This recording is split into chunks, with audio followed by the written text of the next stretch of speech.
You're supposed to turn one Grand Grand or Storm Chasers. Meh.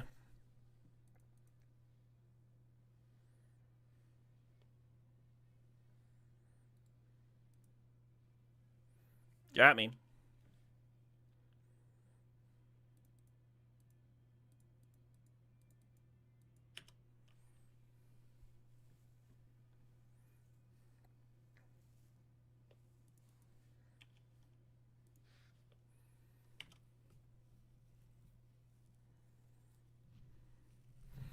Yeah, I wonder if holding on to Grand Grand and then casting it like when you can get the discount is ideal, or if you should be trying to get the loot ever.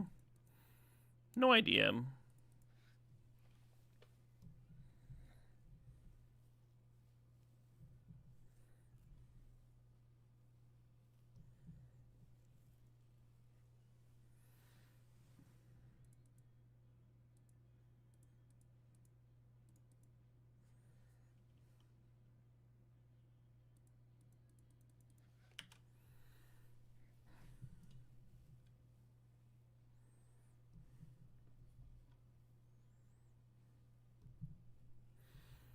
Well, we got 3 lessons.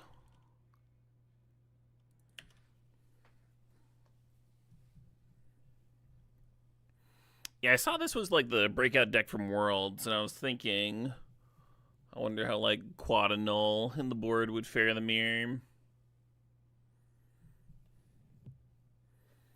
It all seems really like an enchantment engine you're putting together, right?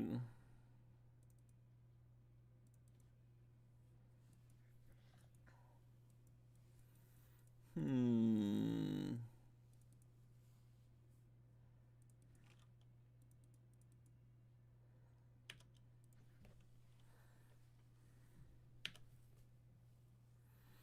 That didn't feel bad, huh? Grand unlocking some stuff there.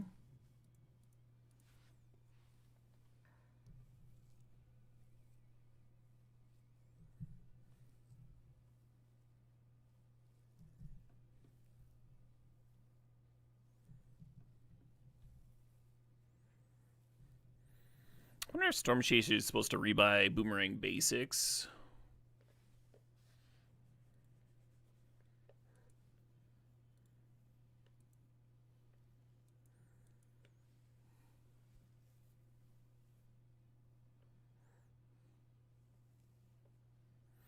That seems bad for me.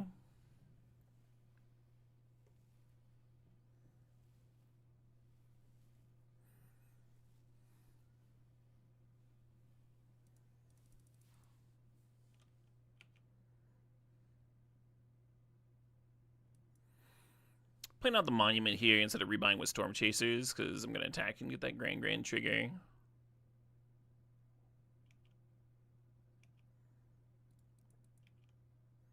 We're just going to draw a card off of that. I think. Yeah.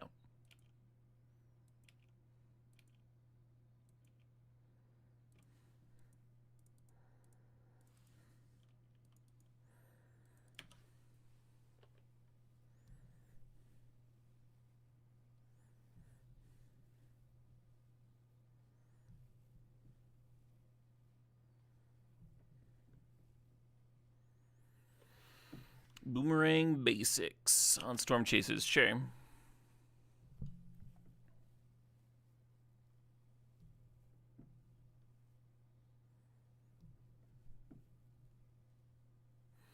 Yeah, the benefit of bouncing your own Storm Chasers instead of answering your opponent's otters, you do get to draw a card. The much better card. The first accumulated wisdom of the match has been cast.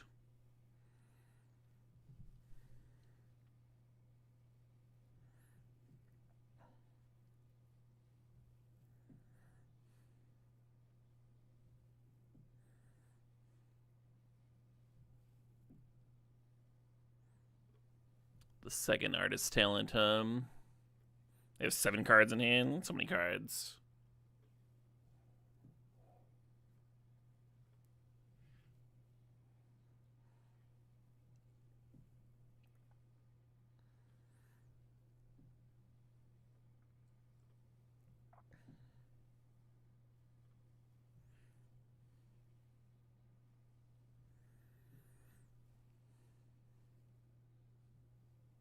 Hey, thanks, Octaglo.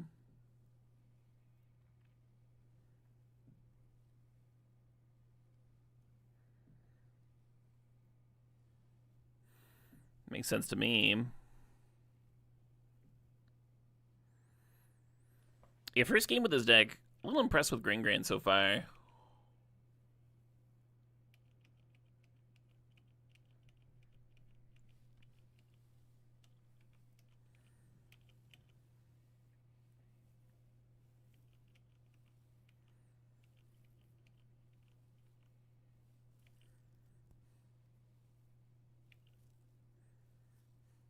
Grand Grand, no!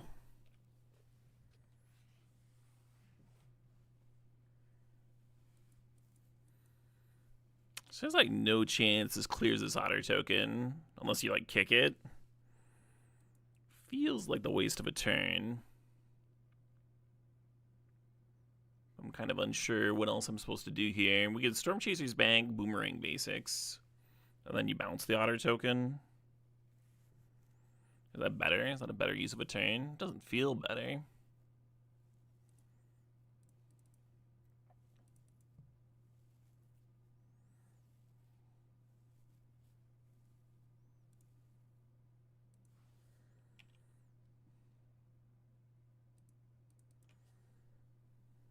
The Boomerang Basics at Storm Chasers and then hit a spell, that could work okay.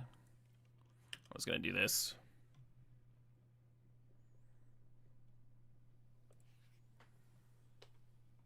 But I'm probably thrilled about all this.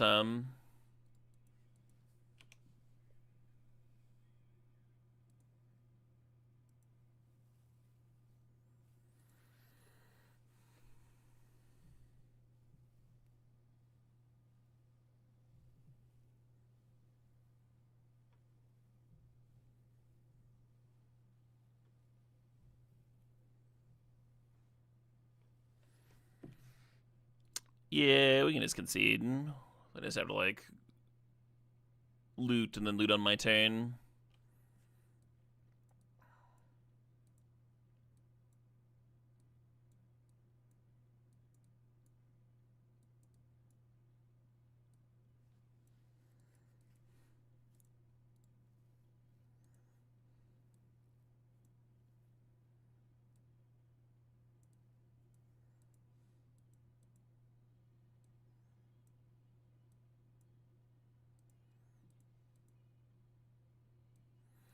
I'm gonna go low on Grand Grand. I might even cut Grand Grand, even though I thought she was totally fine, totally reasonable. How important is it to turn on Granny? It seems like really nice in terms of just like making your clunky monuments and artist talents castable. But she's also very vulnerable, right, to like Firebending Lesson and stuff.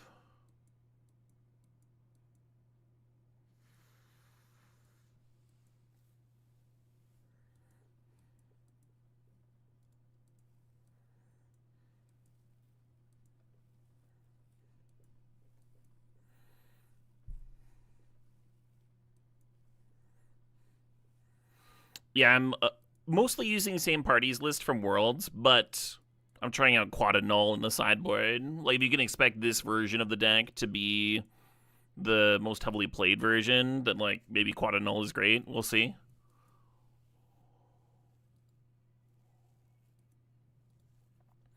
I kind of like one demonstration, one combustion technique. Demonstration can get, like, multiple 1-1s sometimes, which is sick. I guess I'm just going to go to one Grand Grand.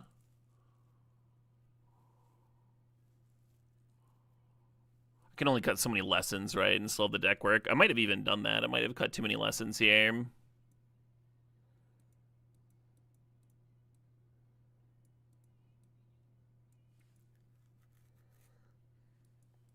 Maybe it's supposed to be like shaving a monument and an artist's talent. And keep the lesson count higher.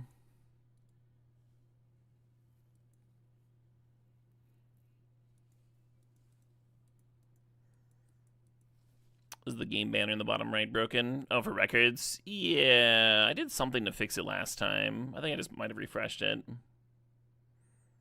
Yeah.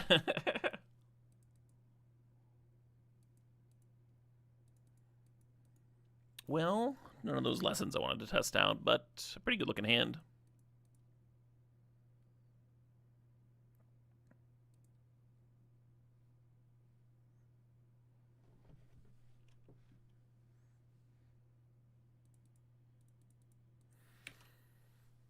Yeah, I think I was supposed to cut all grannies and maybe a monument and artist talent.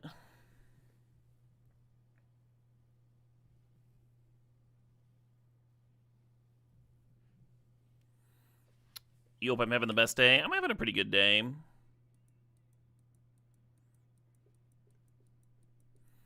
Island Pass, huh? Could imply Spell Pierce.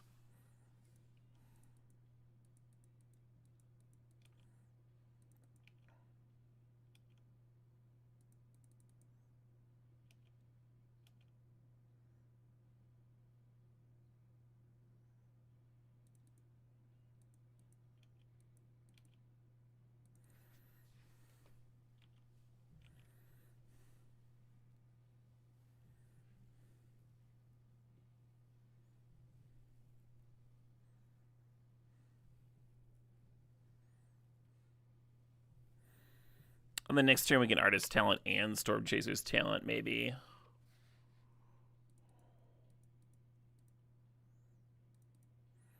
Sure feels like they're holding stuff up, Kind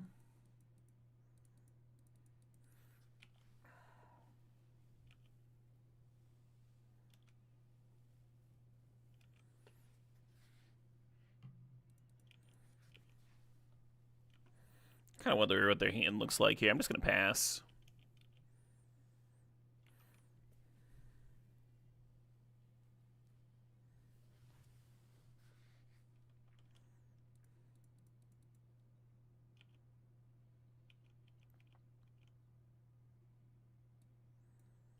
Ooh. I wanted nulls to prevent them from doing things, but I also want to accumulate wisdom. Currently have 2 lessons accounted for.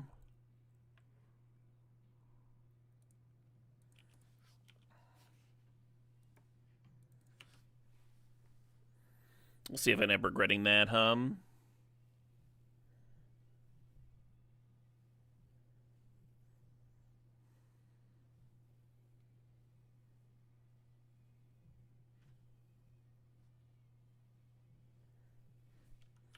Yeah, you got it.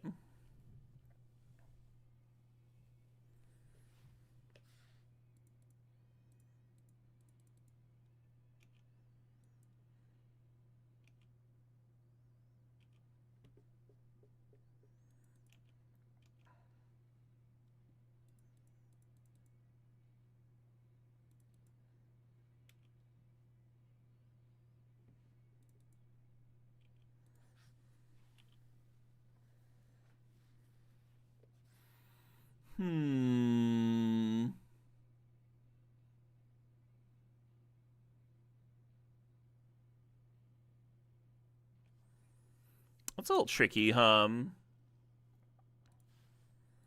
keep on bottoming these counters and just grabbing the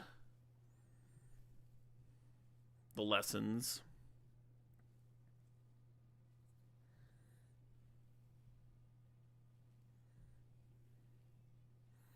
Caleb, guess what? Hey, much love, Triflin.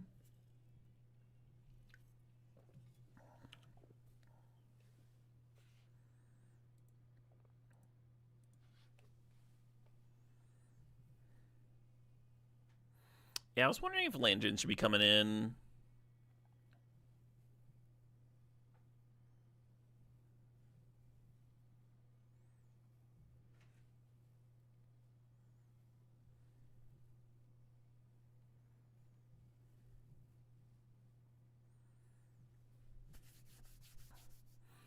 Yeah, I cast 2 Accumulate Wisdoms and drew no extra cards off of them, with the idea that I could get them back with Storm Chasers, and now the Lantern's kind of bricking that. Could just be sitting behind a wall of negates and nulls and stuff.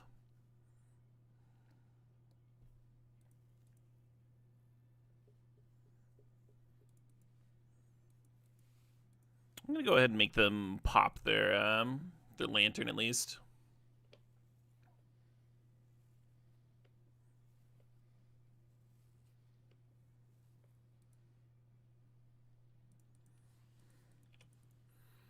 And then we have an interesting decision of whether to level up the Storm Chasers fully next turn, or to bounce it now that we've used that so we can rebuy it later. I think I'm going to bounce the other one.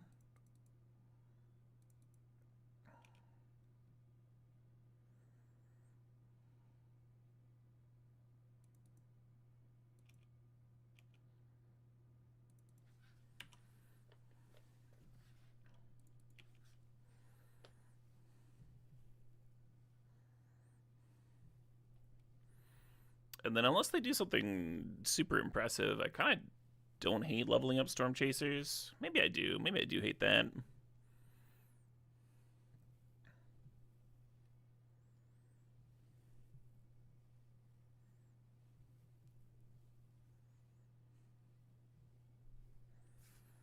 Guess what? Chicken butt? But why? Yeah, having a null up for the artist's talent would have been nice, huh? Would have been better.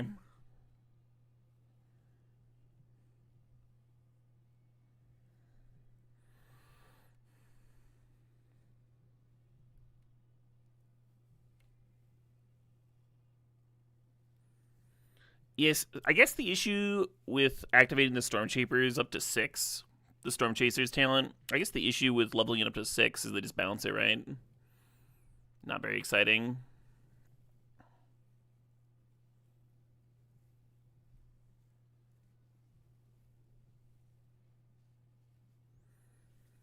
"55 consecutive streams." Triplin's going for some kind of record. Some kind of something.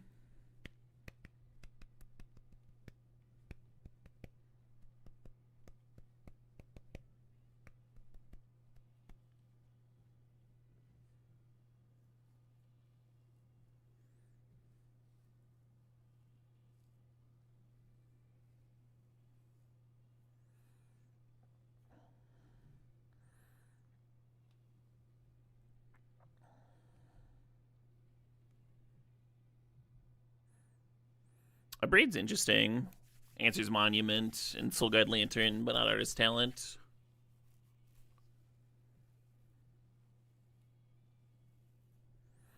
You just tuned in from watching the Pro Tour and you get some deja vu? Yeah.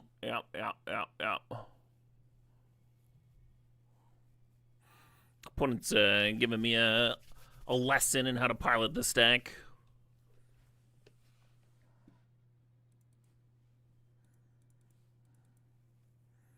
I don't think I was supposed to play that land. That's what I think.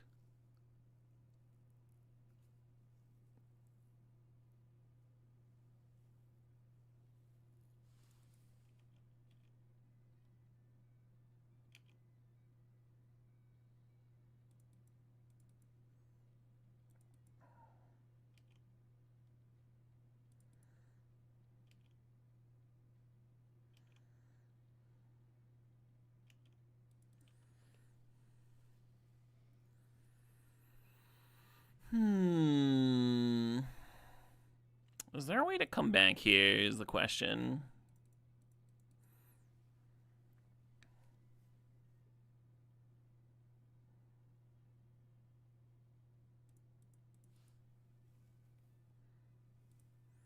PP Monuments is a choice. I think they're cheaper.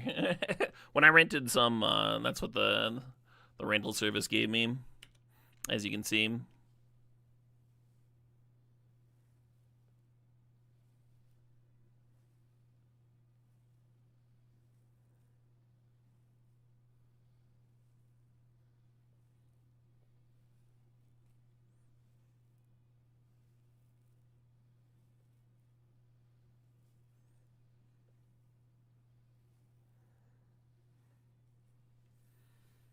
Yeah, I don't know. I don't know if I'm losing to the Lantern or if I'm losing just because like they drew like 9 cards off Accumulate Wisdom and I did not.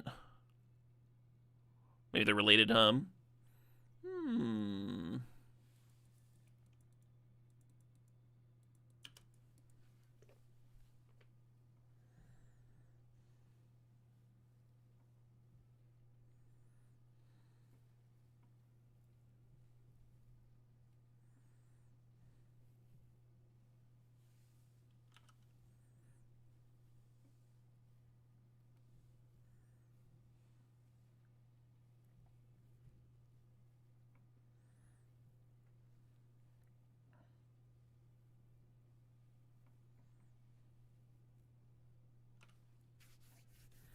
Oh shit, what up? Hey Shrekker. Thanks for the 50 consecutive streams watched. Bangerang had 7 consecutive streams. And The Last Wish has a 75-month subscription streak. Cheers, Last Wish. Hell yeah.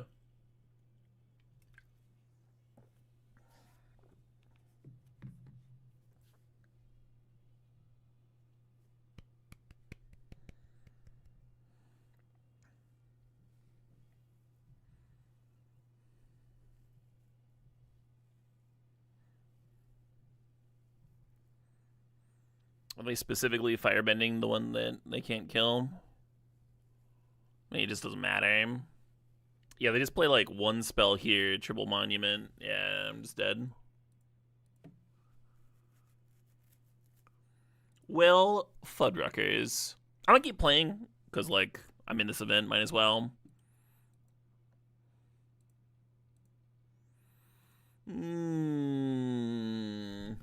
I like the idea of like getting some reps in for sure, as I clearly don't really know what I'm doing. I haven't really played with Stormchaser's talent as much as I should have, maybe, in these last standard seasons. Been playing a lot of blue-black.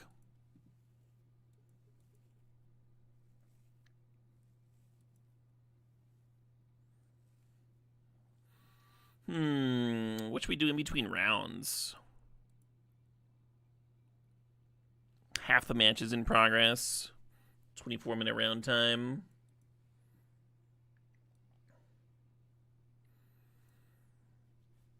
We could play Connections.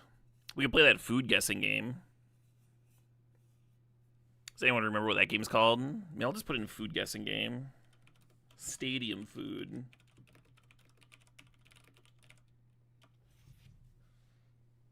Scrandle's what it's called. Super Scrandle is a limited time beta. We'll play the daily game. Enhanced game mode.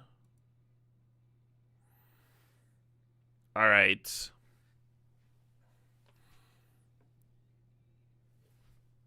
So for those that don't know, this game is all about figuring out what other people would vote on as the better meal. If they went to a stadium, which would the average voter... It has a lot of England pictures, because I don't know if they're like based in England or something, but it does have like stadium food from all over the world. So you want to look at like how appetizing it is, but you also want to, and like how accessible, but you also want to look at the food. We're caring about the food value here too. Honestly, I think these are 2 bangers. These are 2 like great meals. I think I'm gonna go with the burger, because that's like a sick ass bacon, double patty, grilled onions, thick fries, juicy looking tomato. Like it just looks very, very good. I do think the steak pie, mash and peas, solid option, but you're getting a very little bit of potato there, and I feel like peas might turn off some people, even though I do think that's a great meal. I'd be like stoked to get that for €7 at a sports game. Well, that was the voting. There's no clear winner yet, I see. The beef brisket roll has no price data. Well, then why did they fucking include it? That's what I want to know. People are going to look at the 1050 pounds for the bacon wrapped hot dog and discredit it for that. The beef brisket roll. You do get that bed of fries, so even if they are the same price, I think the bed of fries might put the beef brisket roll over the top. I also like the garnishes, right? Like, I'm not huge on this not like slimy looking sludge of nacho cheese. Not amazing, right? But those look like crispy onions on top. Crispy onions elevate everything. And I don't know if the green bits are like chives or whatever, but I would be excited to put that in my mouth. I think something that's like not doing this picture any favors is just like the color saturation of the photo is high.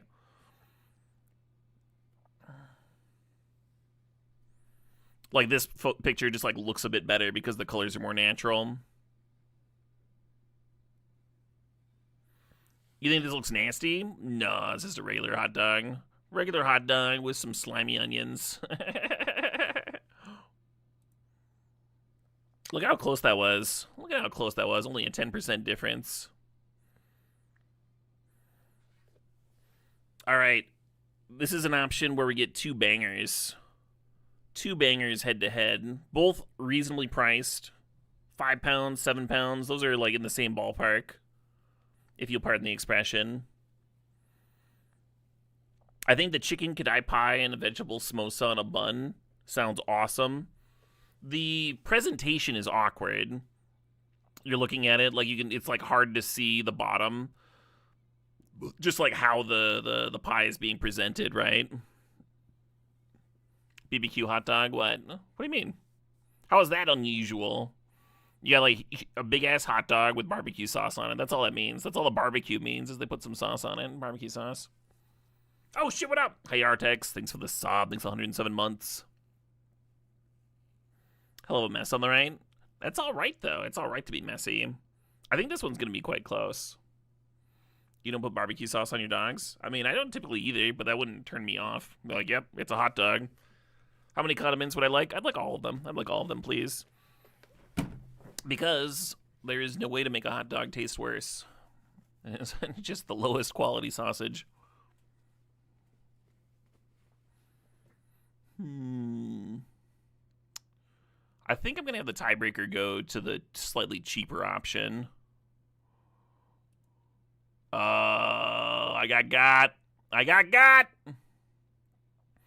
Hey, Elisa Yum, thanks for the sub, thanks for the 13 months there. Feels like you've seen every sauce under the sun on a hot dog. Yeah. Buttered chicken loaded fries looks awesome. You even got some of those crispy wafer things you get at Indian restaurants. I've got a huge issue with poutine. The big issue is like it looks like a lot of value food. Like you get all this, but it's so heavy. I don't know if I've seen someone actually just like fucking destroy a huge thing of poutine like this.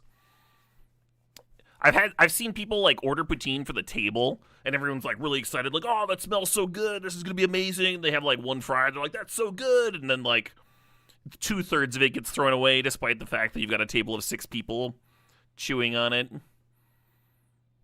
So that's my personal grudge against poutine as a food dish. Is that it's just inedible. It's inedible if you want sustenance. It's like my issue with like sour beers, right? It's like, well, can you drink that whole beer before we leave the stadium? Like, it's just not is it a drinkable thing? Sure, it tastes good, but it does need to be consumed this century. All right, I'm gonna grab the buttered chicken. Hell yeah. The people have spoken.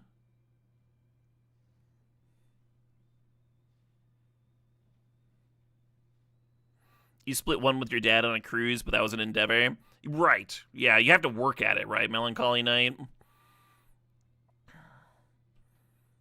I'm not big on fish, but this looks good. Like, if they just told me that this was pork, I'd be into it. If they just lied to me, I'd be like, yeah, give me that shit. Give me the schnitzel and fries. The chicken and chips has, like, a lot going on. You got the green onions there. You got some kind of, like, tzatziki white sauce on top. I think that's, is that pickled cabbage? Is that what the purple is? And the chicken looks, like, nice and crispy. I mean, they're both, like, fucking breaded and deep fried, so neither of them are going to be super juicy, but at least you got that crisp option. And the prices are almost the same. I think this is going to be a blowout. Oh, it's a lot closer than I thought. English love their fish and chips. They just fucking love it. Skyline nachos, no price data. Yeah, man, putting it on the finger does just not look good. Great American Ballpark. Oh no, USA, you're making us look bad. All right, we're gonna go. So the loaded mac and cheese with a can of IPA, 22 pounds for this is fucking ridiculous, right? That's a stupid high amount for what, one bite of mac and cheese in an IPA. But I am going to give it the nod over Skyline Nachos because even though it is merely a bite of mac and cheese, it does at least look like a good bite. And I would rather pay £20 for a good bite than question mark for whatever the fuck that is. With a beer, it does make it a little bit more sense, but even still, that's still going to be a lot. Wow. These chili cheese tots are not doing it for me. They're like kind of slimy. I do think so. This is gonna get me killed as a Midwesterner. This is gonna get some folks coming down against me. I do think tots are overrated. I think they're overrated. I love me some potato. If you make some nice crispy tots, I'll eat them and enjoy them. I do think they're one of the worst ways to eat potato, though. Also, is there like a screw in there? Is there a piece of metal? It looks like there's like a screw just hanging out in there with the rest of the food. It's got a screw in it. It says with a screw. It's a bonus screw. I needed a screw. I was missing this exact size screw. This is a throw-in. All right. $11 for grilled salmon is just not something I would buy ever, really. I would have to be starving, but I would definitely buy it over chili cheese tots with a screw. Slimy, mucusy chili cheese tots. The fries are ass, yeah. Like, I wouldn't want to eat any of this. But, like, if you're starving, if you're in a starving situation and you have the $11, then I guess I'm going to eat the salmon and not the slime tots. You take the screw.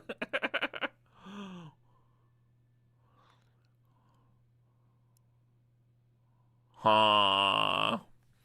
Okay. So this is, like, pure value assessment. Because I think both of these are appropriately priced. Right? Like, it's not an amazing pizza. It's a pizza that you're getting at a stadium. But it's at least, like, browned. Right? Like, the crust is crispy. It's not undercooked. It's not like that undercooked shit you're going to have under a heat lamp for however long. There's browning with the cheese. Almost too browned with that one. This quadrant here, this quadrant is, like, I think, like, you could call that burnt, actually. If the whole pizza looked like that, I would be pretty mad. But I think the other three pieces make up for it. 20 pounds is a shitload, but, I mean, it's stadium food. At least it's going to be filling, you know? And you can also, like, split it with a friend and give them the burnt half. Easy. And then you go over here. You got pot noodle for $2, chicken and mushroom. Obviously, pot noodle's not amazing. You're going to get some diarrhea mid-game. I would get some diarrhea mid-game. I would have to deal with that. But you are only paying 2.5 pounds, and you're getting exactly what you should get for 2.5 pounds. I think I'm going to lean pot noodle just because of the fucking price difference. You probably have to eat like 3 of them to fill you up. We're going with the nudes. The pizza's the side of this other hand. Oh, that's a good thing to point out. I missed the thumb here. You're right. This pizza is not large at all. That's like a personal-ass pizza. You're not splitting that with anybody. Oh, man. Well, that makes it much clearer than, in my opinion. That makes a much clearer pot noodle.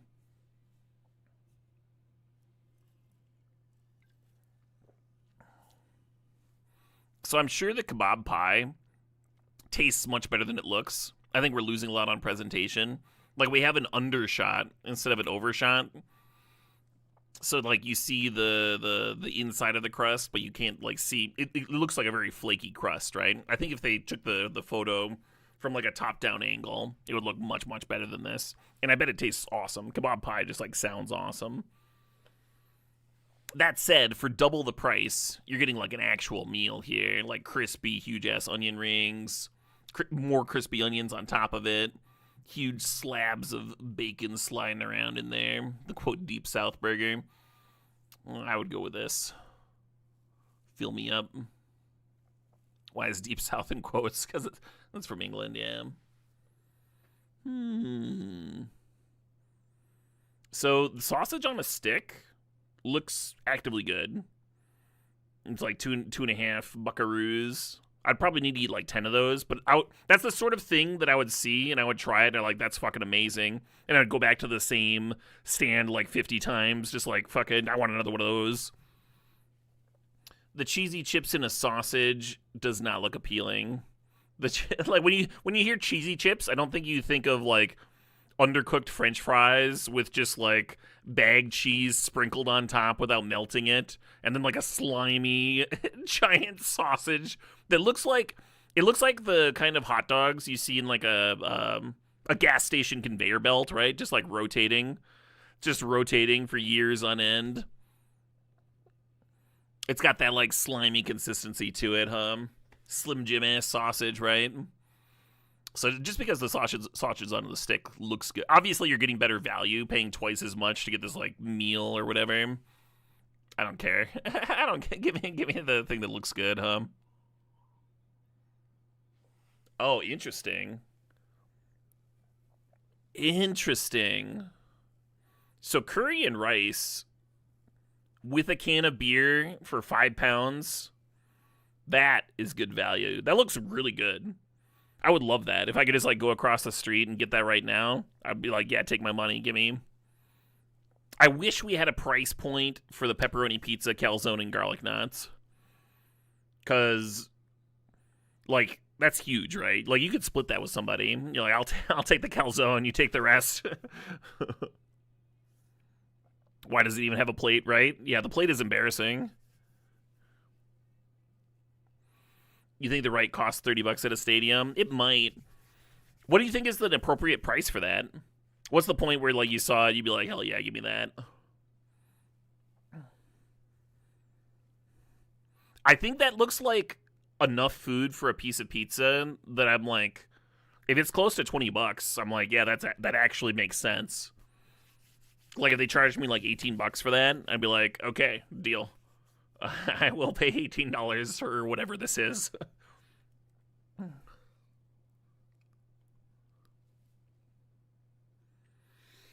I think we're gonna go with the value though. It comes with a fucking can of beer. Hell yeah. I think close one. 9 out of 10. Not bad. Beating the community average. How are we doing here? Oh, there's only 3 matches left. Nice. Yeah, Scrandle's a fun way to kill some time. I kind of want to check out this Super Scrandle. This is making you hungry, right? That's the downside. That's the downside of this one. Between rounds. Hello.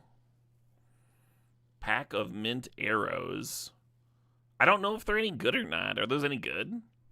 Is 3 pounds the right number? Oh, it's got some ingredients listed here. 15 grams of sugars. Not overly salted. It's got an energy listing per 100 grams. Alright, these loaded fries look dope. I'm usually down on loaded fries. I just like the taste of fries by themselves, so I don't want too much shit on there.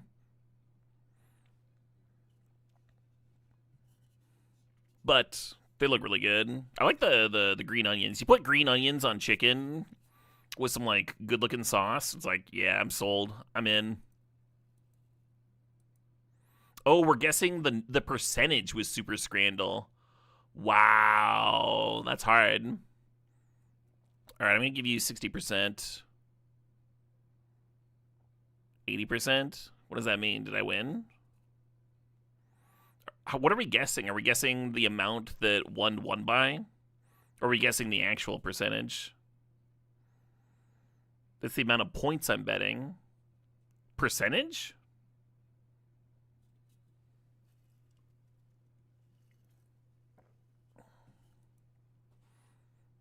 Enhanced daily mode. You start with 1,000 points.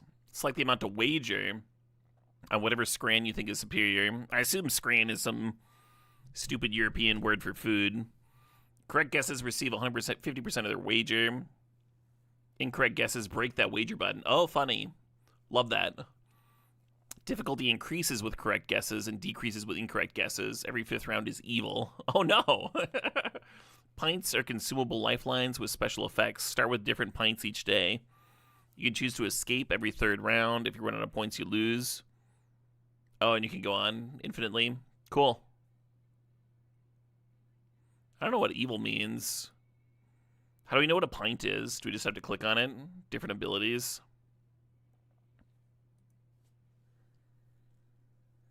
I'm pretty low confident in this one. I guess the cilantro there is looking pretty sad.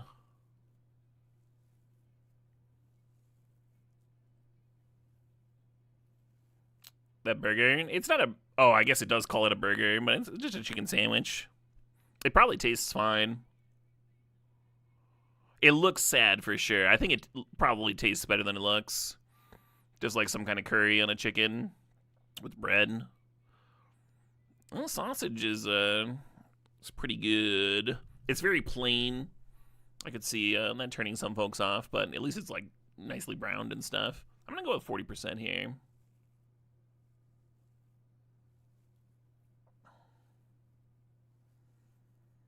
A setting to put the prices in US dollars. Oh, I don't think that matters that much. I'm gonna go with this Korean fried chicken. That looks like actively good. And the price is insane. The pizza, man.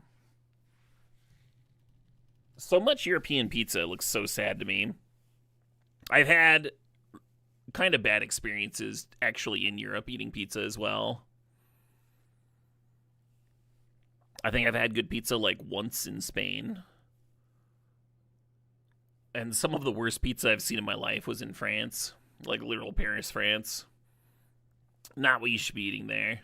Plenty of good food. don't get the pizza.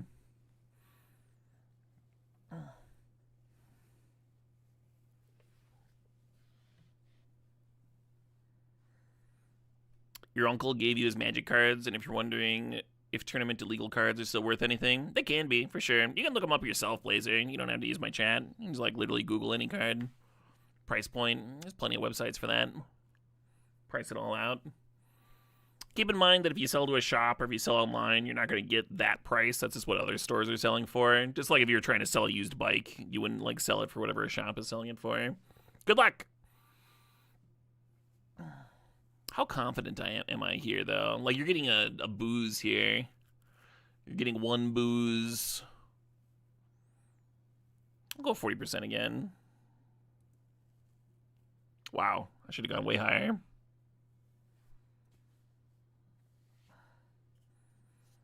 I already answered your question, Blazer. We're not going to get into specifics. I'm not going to price your collection for you. I'm sorry. Again, good luck. Cheers.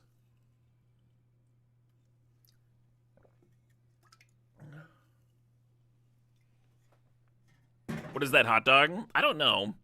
It looks like it's like E.T. or maybe God, what was that weird movie about an abortion that the Twin Peaks guy did? I think it was the Twin Peaks guy. Am I a Scrandle man now? In between rounds, yeah, why not? Eraserhead? Yeah, I'm thinking of Eraserhead. That's what this image reminds me of. Also, this is insane value. I gotta go to Brazil. Holy shit. $2 for cheese bread and sausage with a beer? Excuse me? Should we all in? Let's all in.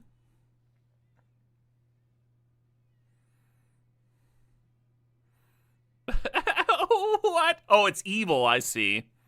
It's the evil Scran. That's what it means. You see the photo negative.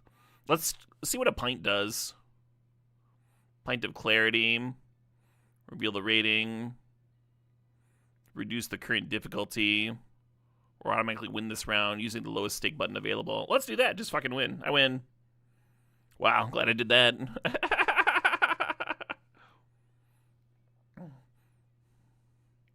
Yeah, this is another good example of European style pizza. This actually, like, now that I'm giving it a second look, isn't that bad. My main concern is just the like ham kind of like thrown on there isn't appealing to me. That appealing to me as a topping. But if you look at the crust, there's actual browning on this crust. There was not browning on the last crust. So it's just like a small little like thin crust thing. At least there's browning. If the sauce isn't too bad, this is edible for sure. They got a little bit of Italian spices on top, you know, got a little oregano there. It is 20 fucking pounds. That's a lot. I'm kind of down on hash browns. I mentioned that earlier. I do think they're overrated. These look awesome, though. These look like some awesome hash browns.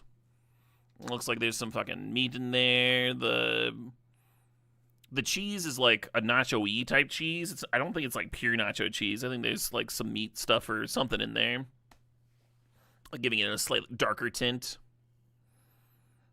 I'm gonna go with these loaded hash browns. I think that's gonna carry. It'd be easier if we could see the size of the pizza, right?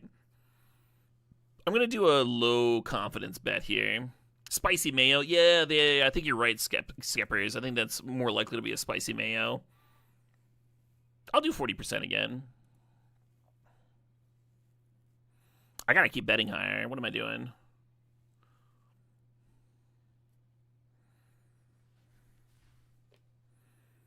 No price data on either of these. I think the lighting is hurting both of them quite a bit.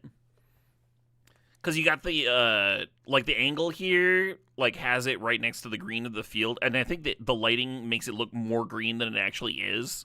So it seems like puke-like, the pie mash and liquor. And we don't see what liquor they're talking about. You know, like they're not holding the bottle or anything. It's like, so it's like liquor question mark. Terrible photo. You are getting at least like a solid amount of mashed potatoes in there. We've seen worse. Liquor is the green sauce? Oh, really? Hate that. Hate that for me. Turkey roast dinner. I fucking love Sunday roast. Got to try that a couple years ago when I went to England. And it was one of the best meals I had there. I have heard from people that live there that, like, when you get a bad Sunday roast, you're dealing with, like, dried out chicken or whatever they're using. And it gets a little less exciting. But I think this overall looks good to me. I like the bread pudding. I literally made the bread pudding for Thanksgiving because I wanted it again. And it's really useful for sopping up gravy and stuff. The roast on the veggies looks perfect. I've got a match here, so I'm going to dip on over. But now I want Sunday roast. Yorkshire pudding, yes, sorry.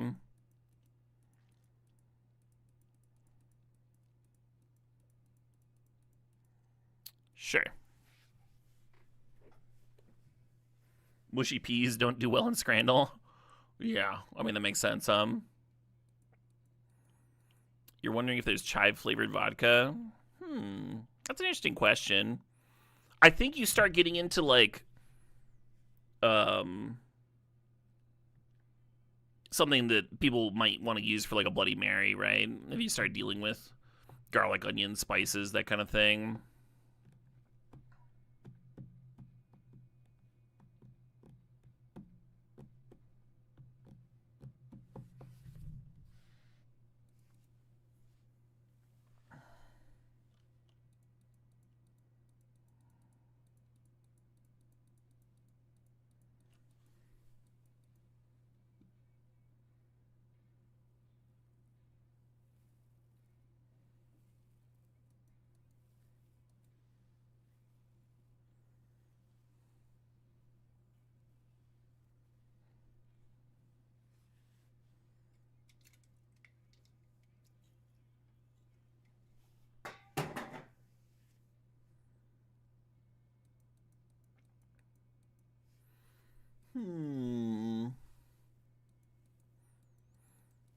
Yeah, no one drop on turn one. Nothing cute to boomerang basics back. But we do have 3 cheap lessons. So if we draw our draw 3, we'll be off to the races.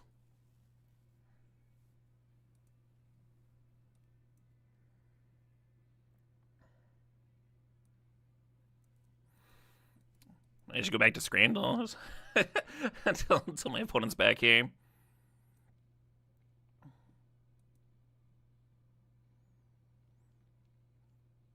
We don't have price data. I'm just gonna shove. I'm just gonna shove all in on Stadium of Light. Turkey roast dinner. The lighting's weird, but the lighting's weird over there too.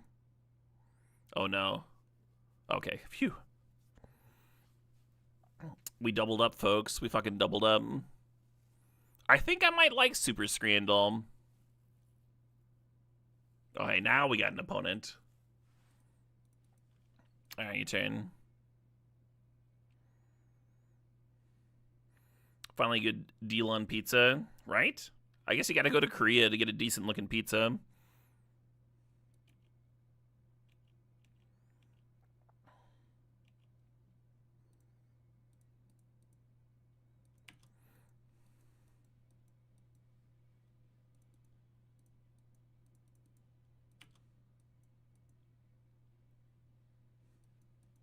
You might like Super Scrandal more than Standard. Yeah, understandable.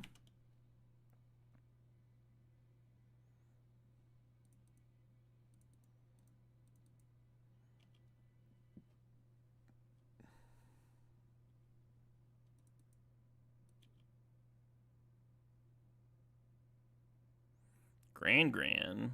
I was gonna replay the talent.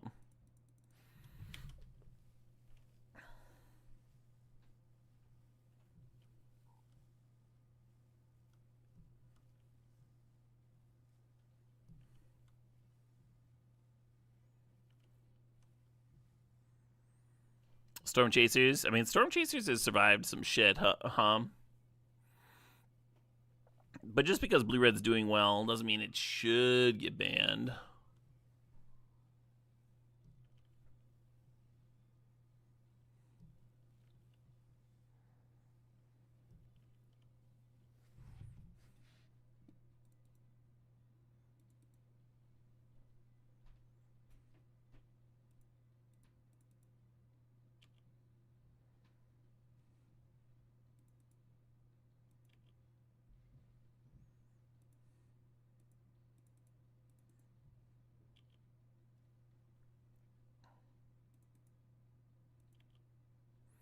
Hey, there we go.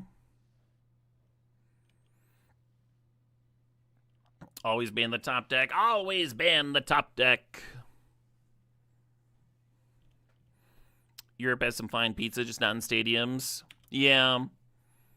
I'm willing to, like, admit that there's, like, probably plenty of great pizza in Europe, but it's probably also, like, just high variance. That my experiences are not, like, the average.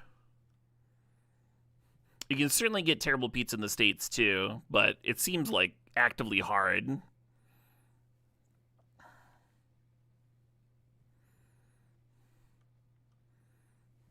Maybe I'm just more practiced in avoiding it in my own country, right?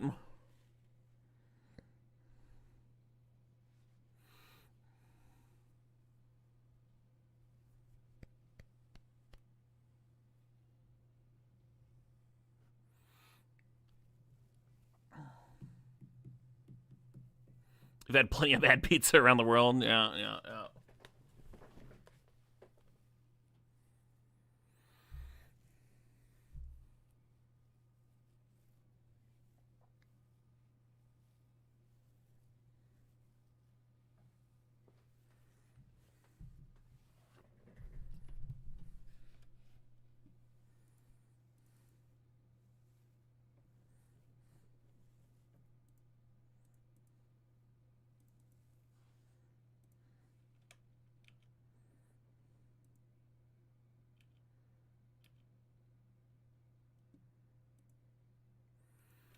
What are the odds of them not having an instant?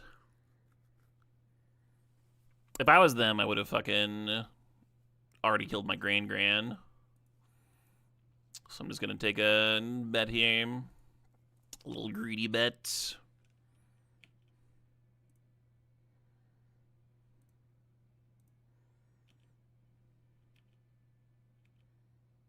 Hell yeah. Yeah, so again, the bet there was that they don't have a firebending lesson to get prowess because they hadn't killed my Gran yet, because they hadn't killed my Otter. So it was a little ballsy, but we had a little bit of info, right? It wasn't me just being greedy for no reason. Feels like you shoot Grand before Monument resolves. Yeah, I think we literally saw that play happen at the Pro Tour. You've had both the worst and best pizza of your life in the U.S. I don't know. I mean, I've had some pretty bad pizza in the U.S., yeah.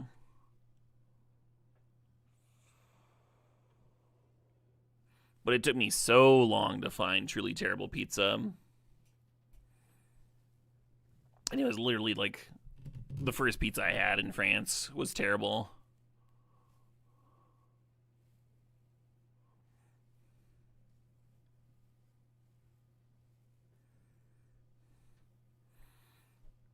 And traveling for events and stuff, every time I saw people get pizza, they were always disappointed.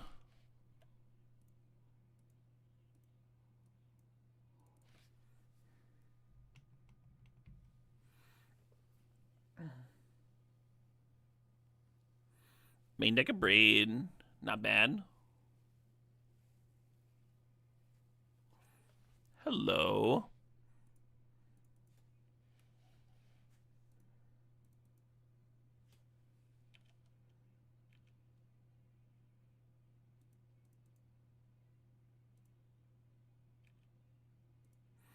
Well, our deck appears to be working this time. That's kind of nice.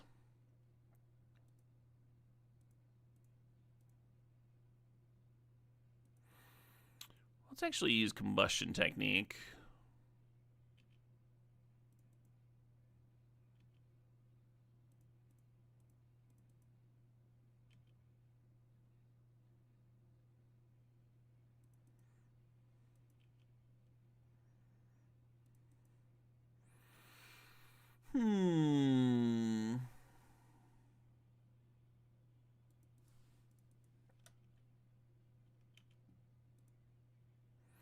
At a certain point, you just loot lands because you assume you'll draw more.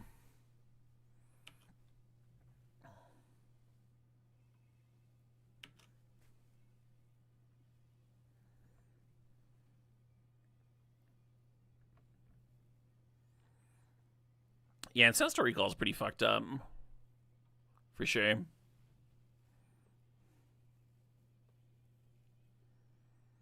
There's a difference between bad and cheap. There's certainly a difference between bad and cheap. Yeah. Not denying that. I'm not judging all countries based on, like, gas station pizza. Hey, the Lebster, thanks for the sub, thanks for the 5 months there. Finally able to catch a live stream? Hell yeah, let's go.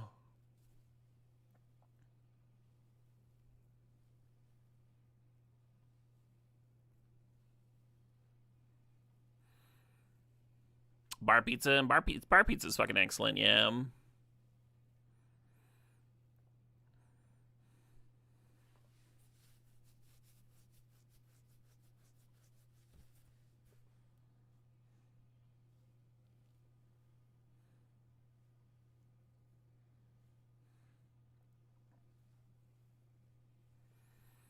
Wow, I just get a turn with my things.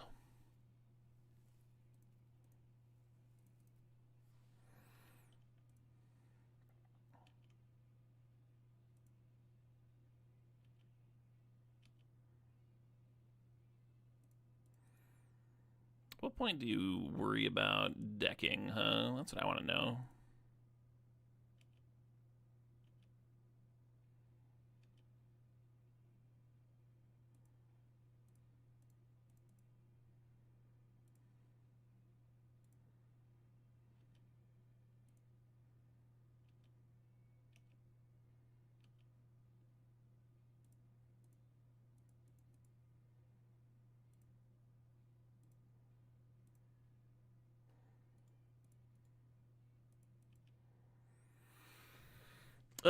Yeah.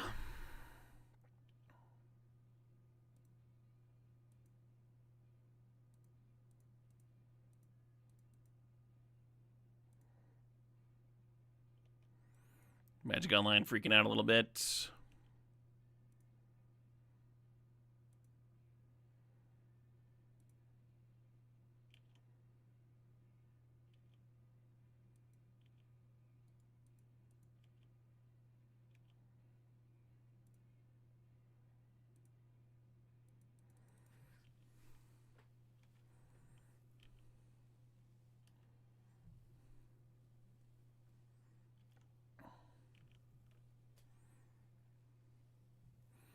And then we pass there because we want to trigger this monument on their turn as well. Fire off Accumulate Wisdom, drain them for 3, put them at 4.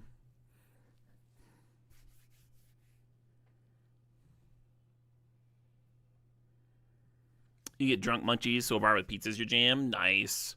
There's a very loud karaoke bar sort of close to me that has really sick tacos. They have like an actual chef back there making real interesting tacos fresh.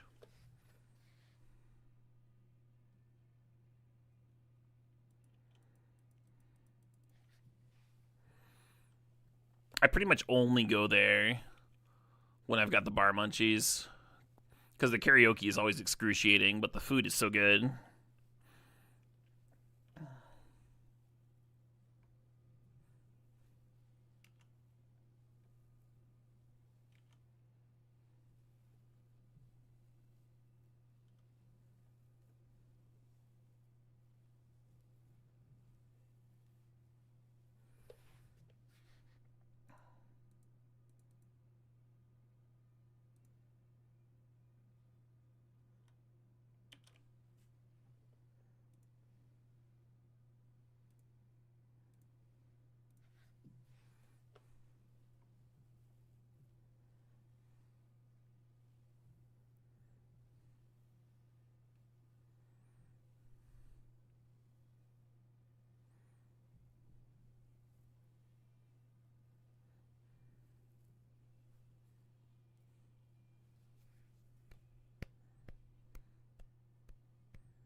Karaoke bars can be pretty varied for sure. Different vibes.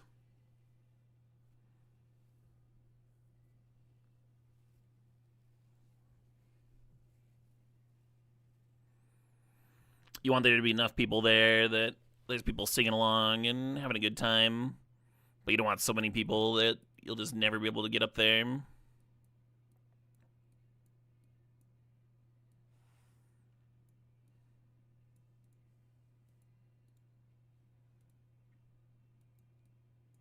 Alright, I'm gonna try the fucking... I'm gonna try doing all this. And bring in Riddlers too.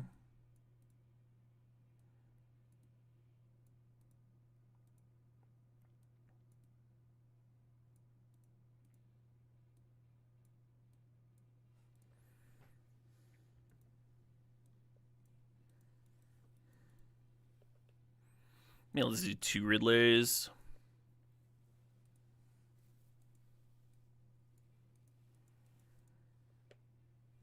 When my opponent brought in Lantern against me earlier, I was thinking Riddler could be a backup draw engine if they turn off your wisdoms, right?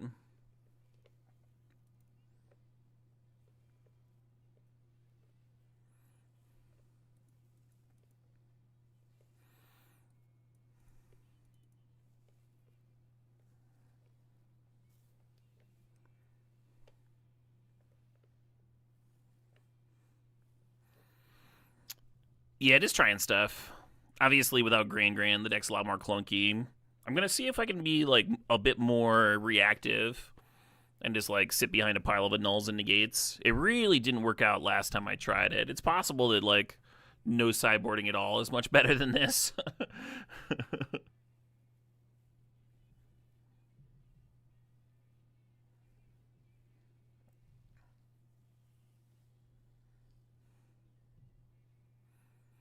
Oh yeah, I've done the private room karaoke bars for sure.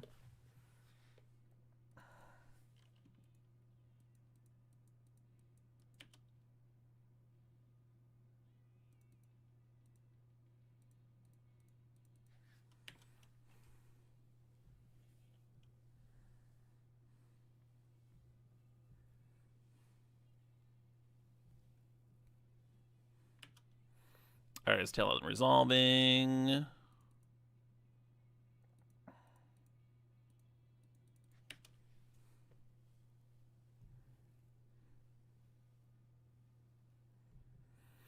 Your problem with karaoke is every time you get drunk, you think you can sing Eminem and you just can't. Oh, yeah. Yeah, I'm also not much of a singer.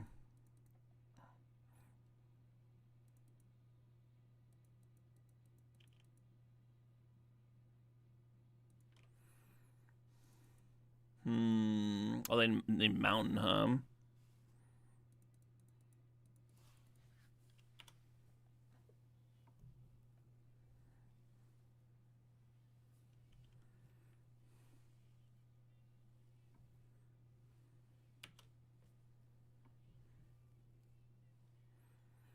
Got a deck that's not afraid to keep a 5-lander. Yeah, I mean, the attachment, bidding a land and drawing 2, being on the draw, having a 1-mana removal spell, all those were factors. It's possible I was supposed to mull that, but it's just like working out anyway.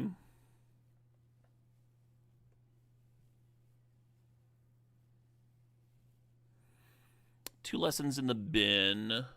One's got some nice pressure going now.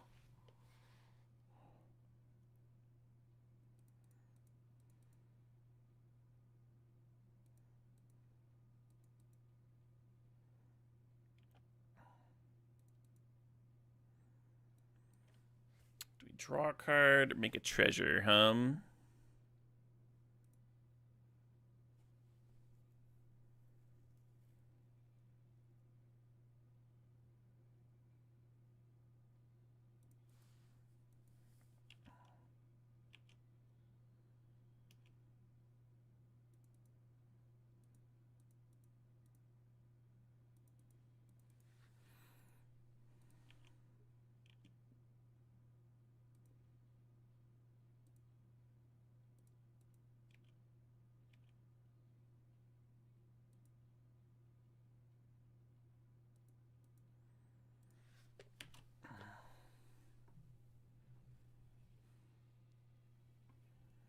Does this deck feel like Astral Slide? A little bit, yeah.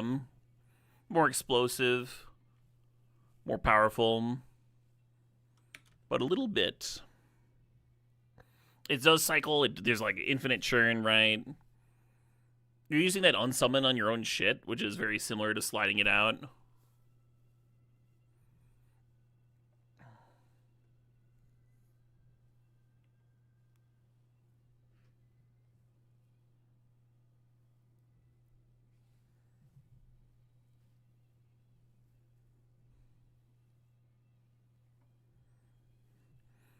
You guarantee that no one at karaoke cares how good a singer you are, just how much effort you put in. That is a false guarantee, you dude.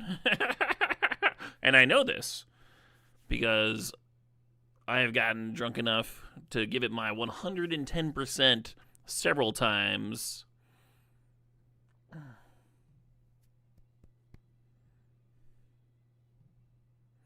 That's a lot of percent.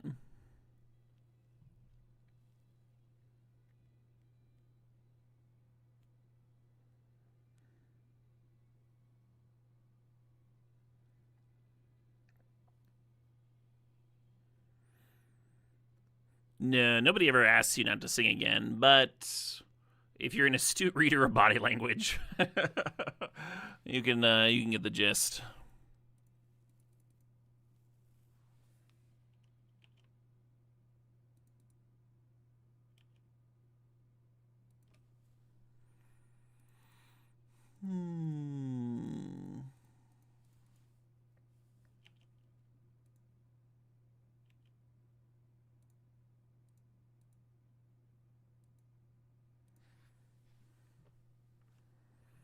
I really want to nuke their graveyard here. They only have 1 card in hand. So even though I've got this double annul, I'm still like casting out Guide. Maybe that means I looted away.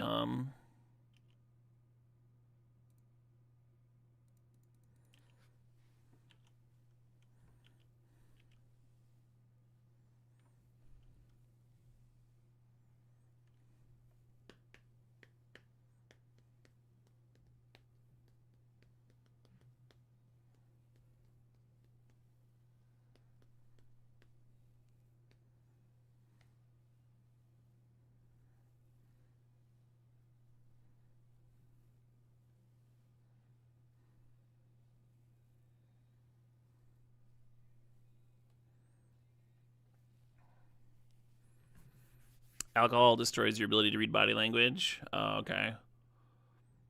That's part of my brain I don't think I can ever turn off, really. I definitely get like bothered less when I can tell that I'm like irritating somebody or whatever, but it's it's there.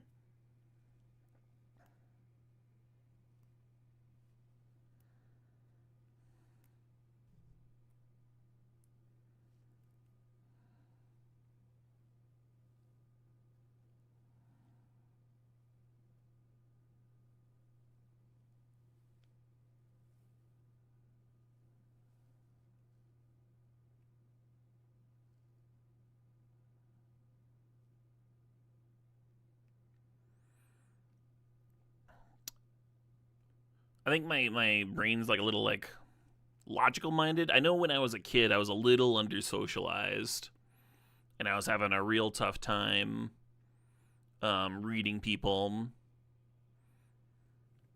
and I just like kind of made it a point to try and figure out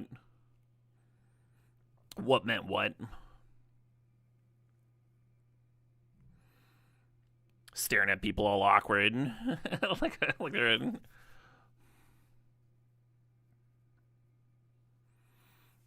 The male youths of the species tend to, Just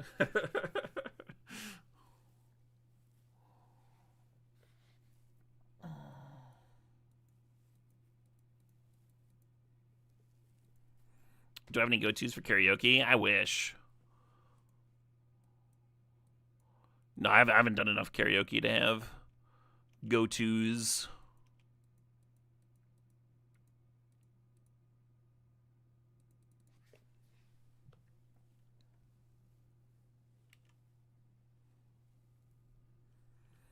Yeah, I guess that lantern was worth 2 cards, huh? That's something.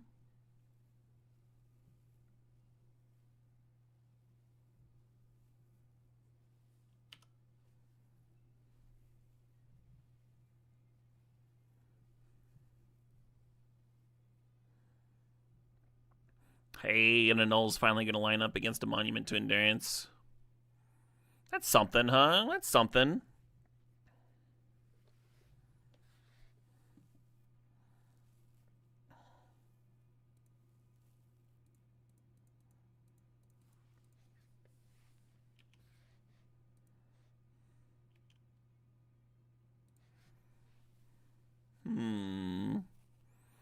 Let's play another one out, get a treasure.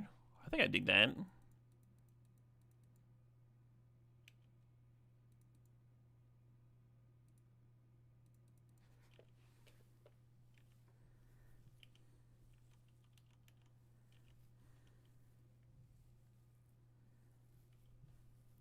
The Distance by Cake.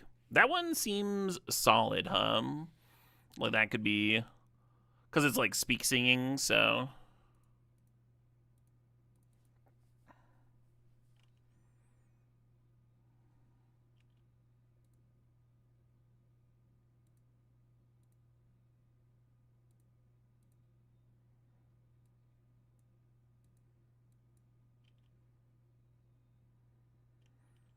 And I could hold up negate here. I think I prefer just killing this otter because it's gotten a lot of damage in.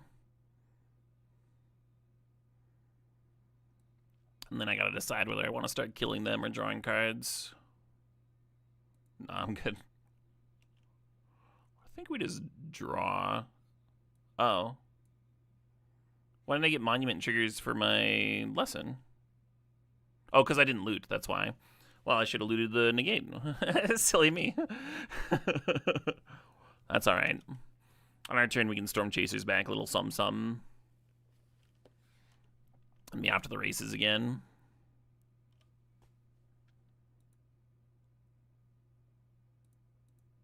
Happy Saturday. Happy Saturday to you too, as well.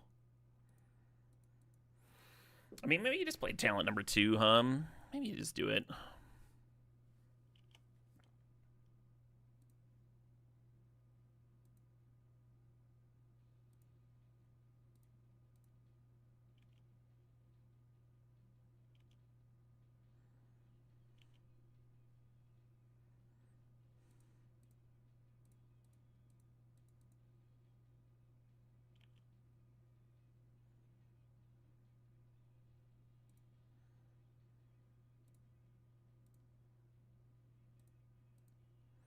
Should have saved the instant for their turn, huh? Silly me.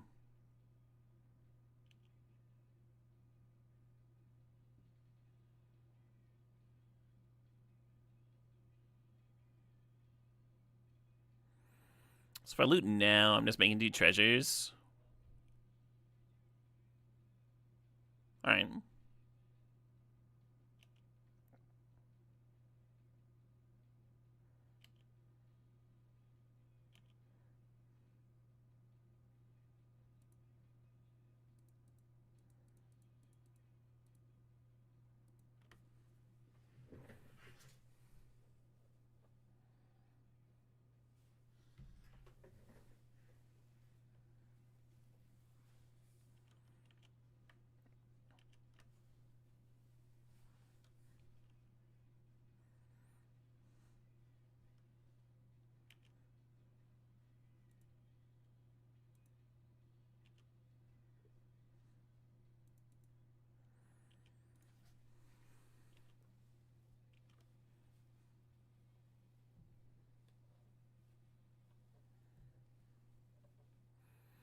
Yeah, I wonder how often people deck in this format. In this matchup. Handlebars is a good one. Handlebars sounds like a good one.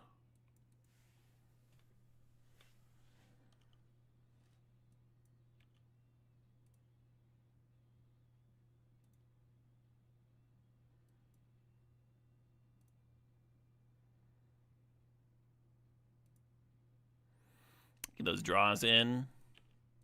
And then we'll get a second loot here.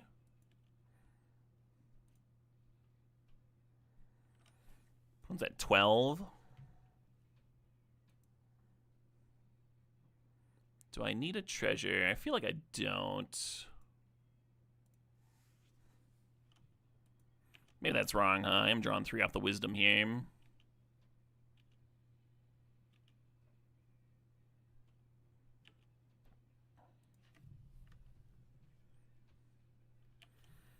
Oh man, that seems clunky as hell.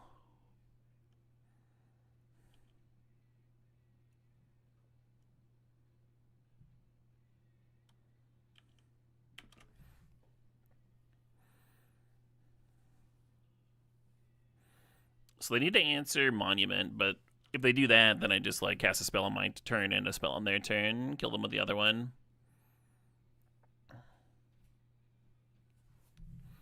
Yay. So we're 1-1 in the mirror. Played 2 matches. Cool.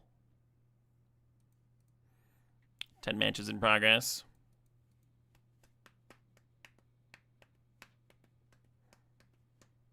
Was 4x life loss triggers not doable? You can only do it once per turn. So once you've chosen the option, you can't keep on doing that option. The deck feels like a good Galaxy run. Yeah, right? Well, we're back to Scrandle. I thought this one was really interesting, actually. So the thing about the pies, pea, and gravy is that you're getting multiple pies. I think a lot of people might just miss the fact that they get another, like, sausage pie up there. And that makes this, like, a pretty good deal, actually. That said, this pizza actually looks good. $5 for that much pizza, and it's all, like, browned nice and stuff. That looks tasty as shit.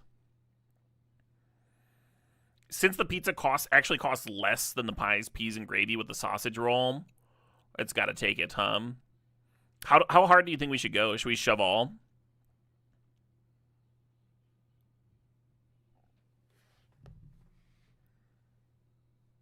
I'm going to shove all. Oh. We doubled up again. I think the photography of this pizza slice is not doing it any justice. Because you can see there's like some browning on the cheese there. But because you're like cropped squarely and straight top down, it just looks kind of sad. It's like the image is like oversaturated too. Like the yellow's off. That said, I don't know if these are good chili cheese roast potatoes. Oh, you get a little bit. You get a little bit of chili coming through there. The price for both is like fine.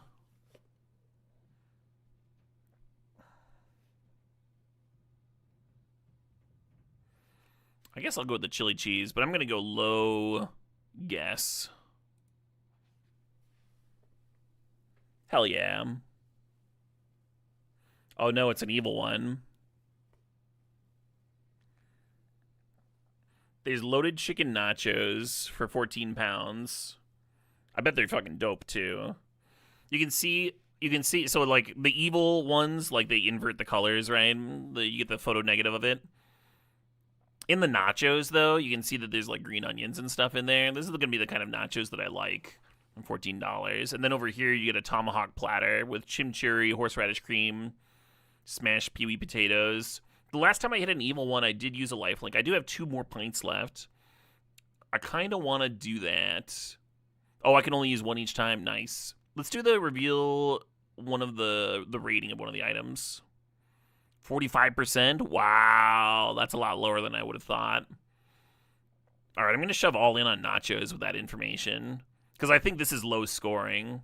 So, like, maybe it doesn't look as good as a tomahawk platter should. Or maybe people just really turned off by the price point. But the chicken nachos aren't going to have that problem. Just fucking hell yeah. Yeah, that tomahawk didn't look bad. I think it was an underrated dish.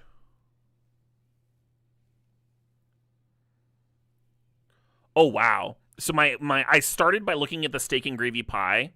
And I was like, 2 pounds for like you got some nice like crisp there. It's not as browned as you would like, of course, but for a steak and gravy pie, but it looks totally reasonable. Great snack. You can walk, you can talk, you can fucking, just extremely portable. I could eat that without it being too messy, Love that. And I was like, these kebab rolls and Romanian sausage looks good. And then I saw and toast and dips, and then I saw that it's $1.20. $1.20. I'm so fucking excited to go to Romania. That's where we're headed for our honeymoon. We put it off for a year. That's what I'm gonna be jamming after I'm done with the 365. Anyway, real excited about the food. It seems like there's a big Germanic influence in all of the sausages and stuff. Anyway, I'm gonna fucking go in on this. The question is, do we do a high percentage or do we shove all? Let's do 60%. Oh, I should have alled.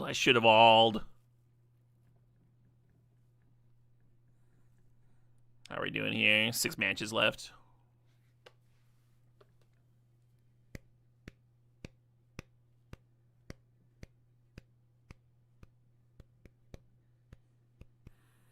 Homemade banana and chocolate cake. Man, I wish I could see it outside of the tin, What I'm seeing here, I've been watching a shitload of British Bake Off, and I think it looks a little undercooked. This like it's like a little stodgy. I don't know, and that could be wrong. It might just be the fact that I'm looking at it through plastic that has like fingerprints all over it. Maybe it's better than it actually is. It is only $1. But for $1, like, it's also, like, small in the hand. If it's actually good, you could probably just eat, like, 10 of them. Oh, the chicken burger and waffle chips comes with a pint. I might have to actually order food soon. This is insane. The chips aren't bad either, right? Yeah. The waffle fries. Pretty good amount. Not enough to, like, kill you. I'm going to bet on it, but I'm going to bet a low amount. Yeah, the pint bonus. No, I got. 40% of my winnings. Chicken tenders and chips with the garlic and Parmesan sauce. Ooh. And then over here, we just have chicken and chips. And you got, like, little packets or something. There's, like, a processed tomato packet with it.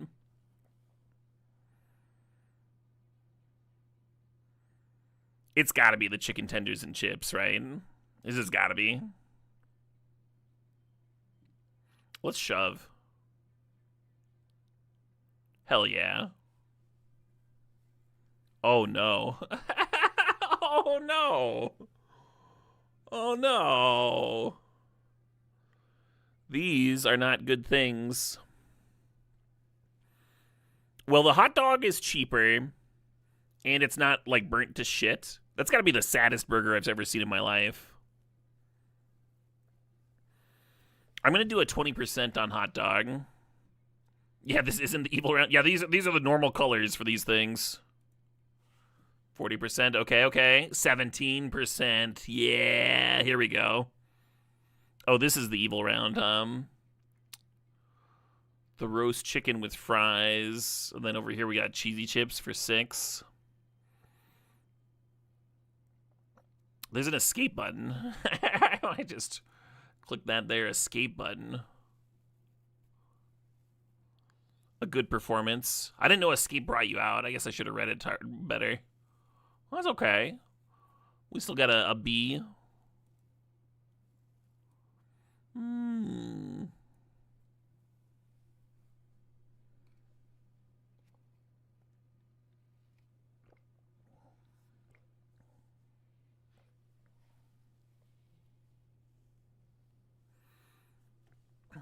All right, this is a good time for me to get some food.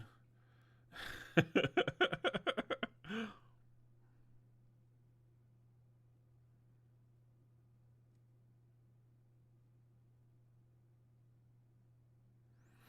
think I'm going to go with Culver's.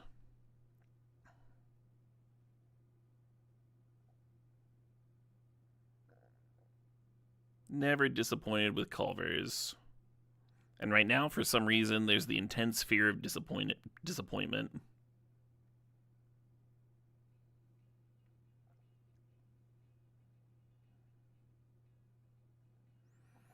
Deluxe value basket.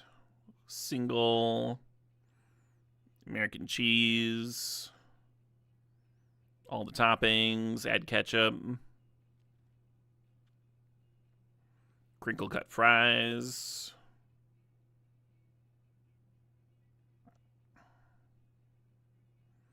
Do I want a Diet Coke? I kind of don't want caffeine. I'll just go with slightly less. Yeah. Half lemonade, half unsweet iced tea. That's probably solid.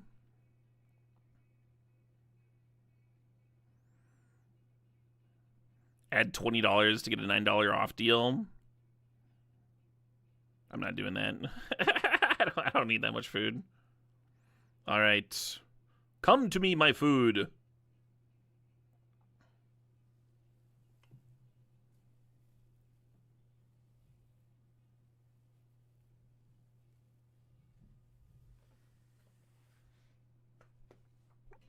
Scam or scran? Sure. You'd like to try a Culver's? You never lived near one? It's solid. It's totally solid.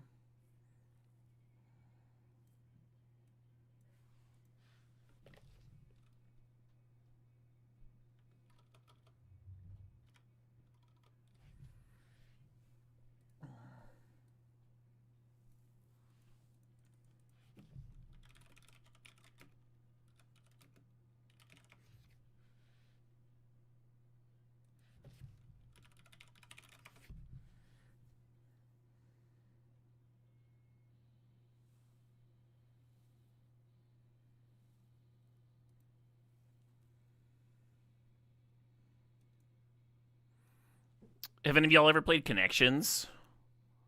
We've got like a minute here.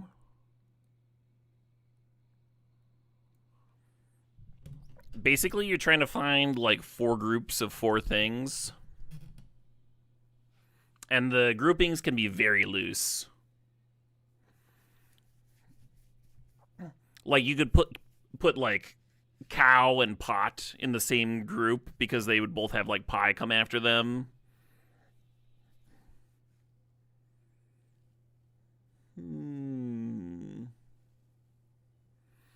I kind of want to see if all the O's are just a fucking thing. I don't think so.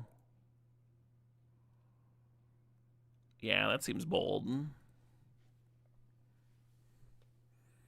What's a meter? That's like a type of hat, right? I'm just thinking about the magic card.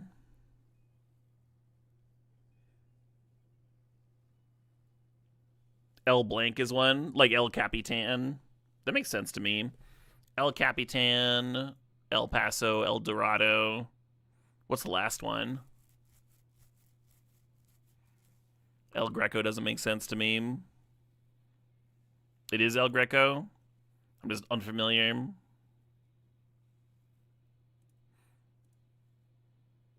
Oh man, we got purple first. Nice. Gizzard, tripe, tongue, heart, organ meats. Let's fucking go.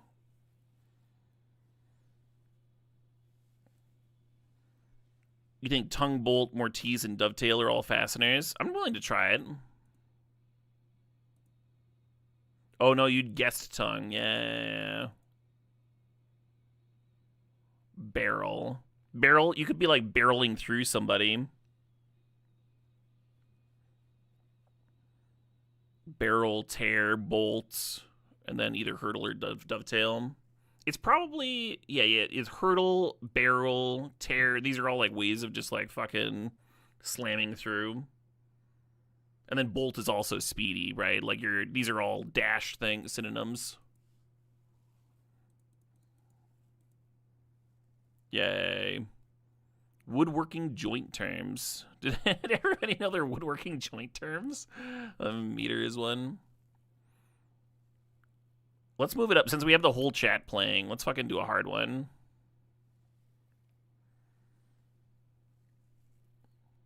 How'd they know my fucking IP address?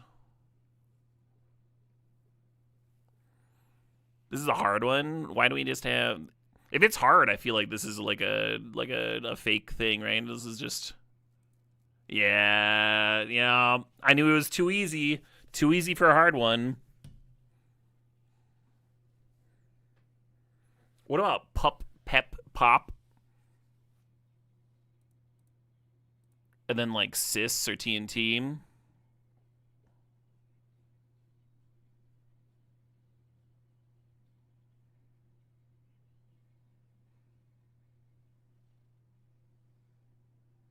Well, there's mom here too.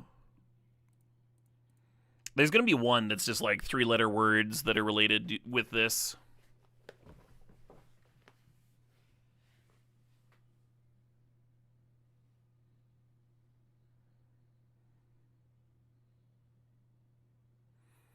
What about pop and TNT, like explosives?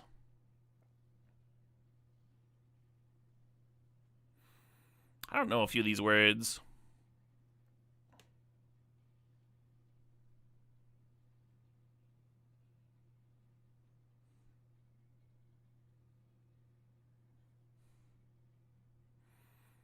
Telugu is an Indian language. I thought it was a city in Italy. I'm gonna trust you though. Marathi, Malayalam, all the words I don't know are different cultures. We can try it. Nope.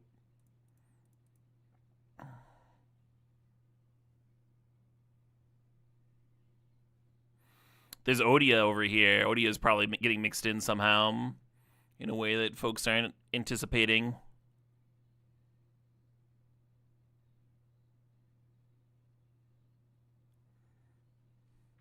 I think it's got to be... So I put bro in with the families earlier. I think that was wrong. I think it's going to be mom, nan, sis, and pop. So they have like the first letter, last letter with like one vowel in the middle. Oh my god. This fucking game. All right, we don't have... You see the mistakes remaining? We only have one guess left. There's just an IP address in there, yeah. Game's hard. All right, can we think about like whip and strum and all of those? Whip, strum, pop. Like they could just be words that are also like sound like their thing. Maybe like pep. Maybe a pep talk. Yeah, I don't know.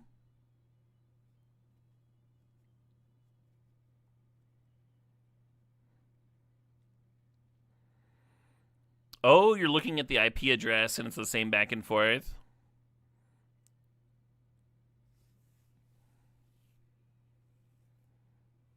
I mean, there's a lot here that are the same back and forth.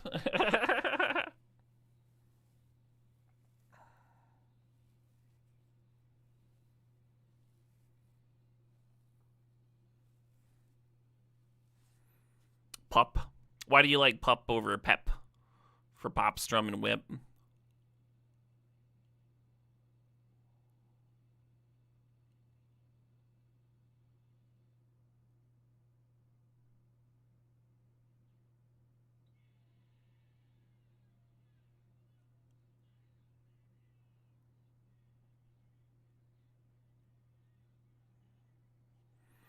Do his guess TNT in there.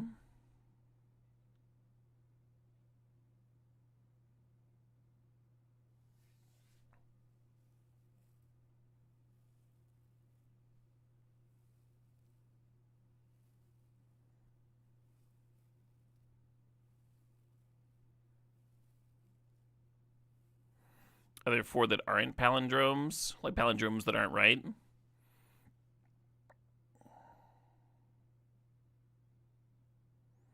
Narayan doesn't work because it's AU and then UA, right? No, that's right.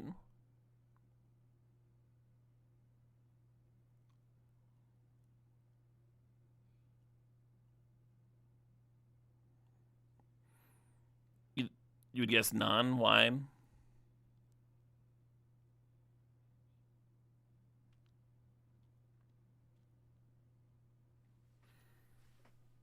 Oh, round 3's about to start.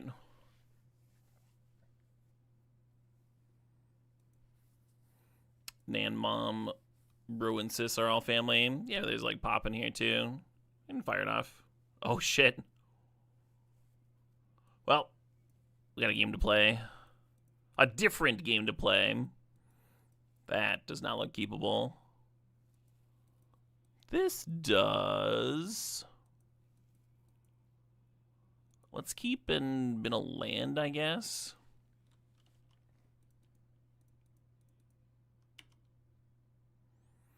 Just assume that between the grand looting and talent looting, we'll hit more lands.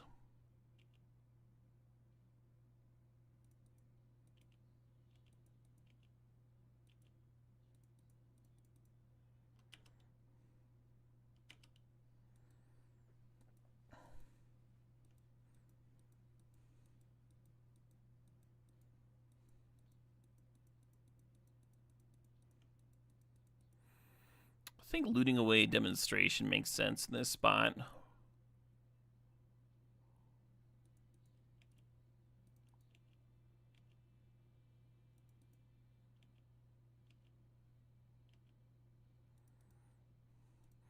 gonna run out artist talent number 2 and just like really get my looting on. Well, I probably want to hold on to that.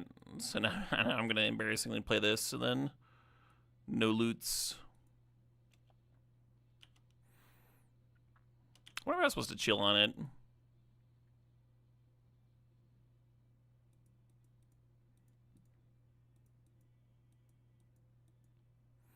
You got 3 lessons in the bin now.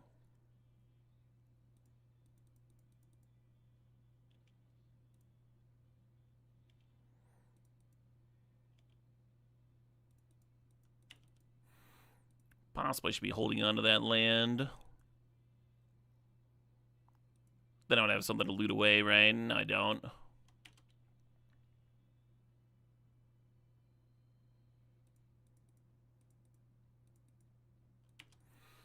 Just gonna activate an artist talent, pass the turn.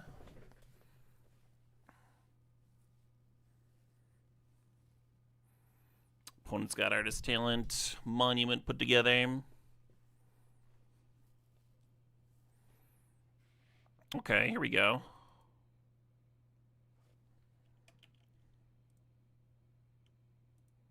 We're gonna draw a card.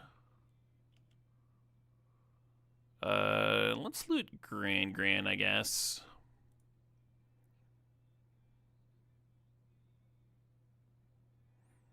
Maybe that was wrong.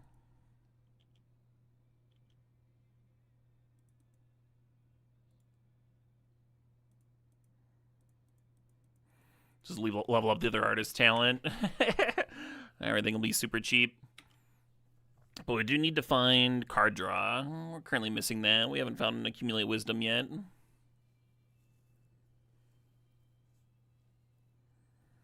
Really nice engine, right? With double artist talent, double monument. Just need like any spell at all here. We should be off to the races. First spell gives us 2 loots and 2 draws. 1 mana draw for him.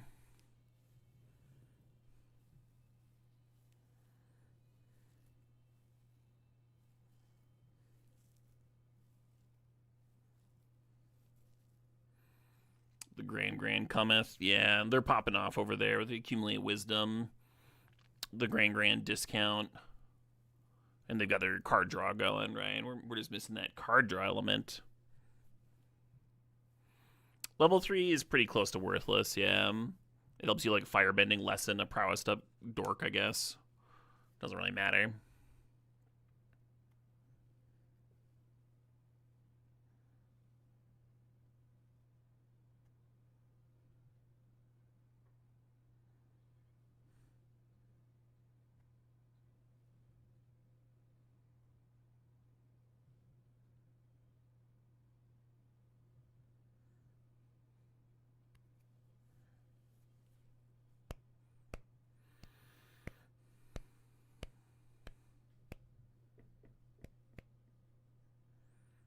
I'm just excited to see what my draw is going to be. I hope it's something good. Not like a land.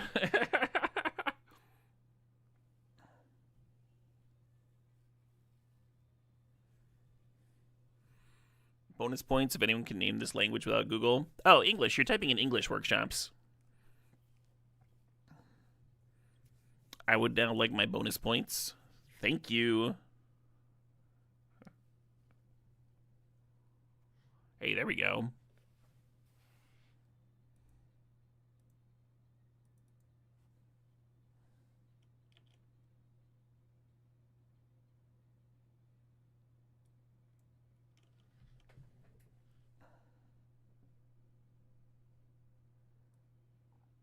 Oh, they're killing their own Grand just so they can get the loot in here. Sure.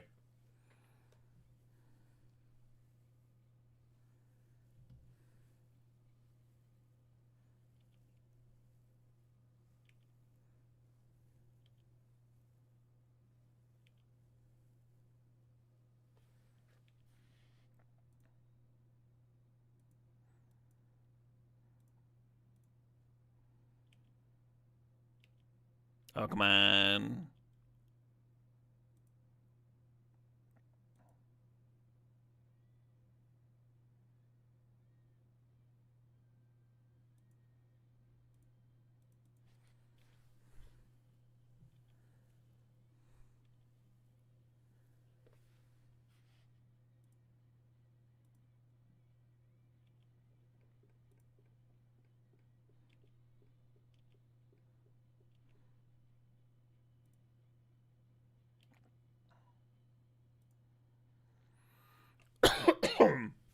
There we go.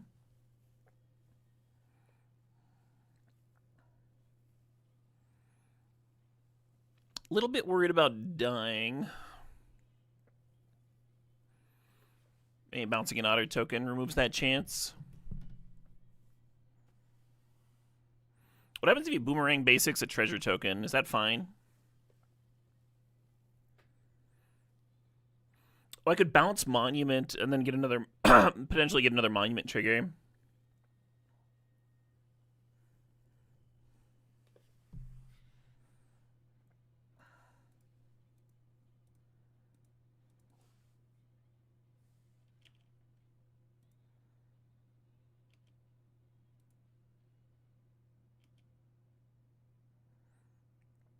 Well, that went poorly.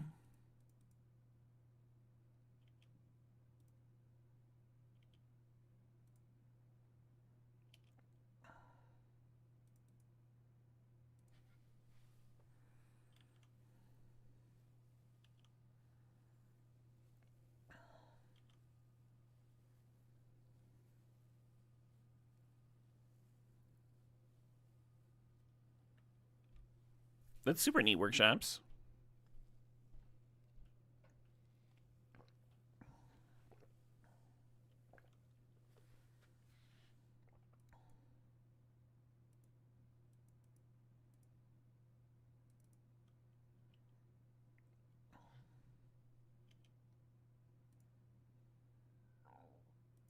Cool.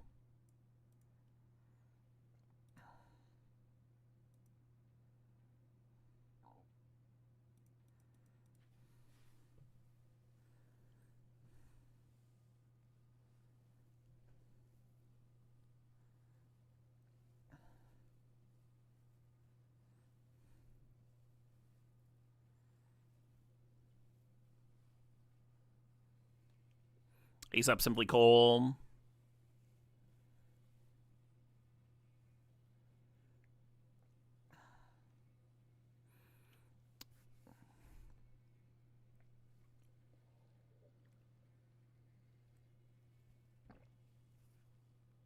So we can just draw 2 cards, and then loot, get 2 treasure, and then the attachments will give us a loot, and that'll be like all of our loots. And then we can decide if we want to fire off Wisdom or what.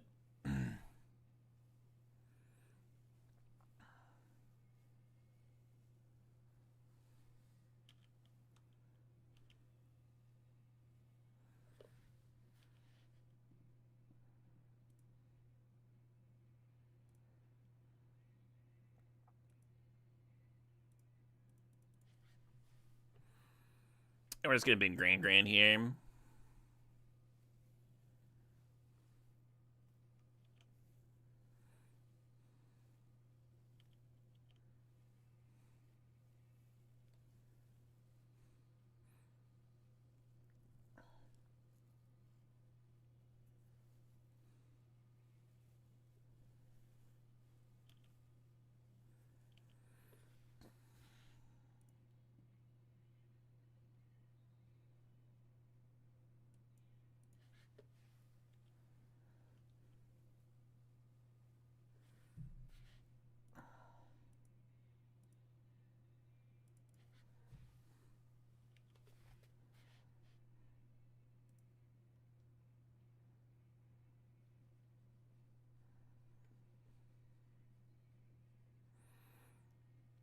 And what I'm mostly digging for is combustion techniques for the otters, because if they're not getting otter damage in, I don't think they can actually win.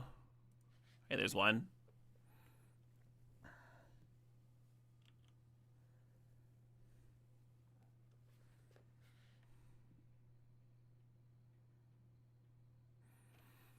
Otter's more important than Grand, right? I'm pretty sure.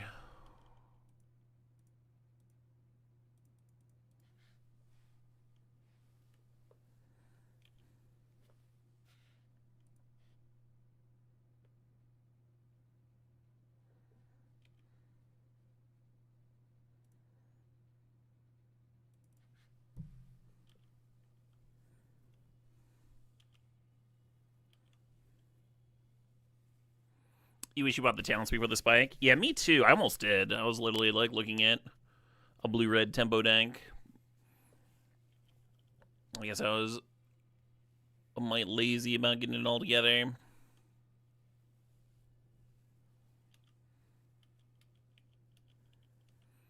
Yeah, I mean, if they trigger Monument twice on their turn, twice on my turn, that's 6 plus 6 is 12. Seems very doable, doesn't it?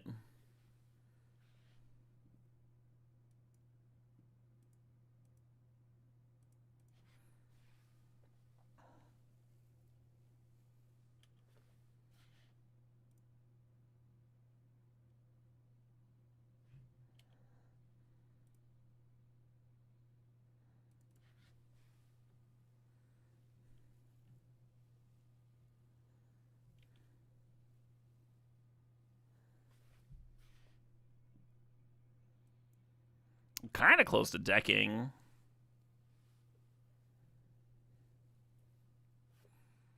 How many combustion techniques are even left? I've seen 2. Yeah, there's 2 more left. Alright, I guess I cast this.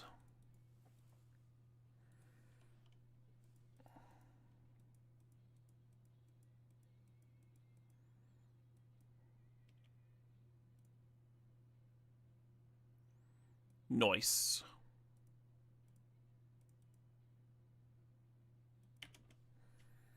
And then I was going to say no to everything now.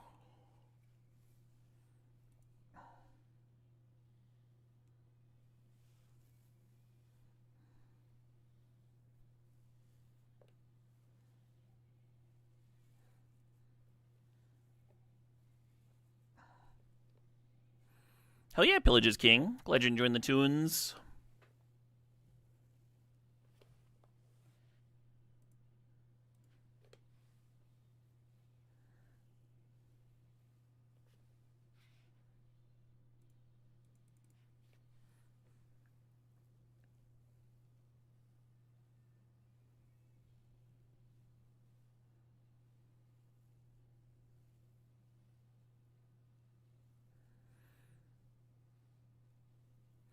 Oh, I guess they could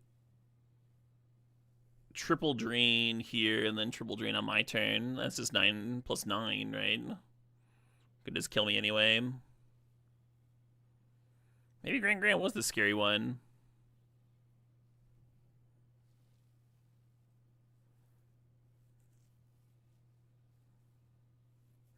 Oh, but on my turn, we might have a instant off,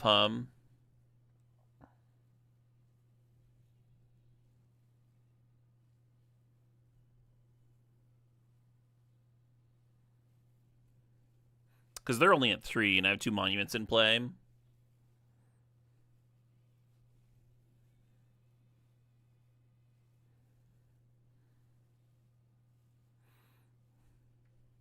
A standoff? No, no, no, no, no. An instant off. Might as well shock. There's no difference between 3 and 1,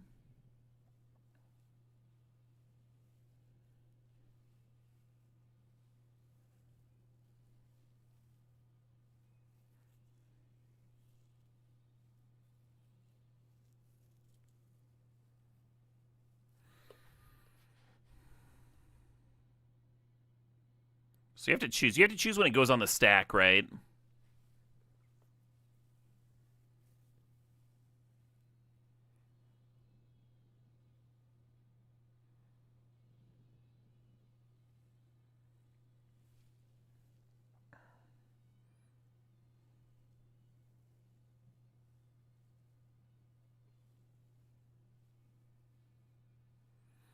I don't know actually know who's favored then.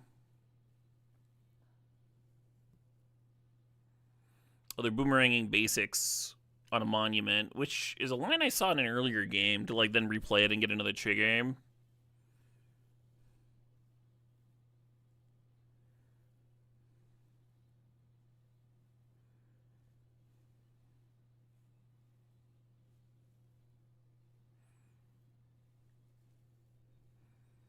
I don't think there's enough mana here, but I could be wrong.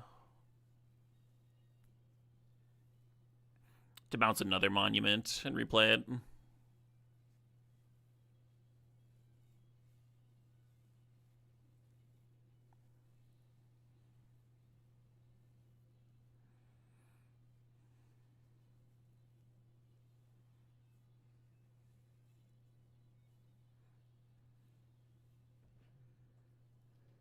I guess they could use the first trigger from the monument to make a treasure, and if they find their 4th monument, they could play that, and then they would have 2 discards, and I'd be dead.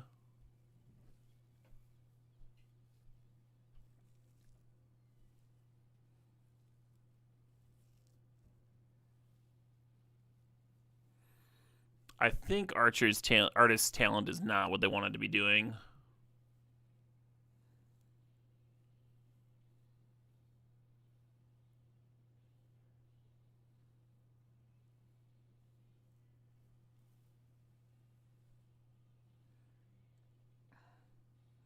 Grancestral, yeah.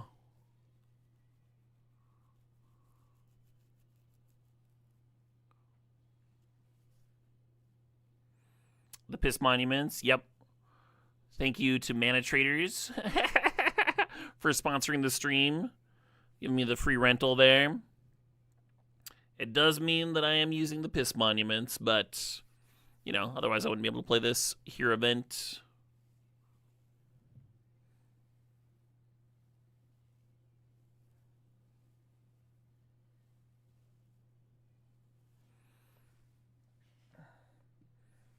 One's got 2 mana available. I'm going to lead on Monument.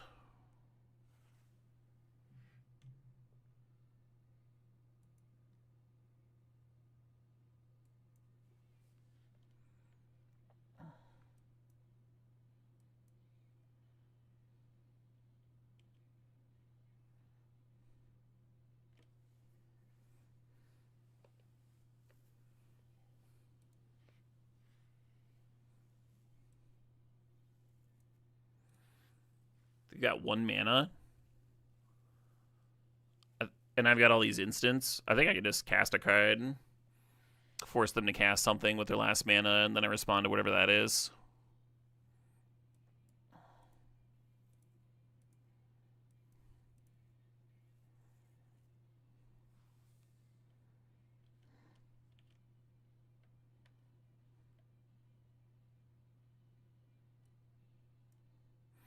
It's interesting that they're like firing off a response to these triggers. I assume they would make me choose the Monument first.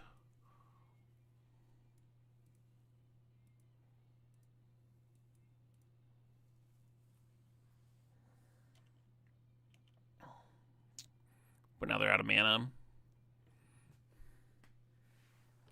GG. That was a close game, huh?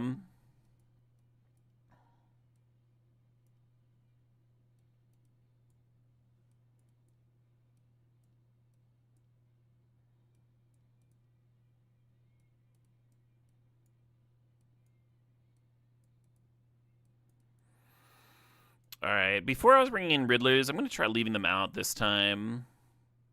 And I think I'm still going to cut Grands, even though they're so very good. Because you don't need them. And I'm bringing a whole bunch of like non-lessons, so you gotta shave stuff.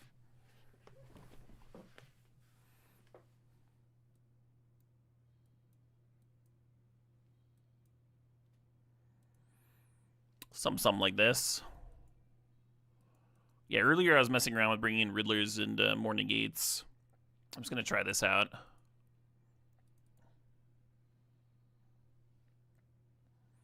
Keep it a little bit more less dense.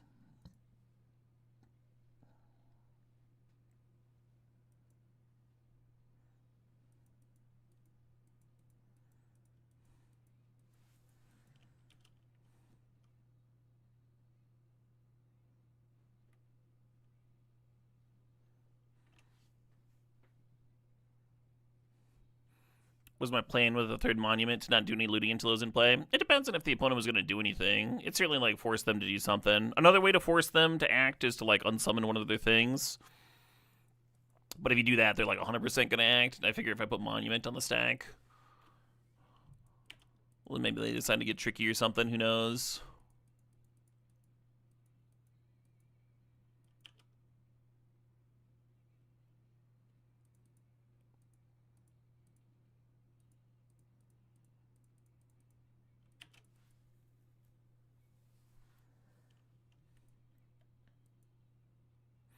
I've got a removal heavy hand, so I'm just going to point it at the Gran. Prevent the loots. Opponent's tanking as though they have a Spell Pierce, but it's probably just the lag, huh?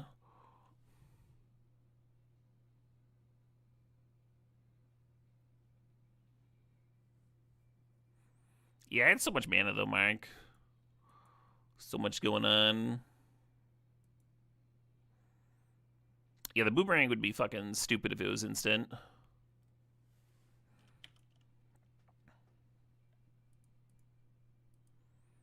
Just cycle into the Riddler, sure.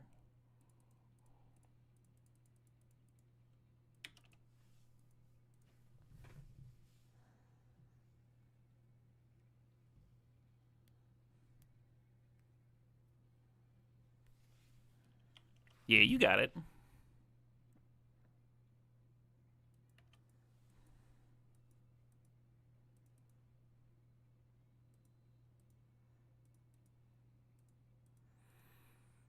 I think now we can accumulate wisdom and bin the technique, and then I'll get to draw 3.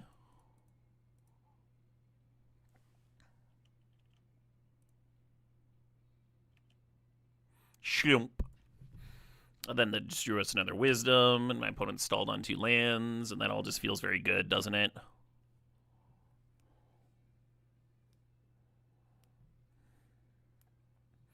Opponent has no lessons in the graveyard.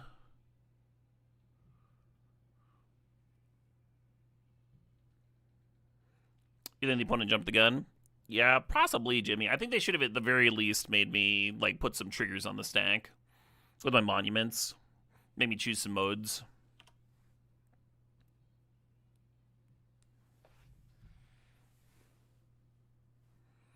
Considering activating artist's talent.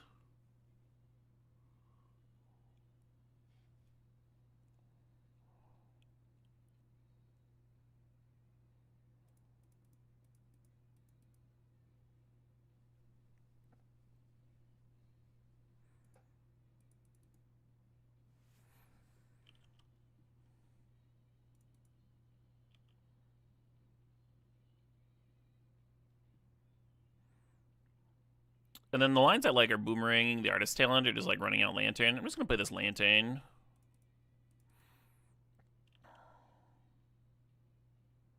Oh, it's free. I'm over tapping. Shit.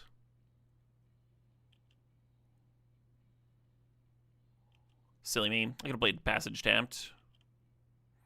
Well, no, I'll loot it away.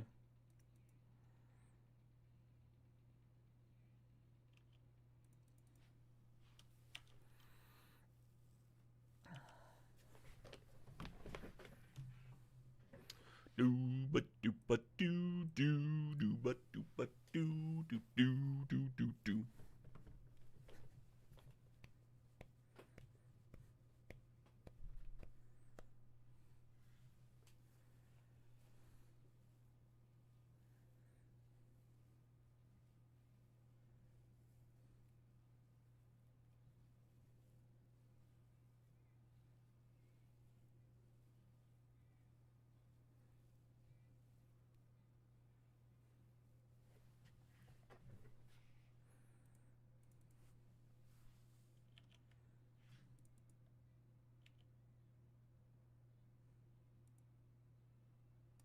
Wait, can I tell which one's been leveled up? Yeah, it's on level 2. It's on level 1.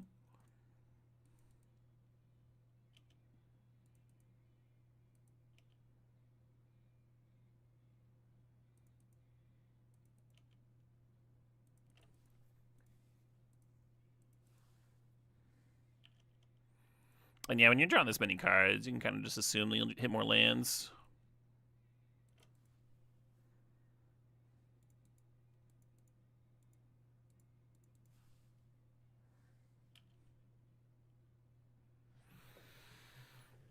Do we want a talent? I guess.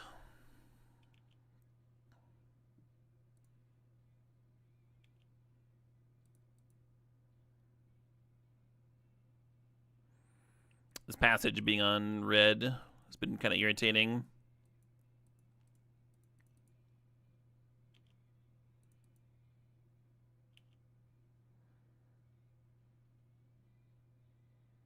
I think I'm gonna not loot there. This all looks pretty good.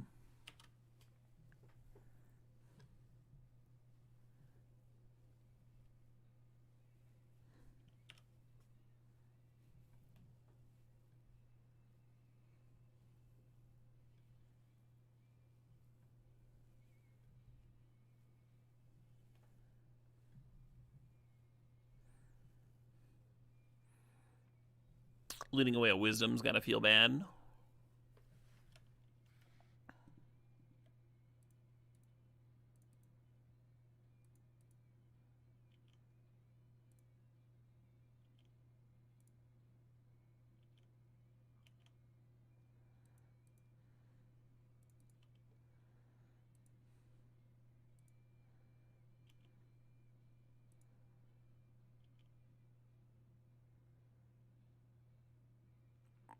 Oh, fine.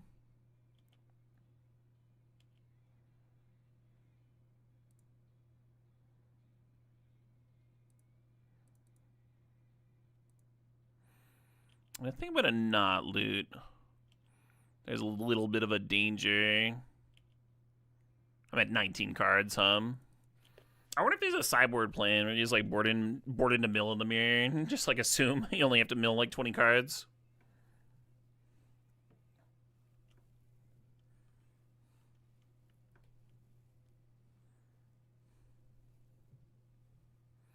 And they saw me loot away in a null, so should be pretty clear that I've got more of that.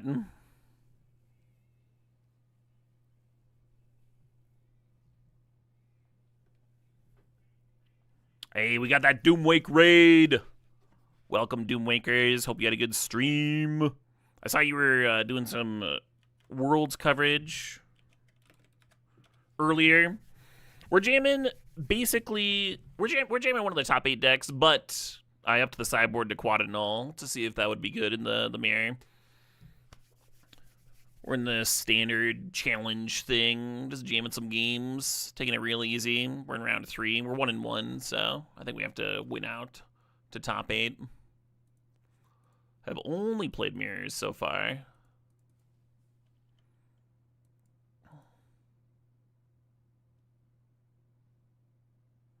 What did I take out for the nulls? I can show you the sideboard. So the original list had a 3-mana removal spell that I cut. There was the Spider-Man bounce a creature counter. I cut that too. I cut Spell Pierce. I did add a second negate. You know, things. I shaved one of the shatters. I think there were 2 shatters. Yeah, there were 2 of these. I got one of those to get the fourth null in. So far, I'm not sure if I want triple Riddler. I guess you want those for when your opponents are answering your shit. So you still have a way to win the game. Or maybe you want them when the opponent's nuking your graveyard, so you still have a way to draw cards. I don't know. I'm not 100% on that plan yet.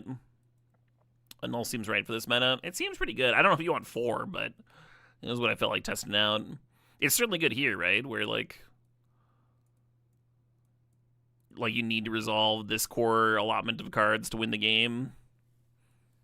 And like even and people are like bouncing to Storm Chaser's Talent to replay it over and over.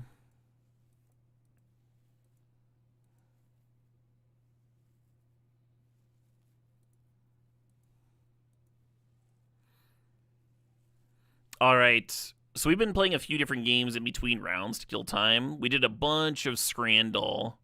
And right now we're in the middle of losing a game of Connections. We got one of them correct, the familial terms. But we've burned through 3 mistakes here. Basically, we're trying to do groupings. I kind of want to try Pop TNT, Pup, and Pep. Now that we've removed the familial terms, that might work.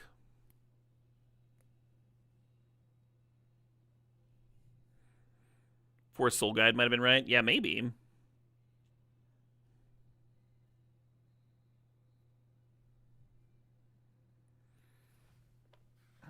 Yeah, I'm just going to try it.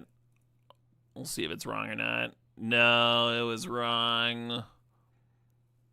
Blank Pet. Oh, like Strumpet, Whippet, Poppet, and Puppet. Okay. These were all Indian languages. And these were just straight up palindromes at the end.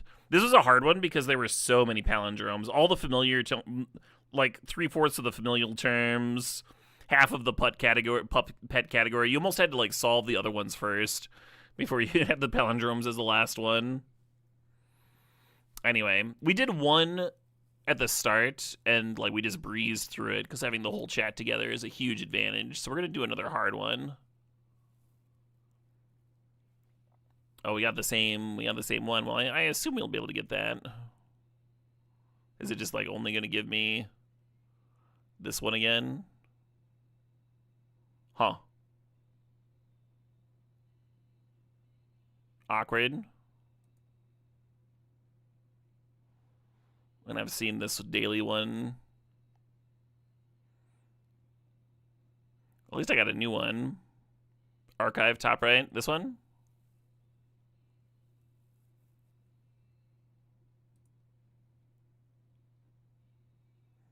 I was kind of hoping to choose a hard one, but that's all right.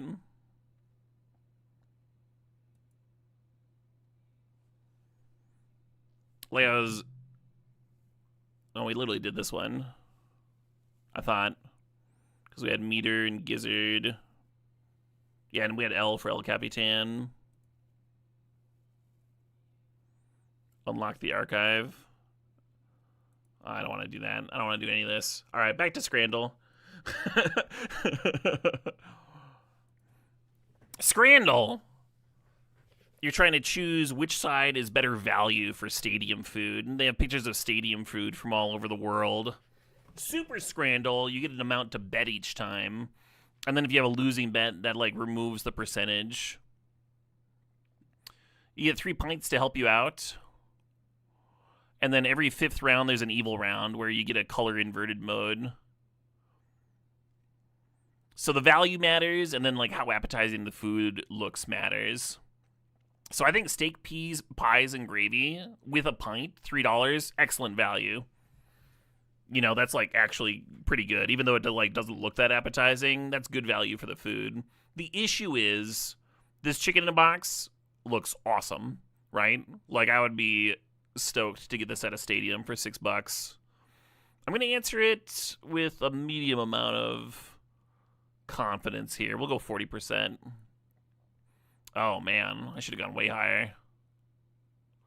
Because it looks amazing. Yeah, exactly. All right, so here the prices are basically the same, so we don't really have to care about value price that much. What we do have is the sketchiest looking fucking hot dog I've ever seen in my goddamn life. Just a real revolting... It's like if you cut off Frankenstein's weird green penis and put it in a bun. It's like necrotic, you know, and like shaped weird. It's got like sores on it. It looks like some pus is about to explode out of this end. Oh, speaking of which, I think my food is here. Oh, nope, it's very close though. Awesome. This is perfect timing. Anyway, and then the chips and sausage with curry sauce looks awesome. Looks fantastic. I'm going to go up to 60%. I'm very confident on this one. Ireland looks like they're doing sausage right. Huh.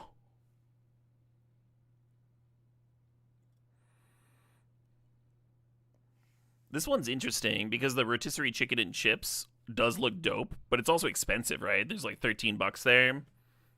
Whereas the fish sandwich is tiny and shitty looking, but it's only $3. I'm gonna give it to the one that looks like something that I'd actually want to eat. But I'm gonna do low confidence. Hell yeah. Okay. If this one was like a huge price difference, then that might give chips and nuggets like the nod, but they're not that different, right? Like it's 33% more, but it looks way better than 33% more. The French fries have like a crisp to them. The meat looks awesome. I'd be really stoked to get 2 lamb gyros. Is that a way to spell euros too? It's interesting. I'm gonna shove it all. I'm gonna shove all here. Easy.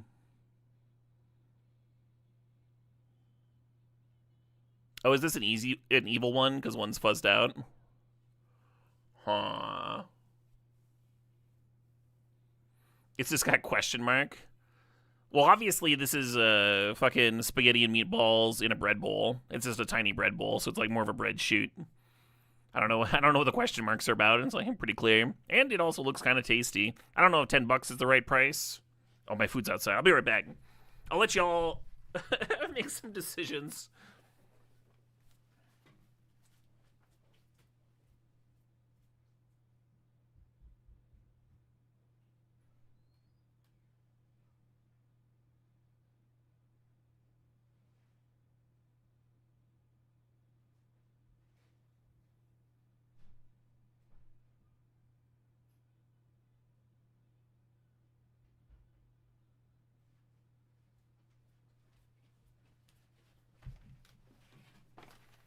Alright, my food is here. We can all rate my Culver's burger against whatever the fuck it is we're looking on screen. I also got a cold package outside. I'm curious.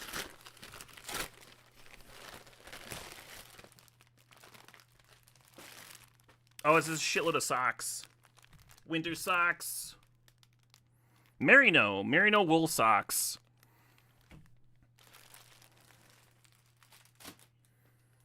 Merino is nice. They like breathe super well, which is good for me because I've got sweaty feet.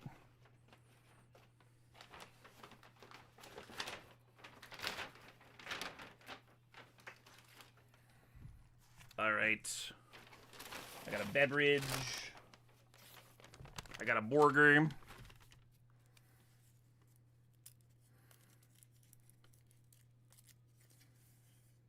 Hell yes, Nubagus.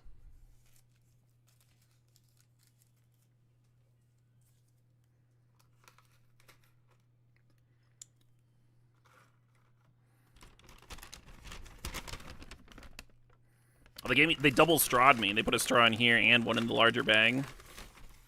Let's see. Crinkle fries. Mmm, cold.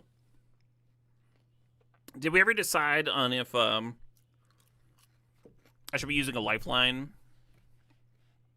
I'm gonna give it to pork steak. Korea stadium food is it's OP. It's really good. I think the question marks are gonna throw people off unnecessarily here. But like even with that, you're paying $8 for whatever the fuck this is. It's gonna look awesome. It's gonna be great. I should shove all. I'm gonna put 20%. Oh my god, that looks so fucking good.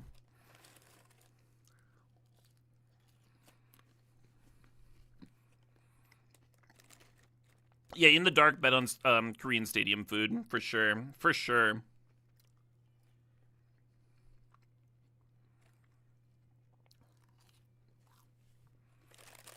So if you can sell something to people that just looks like a giant turd,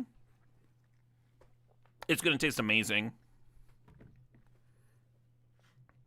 I think these both look dope. I think the fresh like leaf of basil there is a nice touch. The pita bread looks like freshly made. I think everybody else is gonna like hands down vote on pita bread and meatballs, only because the deep fried mincemeat and onions looks like a turd. But I'd be stoked with either of these. If people are buying the food that looks like poop, that food is gonna taste dope. It's gonna taste so good.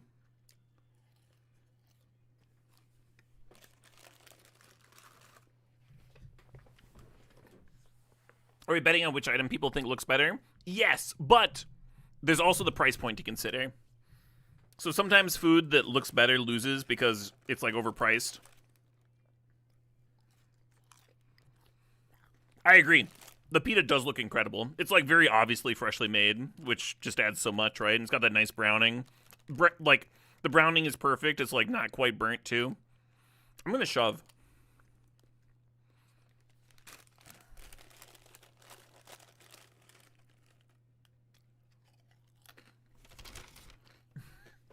Improved burger. How did they improve it? What I want to know. What exactly did they do to this burger to improve it? Because that looks gross. Sometimes the food looks so disgusting, and it's like you can tell it's just because of how they shot it. That's actively gross. It's a bad photo and bad food. The steak pie mash and gravy looks awesome.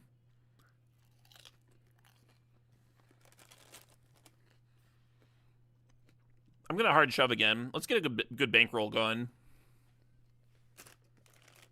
Wow, only 43%. I would have thought it would be higher. Let's see. We have bread with lard and onions on one side. And on the other side, an average chicken burrito. Oh, shit, what up? Hey, Dirks80. Thanks for the sub. GL with the games. Just dropped in to pay the man. I appreciate that, Dirks. Hope you're having a good one. Only got one match in progress here. Well, misplaced ginger jamming.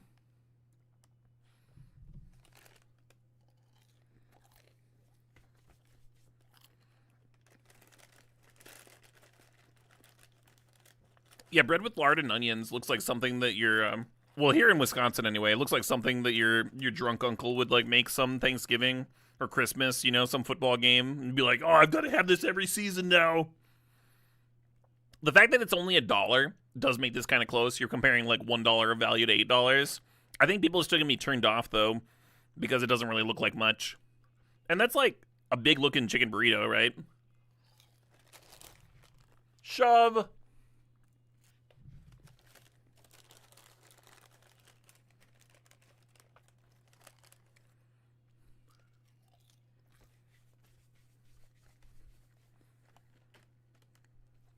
Hey, we got a fight here.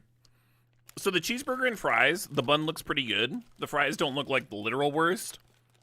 My issue with the cheeseburger and fries is how sad that patty looks, right? It's like just getting like smothered beneath the bun. Drowning in bun. You're just gonna get a big fucking mouth of bun there. Pela all the way. Is that how you pronounce it? How do you pronounce it? What is this? What is this food?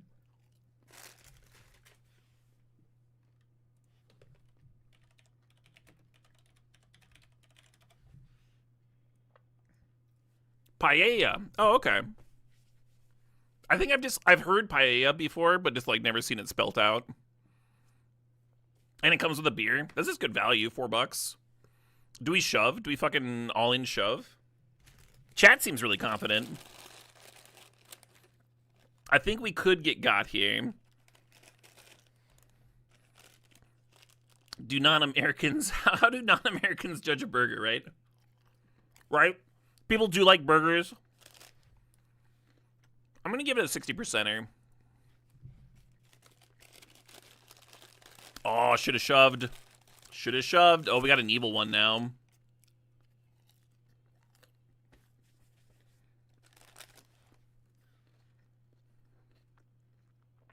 Sweet chili and lime shredded chicken flatbread for $10. Or a kebab roll for $3.40. And it's Australia versus England. I feel like Australia versus England stadium food is on a very even level from what I've seen. Sweet chili and lime. That sounds dope. And you can see some green in there. I think I'm going to use a pint on this.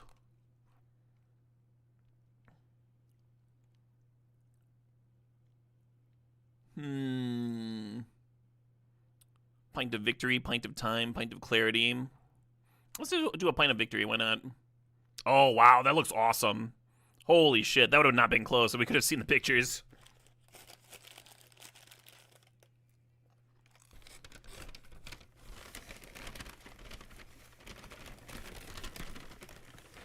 Sausage delivered to your seat. That looks gross. Just like the mustard smear across it. It's hard to make mustard on a sausage look gross, but that certainly does.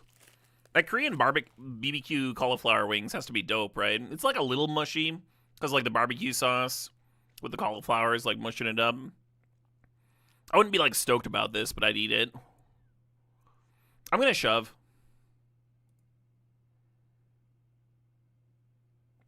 Awesome. Round 4 about to start here. So like at surface level, these are both like covered fries at a stadium. One gives you the peppered steak pie. The other one gives you like cheesy bacon with the fries. Then you look down to the price. $6 versus $10. I'm sorry, USA. I think England takes this one. I'll give it a 60%er.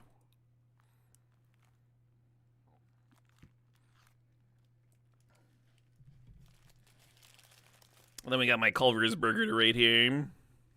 I mean, it looks better than this cheeseburger.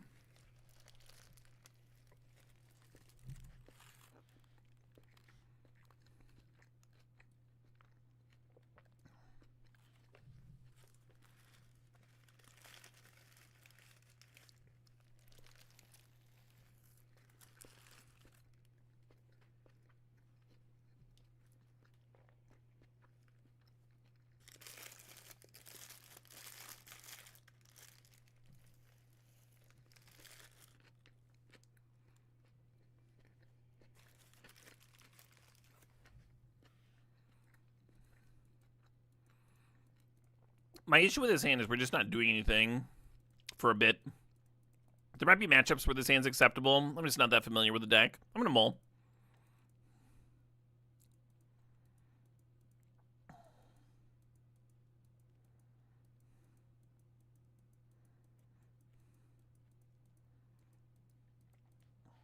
Yeah, I don't know, actually.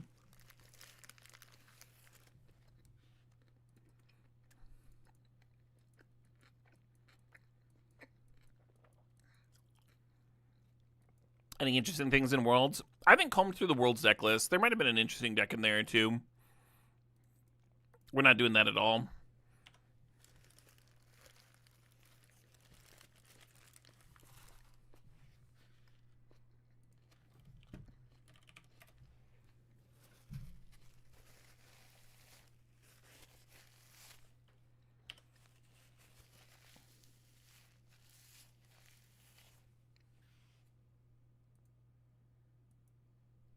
Thought I F6'd, but I didn't do it.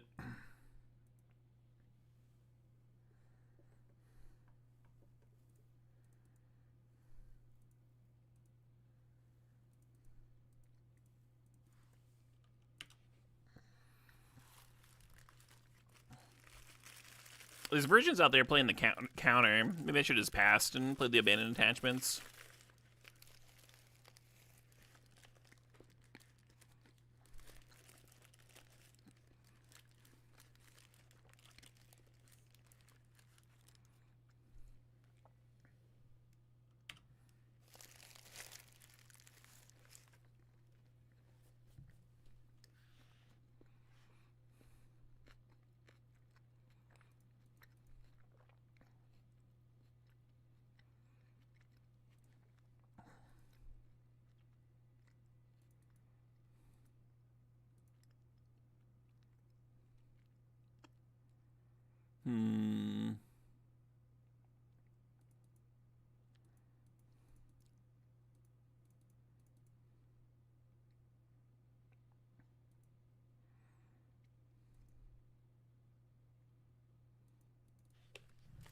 I don't know how I was supposed to loot there.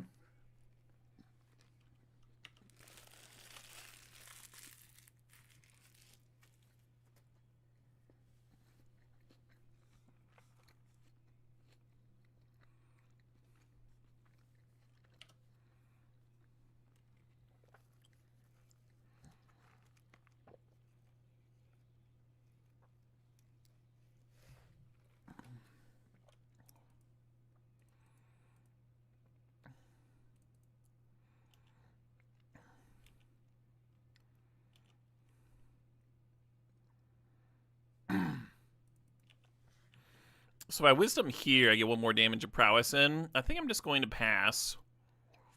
Wisdom on their turn. No, the muse counters as effectively.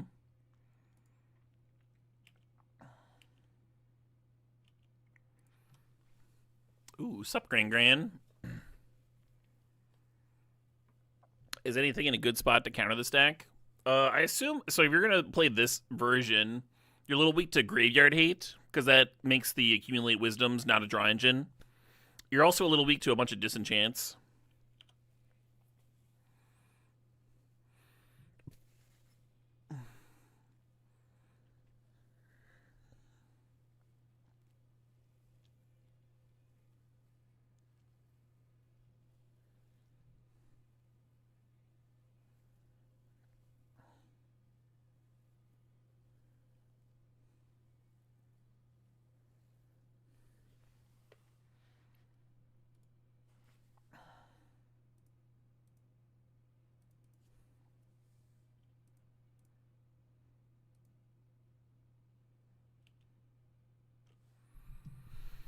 I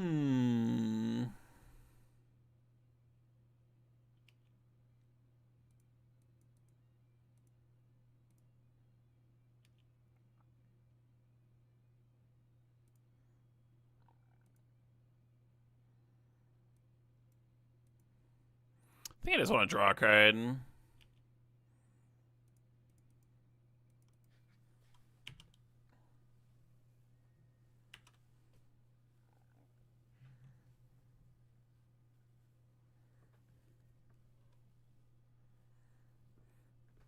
And then the opponent's probably going to kill my Grand, and then I'll just, like, level up my artist talent. Get the same thing going. It looks like that's what they did here, right? Just leveled up their artist talent, get the same effect.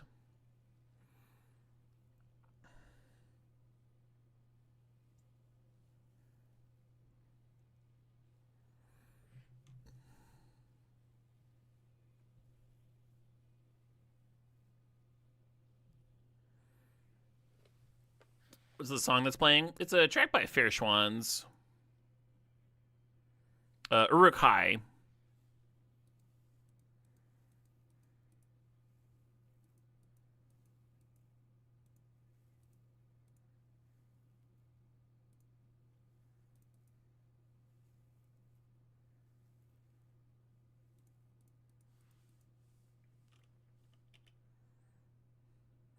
Probably not going to need the third artist talent. I getting pierced? No, they're just doing something.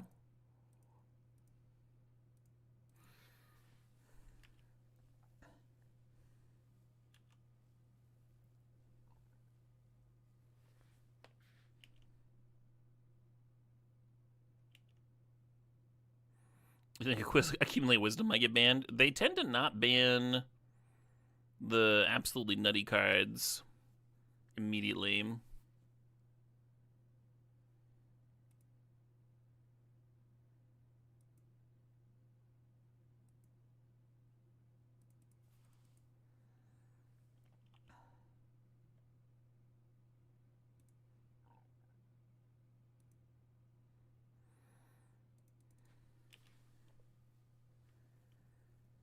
Very possible I'm supposed to drain for 3 there.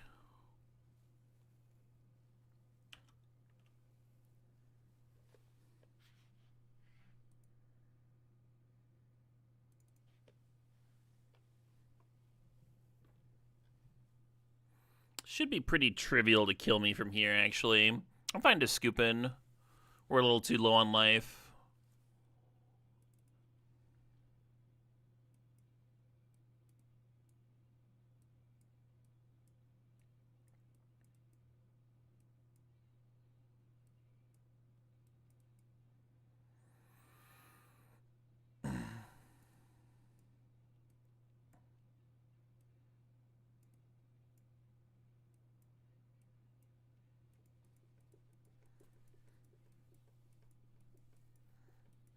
Yeah, the instant speed on combustion technique's kind of important. For a little bit, I was leaving in one demonstration, because sometimes you can pop... Like, if someone's aggressively bouncing Storm Chaser's talent, sometimes you can get multiple tokens. I was also experimenting with bringing in Riddlers. Some of my earlier opponents were doing that, too. I think I don't like it, just because there's only so much space for non-lessons for your draw engine to still work.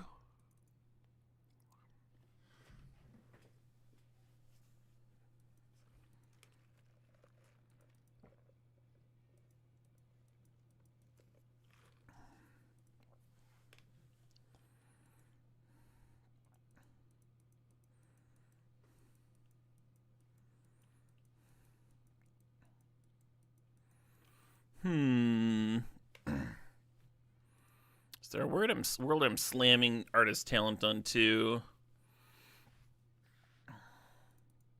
Just thinking about whether to play passage like tapped naming blue here. Save a couple life.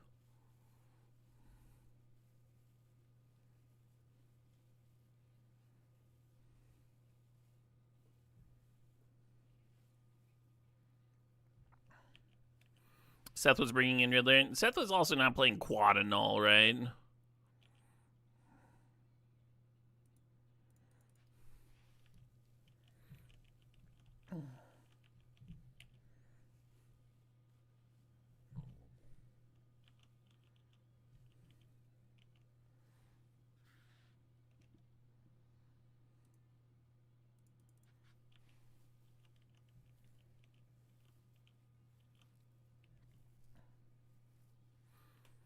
I don't think the mirror is going to become a bunch of abrades and nulls for most people. At least not quad. I think quad's pretty extreme. Oh shit, what up? Hey, Murgle Dude. Thanks the sub.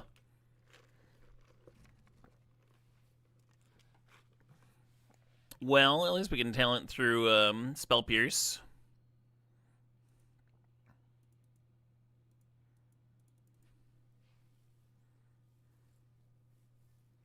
Boo. Alright, your turn.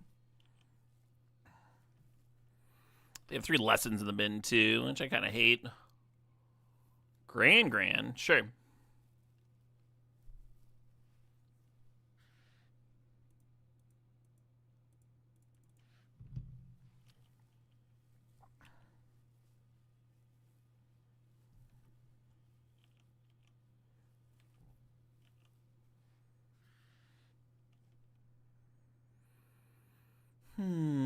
Think about cycling the Price of Freedom just to get another lesson in the bin, huh?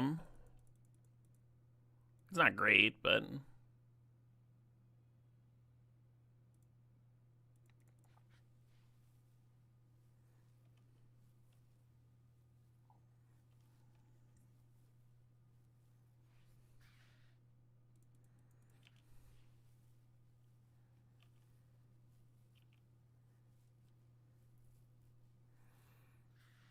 I wonder if I should be playing Accumulate Wisdom here.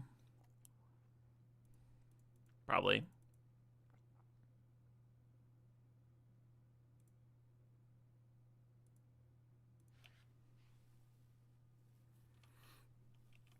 Very good at null choice. Yeah, that's because I've got I play pre-modern sometimes, so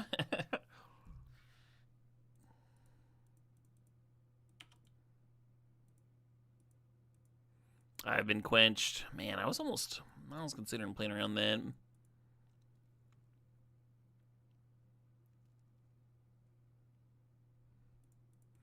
This did give me the draw 3 though. Ooh. That is not gas.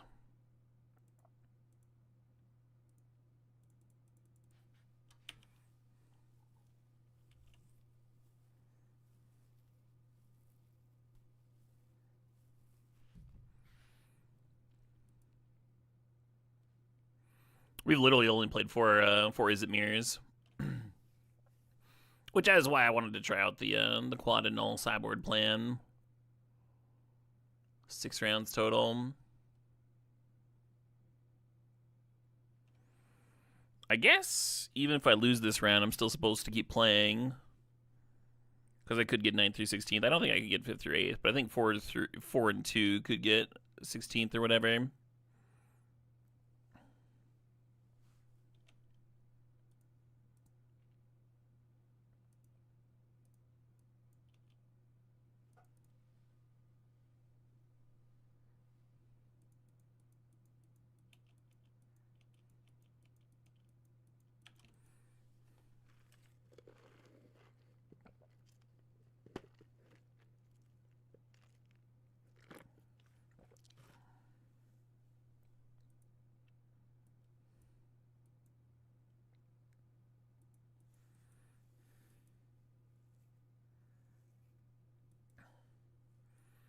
Yeah, I think Graveyard Hate might be better than Annuls. Like, obviously they need their artifacts and enchantments to win the game, but the Graveyard Hate turning off the draw 3 is really good.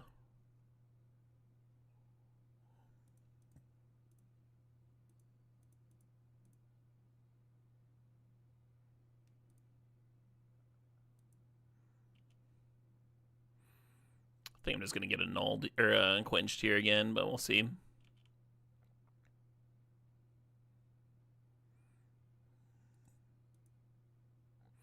It's hard to concede when you've got like the ability to just draw the cards in the universe potentially. I think we can safely concede though.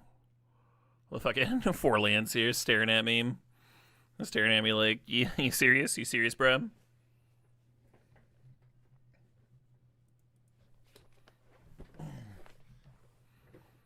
Four mirrors, 2 and 2.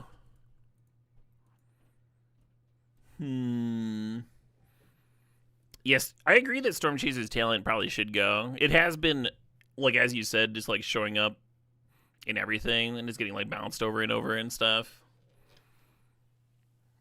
The fact that you're getting a 1-mana 1/1 prowess threat, which is like borderline playable in a lot of these decks on its own, every time a card is multiple things, right? Every time a card is actually like just like multiple playable cards stapled together. The first time I really noticed that was like Lodestone Golem. I was like, in Vintage, this is just two cards. This is just two playable cards stapled together. No way that's not getting restricted. That was a long time ago. But yeah.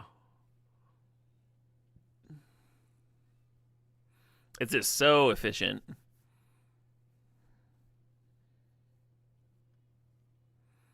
I think you're right, Myrtle Doom. Yeah, this Earthside album's very good. One of my favorite albums from last year.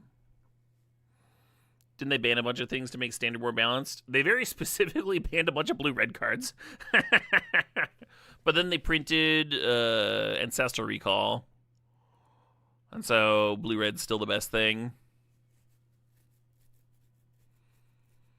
You start to wonder if the Storm Chasers talent should have just been banned a while back, though.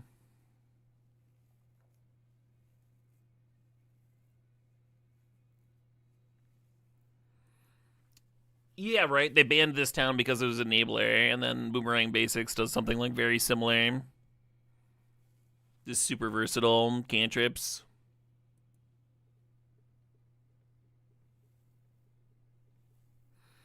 Imagine this with Corey Steelcutter. I do not want to do that. I don't want to do that at all. That's like probably just a Pioneer deck, right? Like you just take this standard deck and you cut the Monument to Endurances and Artist Talents, and you just throw in 4 fucking Steelcutter, and that's just like your deck. You just like no other changes. I don't know. Maybe there's a mana base improvement, but this kind of looks like a Pioneer mana base.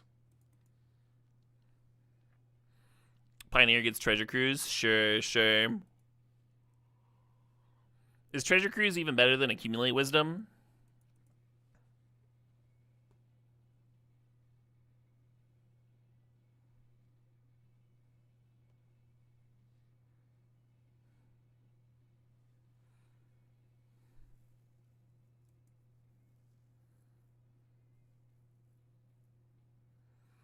You pick up Steam Vents in Pioneer. Yeah. I mean, the passage is like frustrating sometimes if you have to choose red with it. Then later on, you have those turns where you just want to play every single card draw spell available.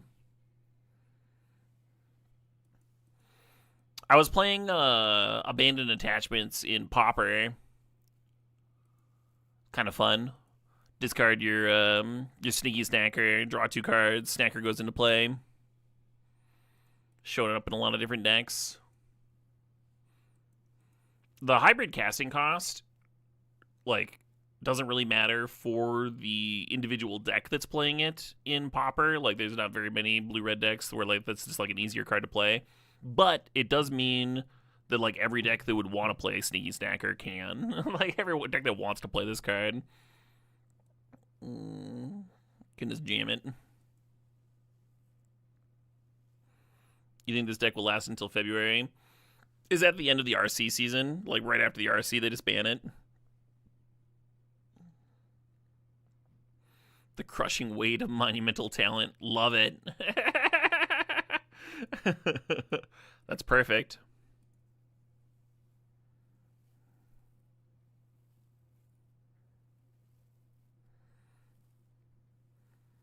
Oh, the standard RCQ season just started. Gotcha. I should be looking into local RCQs. I can't play any this weekend anyway, though. Caleb's got a busy fucking weekend. My last show of the year on Friday. Gonna go see Acid Bath. Gonna have a great time. So I'll be doing an early stream on Friday, and then I'll be doing an early stream on Saturday as well.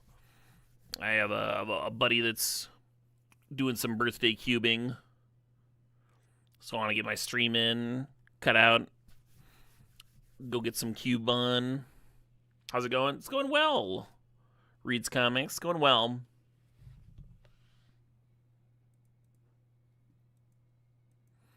Misty has theirs the beginning of January. Oh, thanks, Light Sentry. That gives me a little bit of time to get a deck together. I hope I'm not just jamming this. I might have to. It might just like be too efficient and stuff. If I was playing a rogue deck, I would probably want to main deck like quad lanterns right now. Maybe not quad, but like I think lantern's very main deckable. You're like spending a card to deny your opponent drawing 3 cards. And then it interferes with talent rebuying things.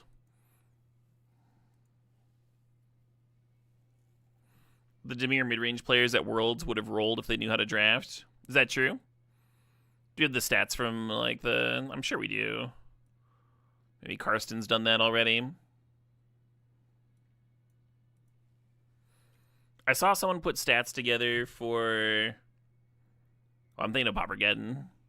That was really nice. You think they had, like, a 70% win rate? Oh, yeah.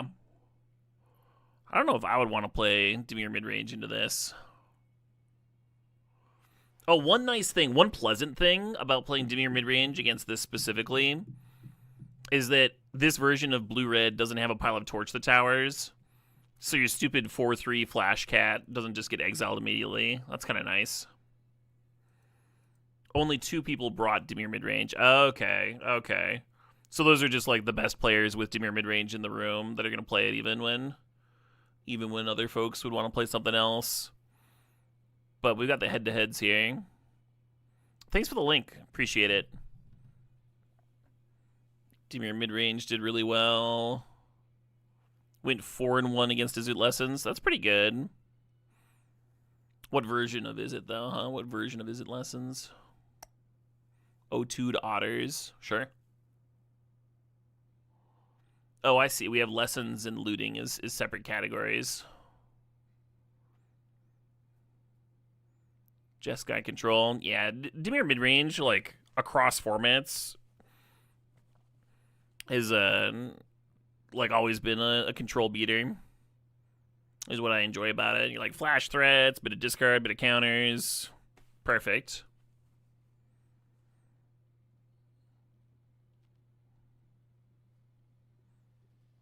Yeah, and Sultai Reanimator as Dimir mid-range, it's like, if you want to devote the slots to it, you'll beat it, and if you don't...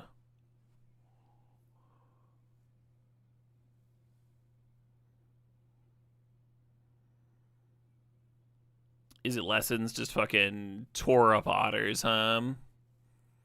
And Bant Airbending is like not even close. Not even close. Looks like it had a rough time against Ouroboride, which is interesting to me.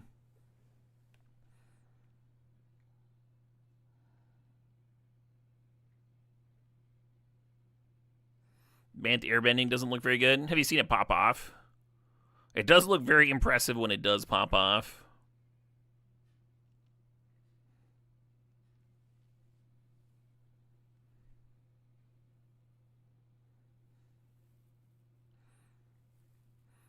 Looks like Golgari Dragons did really well. It's just a fucking mid-range deck with like a couple of dragon cards, right?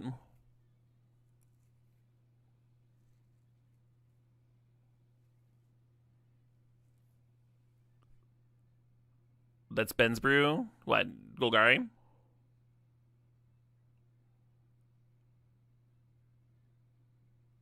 Oh, that's true. It is just one player, huh? Just went 6 and 2. Can we look at the list for dragons? Sure. Hey, Silent Chibi, thanks for the sub. Thanks for the 51 months.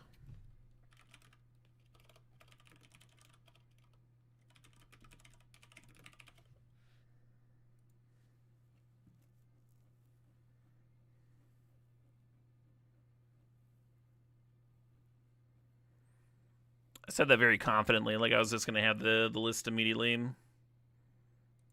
Oh, here we are. Thanks, Manoworks. We're playing Bloomvine Regent. Get some basics. Have a dragon. I don't think I know what this card does. 5 mana for a 6/6. Ward, sacrifice a food. Other creatures are food artifacts in addition to other types. Okay, okay. So the ward is just sacrifice a creature. I was like, ward sacrifice a food seems fucking insane. And then whenever you kill a creature, it gets +2/+2. That might be hard for some decks to deal with. Quad Ice Till, love that. Love Quad Ice Till. Some Rampant Growths. Yeah, we certainly do be rampant here. Urgent Necropsy is interesting. This card actually might be insane against the current crop of Izzet decks, because you can destroy an artifact and a creature and an enchantment. And that's like exactly what the Izzet deck wants to do, right? Is have one enchantment, one, well, maybe multiple, but it's trying to like piece all of those together. And it's an instant too. Soulstone's just yet another. Look at this. Just textless Soulstone. Yeah, it's just another Rampant Growth. It just taps for black. Yeah, this is the most mid-rangey shit I've ever seen. Where it's like a ramp to fucking like mid-range 5-drops. Bossing is solid. Restless Cottage still looking great. Yeah, it's interesting to see green-black mid-range without like a real draw engine besides the Ice Till Explorers, We're used to seeing the Demon Soup stuff. Oh, I wonder if Ooze is main deckable. I think Ooze is main deckable now.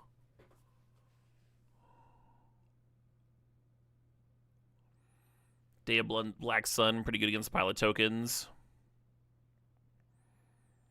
And Rexage seems like a really good choice too.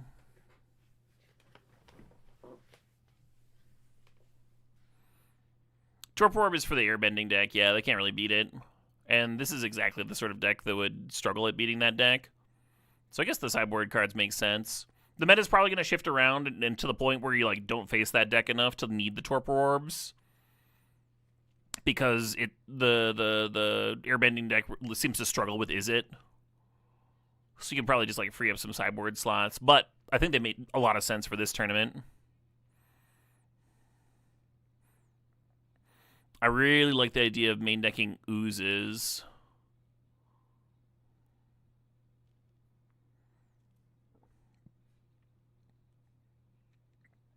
I don't know what you're cutting for him. Maybe one of the infinite 5-drops.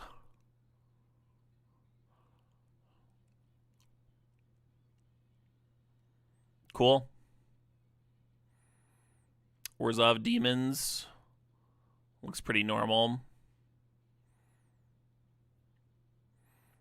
Yeah, I like Elspeth so much in Powered Cube, and every time I try and play it in Standard, I'm like, this is just not nearly as impressive. I'm used to playing it and like just fucking winning really hard in Cube. Maybe it's good here with the Preachers, Maybe it makes the Preachers look a little better.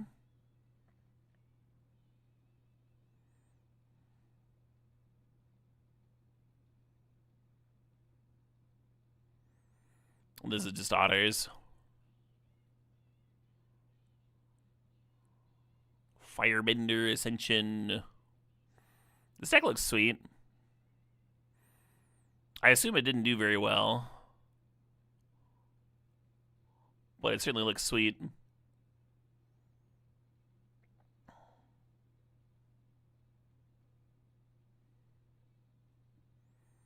Golgari Ouroboros.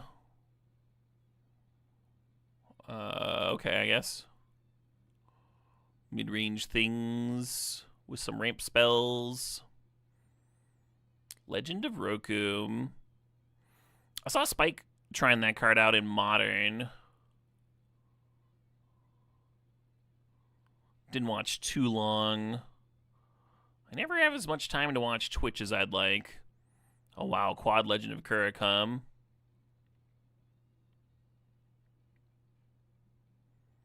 That's a fucking control deck. Cool.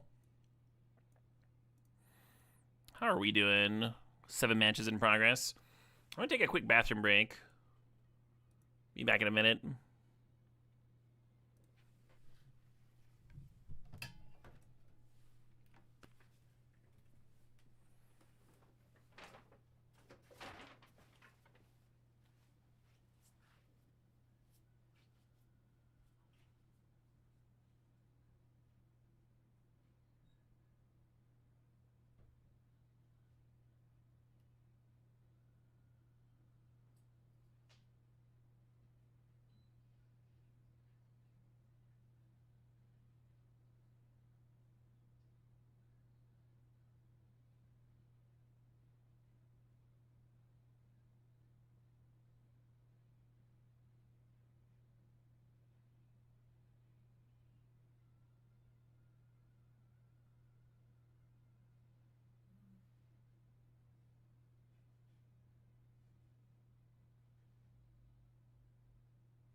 I think I am going to crack open a brewski. The last of my 4-pack of Wild Rice Smoked Lager. Pretty solid beer. And I think I'll play a little bit more of that fucking food game. Shit's addicting.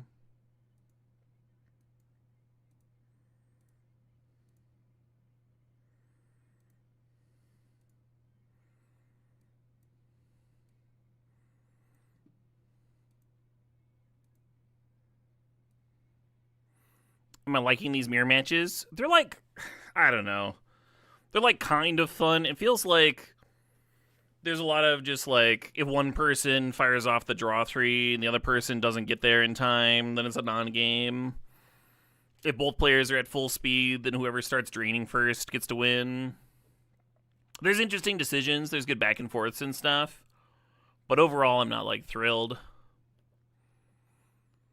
I would probably, if I was considering, I think I would rather not play this in the RC or RC queuing if I could avoid it. Not unless I'd like cracked the mirror, so that I was like winning consistently. Because so far I haven't done that, right? I've only played these 4 matches. Hey, what's the issue? Thanks for the sob. Thanks for 29 months. So we've been looking at stadium food, and you vote based on like what you think other people would vote on, what other people would prefer to buy. So that you take the price into consideration. But this is from Scotland. It's a steak ale pasty. I don't think it looks bad. Like, it's not like amazing, but like I've thrown pasties in my oven. This is what they come out looking like. They're always tasty. Steak and ale sounds dope. And this cheeseburger, even if it comes with chips, looks very sad, huh? Very sad. I'm gonna shove all on the pasty. I could be wrong here. I could be super wrong. All right, I'll do 40%. Oh, I would have barely won. I would have barely gotten there. Pasties are so fucking good. They really are, yeah. You had great success against Monument today with Mono Red. Oh, fun. That's good to hear. Yeah, a lot of the win condition of the Monument deck is very slow, right? So if you're just killing them, if you're not trying to grind it all, I can see that working. Especially if you had a shitload of reach. This is another very sad-looking burger. The chicken balti pie, so that sounds dope. I think it actually looks dry. If you look at the meat in here, I think we kind of have 2 sad options. I think people would vote for the chicken balti pie just because it's much easier to like eye spot a sad burger than something that's a little bit more off the radar. I'm gonna give it the vote, but it's gonna be low percentage. 2 sad options at the same price. Yeah. At least they both had low scores. So every 5th round, you get an evil. You get an evil one. We have no price data on either. It's just a purple Korean corn dog, hot dog and mozzarella in oob butter, fried in panko, dusted with ube, with sweet and spicy honey, or just cobs with chips and a sausage. I kind of want to use one of my pints. The evil ones scare me. I think we could probably suss this out.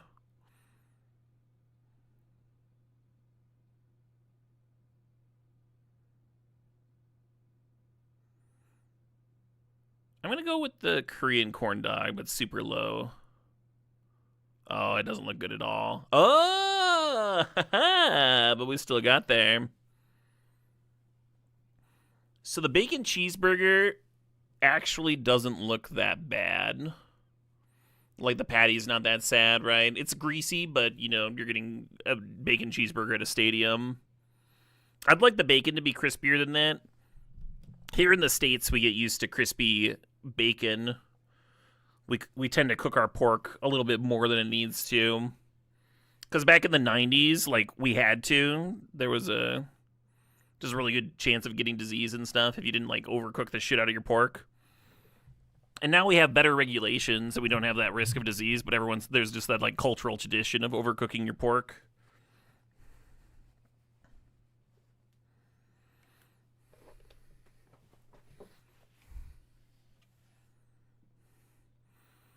And then the chicken sandwich here looks really good, actually. Like, this is all stadium-style toppings, but, like, obviously the chicken is, like, fresh and crispy. It doesn't look too dry. Just looking at the outside. Got some nice dipping sauce. Oh, is that plain white bread, though? I guess that's fine. You're also paying $10 here. I think the price difference is going to be the tiebreaker for me. I think the meals look like relatively equal. Obviously, the photo quality is better on the USA one, so it looks a little better. But I think the food quality does look pretty similar here. You get the fries, you know, so the price is gonna do it for me. Oh, I lost. I can no longer 20% bet. That option has been removed from me. Right, Sean the Automator? Yeah, double patty burger with bacon and fries for $6.50. Sausage roll and chips.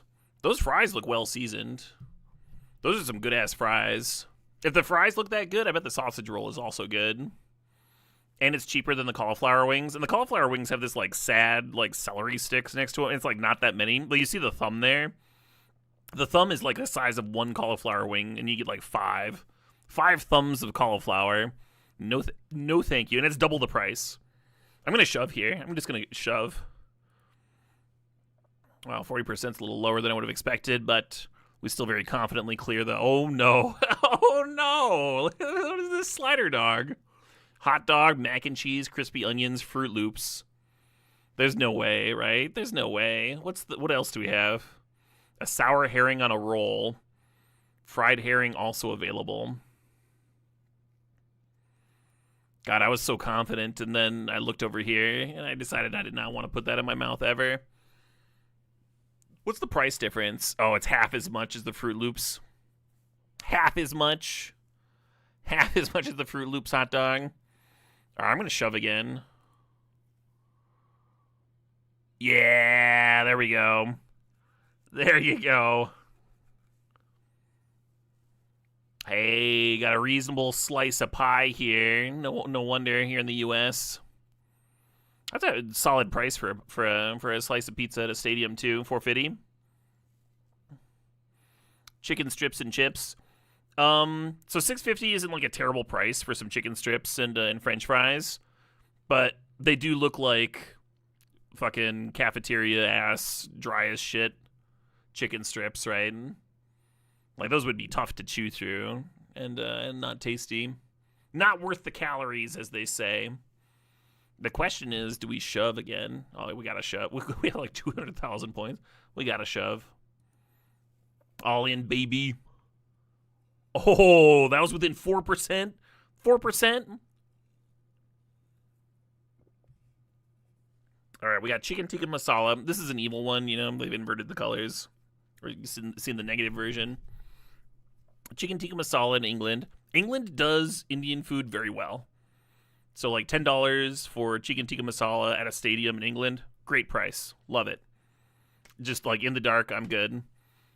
Brazil has extremely good value, unlike all of their items. Not all of their items look dope, in my opinion. But I've been like overall impressed with the amount of value you get. So like the pulled pork and sausage sandwich. This is probably huge. I bet it looks dope too. I kind of want to use a pint here. I think I'm going to use a pint. Skip this round, move on to the next. Let's do that. I think this would be a difficult one, even if I could see the colors. So I'm just going to skip. So the New York loaded fries are over twice as much, but the ham baguette looks sad, right? Like the actual bread doesn't look bad. But they literally did just like slice a baguette in half and put some ham in the middle. It's not a sandwich. I'm sorry. I would not want to eat that. It'd be so dry, right? And the New York loaded fries look very good. Pastrami, mustard, crispy onions, and pickles. So even though it's double the price, I'm feeling pretty confident here. I'm going to shove. I'm gonna fucking shove, folks. Oh, 2%. Look at how many fucking points we have, though. 500,000. This always shove play is working really well for me. I don't see how this could ever go wrong.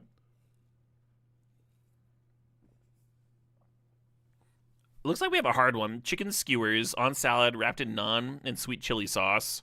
$6. That's awesome. And then Korean chicken and beer. $8.70. That also looks really good. And you get the beer with it. I actually think this is very close. I think the chicken skewers look a little better, and you're paying a little less. But the Korean chicken and beer coming with the beer is pretty good. I wish I could smell them, you know what I mean? Like, I think the smell of the Korean chicken might just, like, fucking make it a steamroll.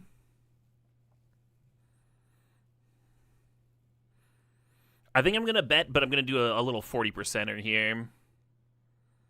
You think the Korean chicken looks way better? Yeah, I think those skewers look dope. And you get, like, the naan bread in there. Oh, man. I'll do this, though. 80% too? Oh, 2% difference? 2% difference? This is getting hard, folks.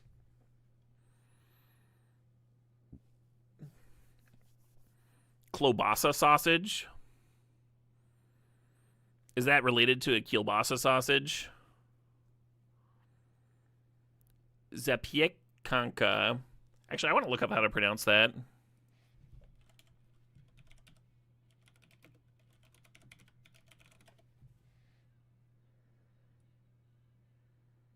Oh, wow. I kind of nailed it. Zapiekanka.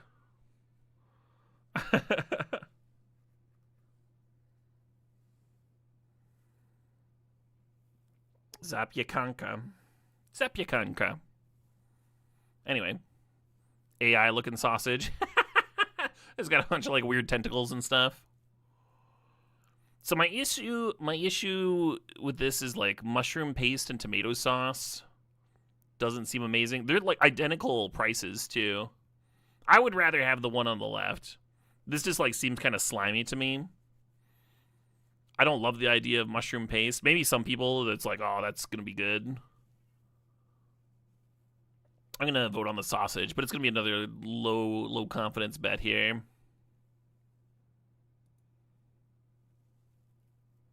Oh, I lost by 2%. Oh no. We've actually seen this cheeseburger.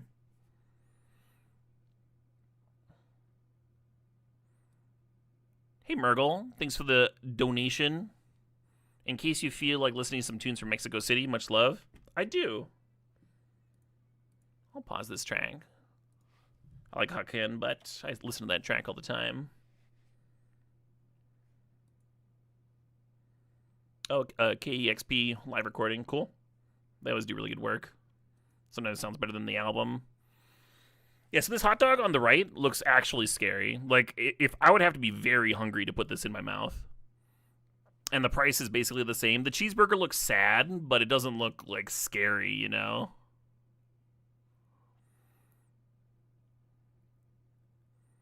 I'm gonna shove. I know it's got, like, a really low rating, but I don't care. I'm gonna shove.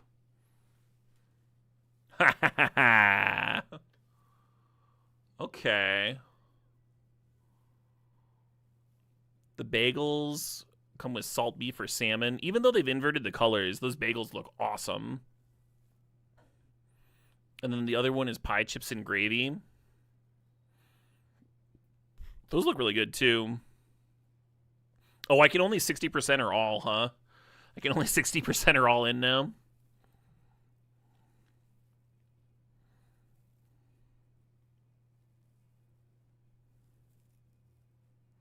Snap keep on the bagels. The price difference makes it hard, right? The price difference does make it hard. And, like, you know those are going to be good, like... I haven't seen a picture of pie chips and gravy that I haven't wanted. Is it two bagels? I think so, because it says bagels plural. So I assume you get two. It's a full meal, right?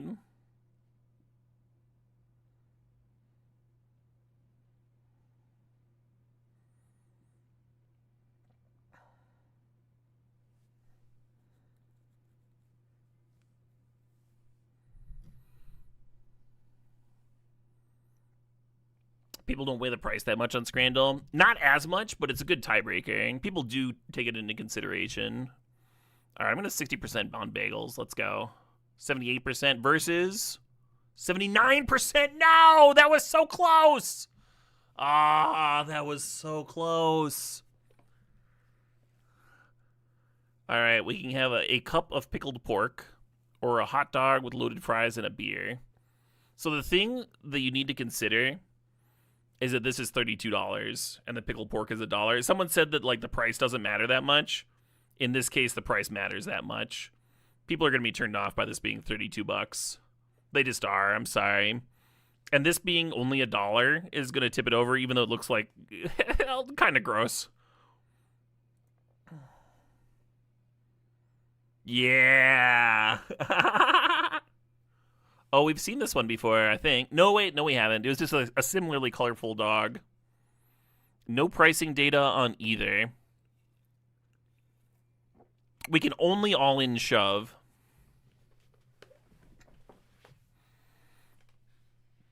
I think I like this beef hot dog in jalapeno bread. It looks really good, right? This is like a professional-ass photo. And like the crunchy onions always add so much. The fries over here look well seasoned. Those look really good fries. And you're getting a soda with it. The burger is probably satisfying. It looks like a toasted bun. It's hard to see that it's a toasted bun. I think most people would miss that. And then the onions and cheese like kind of look slimy, right? In like a sort of unappetizing way under this. I bet this is a dope burger and chips. But I think the hot dog and jalapeno bread with all the toppings just looks better. This is a much better photo. 80% versus... Oh, we continue. We live to dine another day. 3 million seems like a lot. The Hawks burger. Chicken, beef patty, hash browns, sausage, onion rings, and cheese for $8.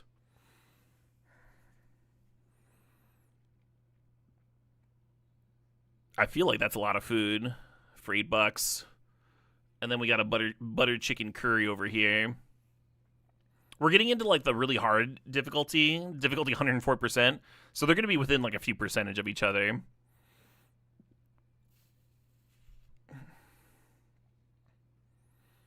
You think the curry for sure? I think by nature of them only being a couple of percent away, it's difficult to be that sure. People seem to think that it's the curry for sure, and curry does tend to do well in England, but I'm going to all in on the other one because people were so sure. Ah. All right, let's play some more standard. I almost like this hand on the draw, right? Like any second land and you're off to the races, and you've got stuff to do, and like you can lessen something, and then fire off artist talent on two. I'm gonna mull though. Yeah, I think this hand's actually a lot worse. But I don't want to go to 5. Verge doesn't make blues, so definitely mull. But any land off the top, you have your blue mana. You're going turn 1, bolt your thing. Turn 2, any land, except for another Verge, I guess. But even then, even if you just draw another Verge, then you play your... I can't bring up the hand. Even if you draw a second Verge there to not have blue mana, then you're still turn 2 artist talenting. You're still in a good spot. And then any burn spell loots for you.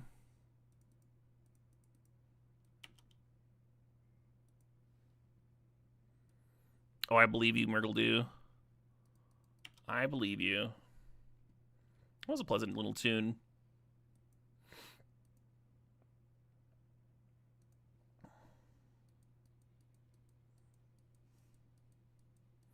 I did see them calling it Grand Ancestral Recall, yeah.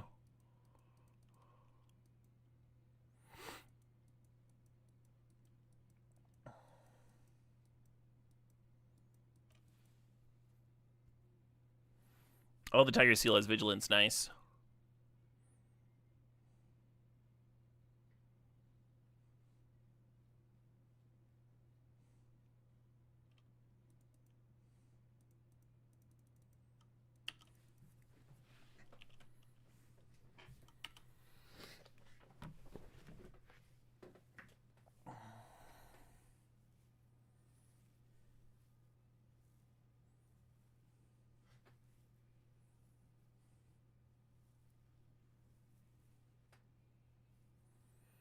You didn't think to ban Wisdom? Maybe. They do try to ban the older cards if they can. Might see multiple bans. Maybe the meta will settle them. People main deck more graveyard hate. Wisdom gets worse and worse.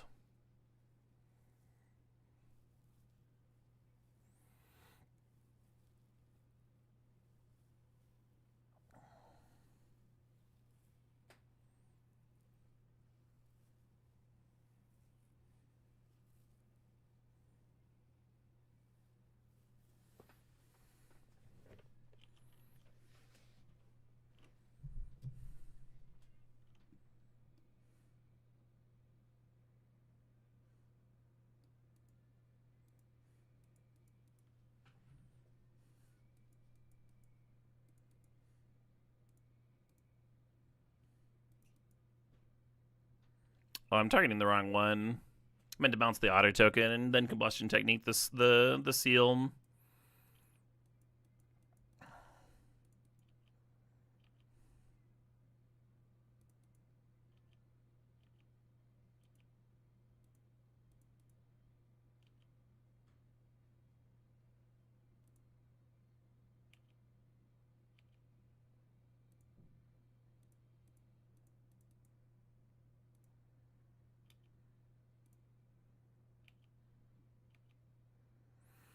Hey, that's exciting. Worlds was cool to watch. Very fun. There's a few strong decks that developed only days before Worlds. Oh, yeah? Do you have an example?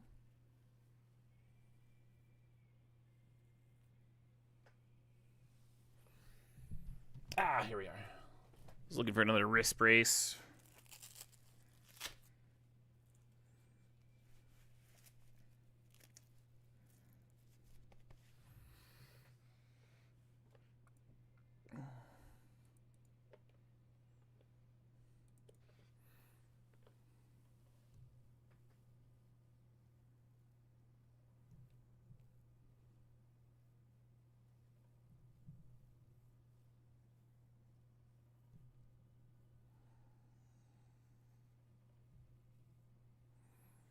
You've ordered Culvers? Hell yeah.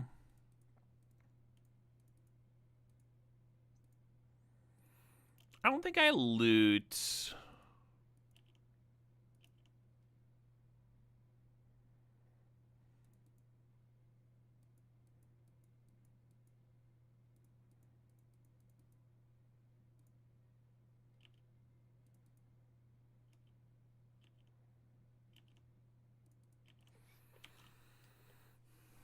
Opponent's about to pop off a little bit here.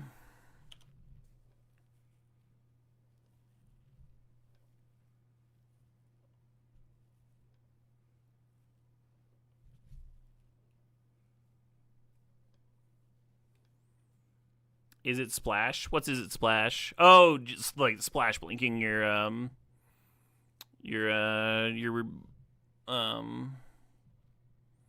not dragon. I always want to call it a dragon. The Riddler, yeah. Yeah, people were playing that deck for a while though. When the new format came out, I first looked at lists.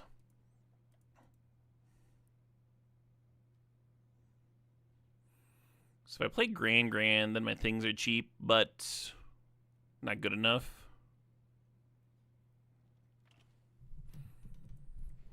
I feel like I need to be able to get some loots in or something.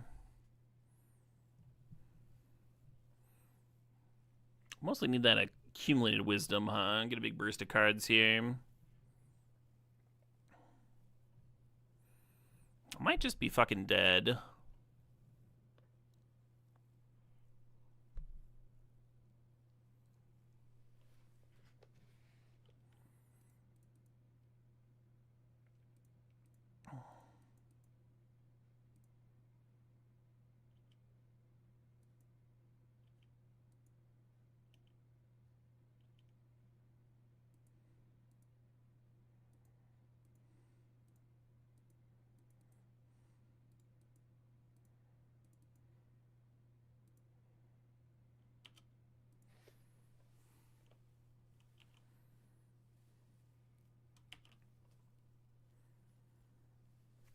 Yeah, I appreciate the Libless. The 106 months. Big cheers.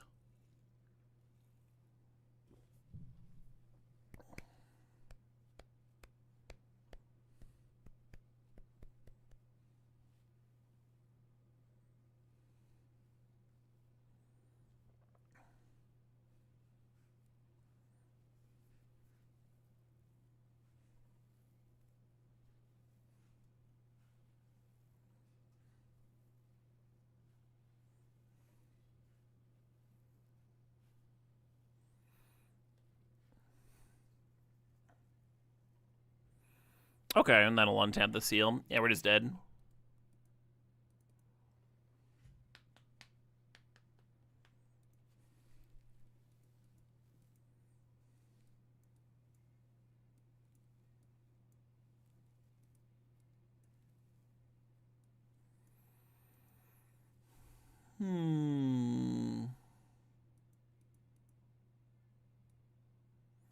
Maybe I'm just not supposed to be doing much here.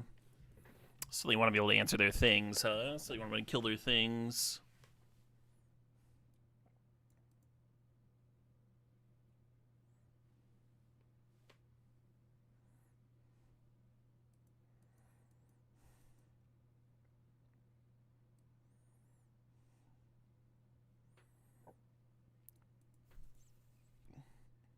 Yeah, Torch being instant speed might matter.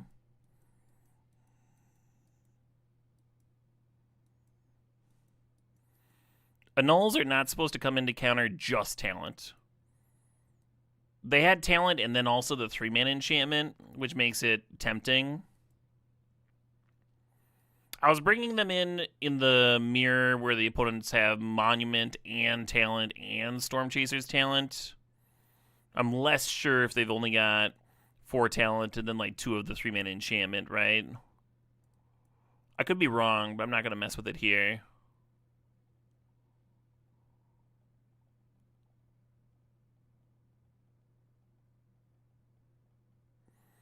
Counters FOMO. Oh, that's true. Yeah, that might just be enough, huh?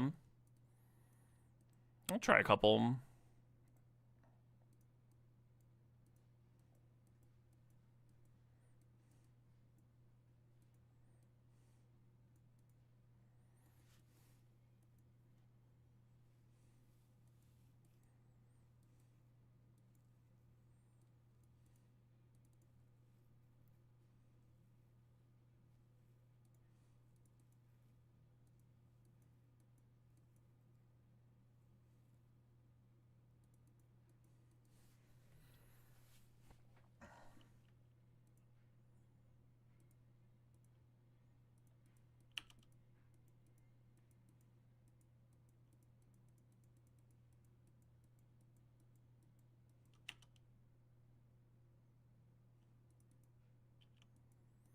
Such a wise hand, huh?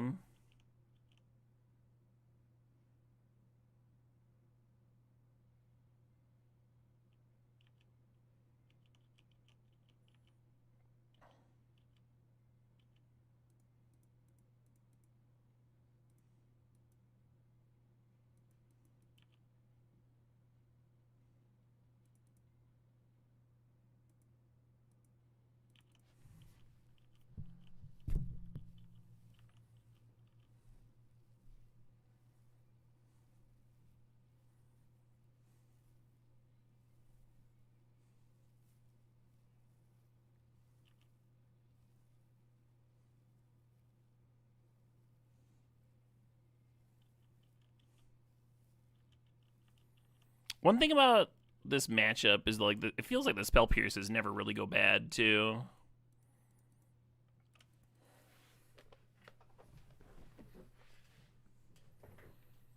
I think if I was playing blue black mid range in this format, I'd probably main deck.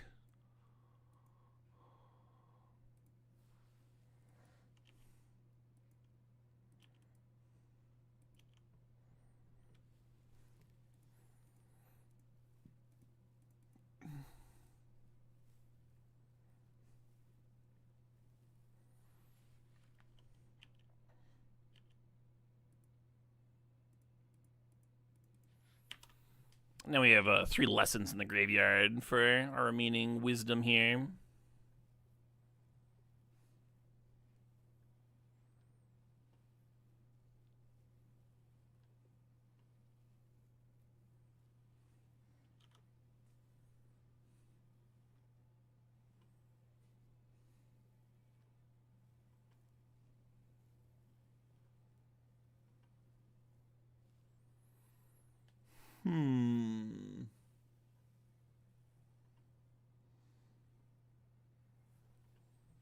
Sure.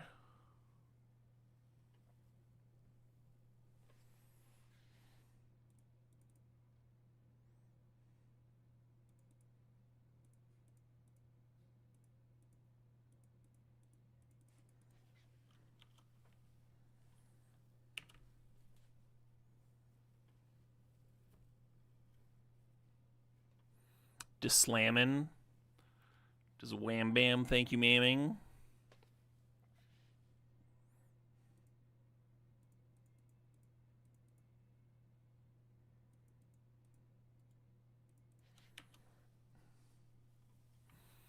Earlier, my opponent had that card, and it looked really awkward because I was applying pressure, and they just like couldn't afford to play it.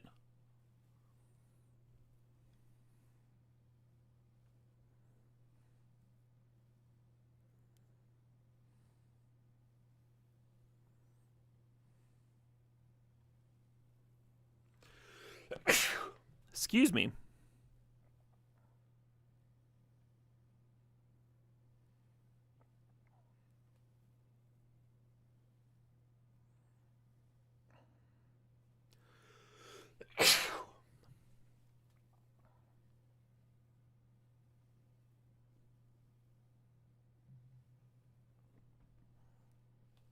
Bless me. Yeah, Hail Satan.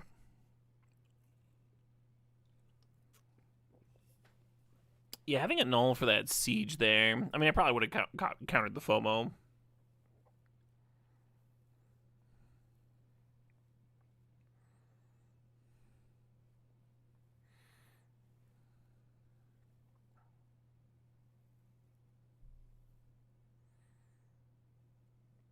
Opponent making regular old blue-red look good.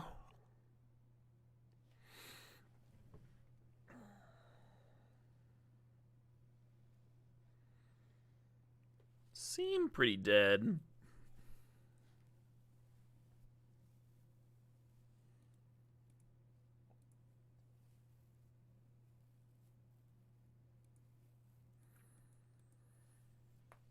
Two and 3. Yeah, I don't think we can make top 16. Even to win the last round. I'm fine dropping here, I think. Doing something else with my time. Should we switch over to Arena and try out the green-black deck? Oh, shit, what up? Hey, Sustenance Rogue. Thanks for the sub. Thanks for 66 months there.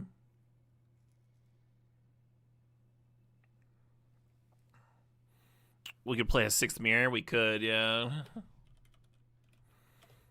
Oh, you want to add Scooz to the main deck? I kind of wanted to do that, too.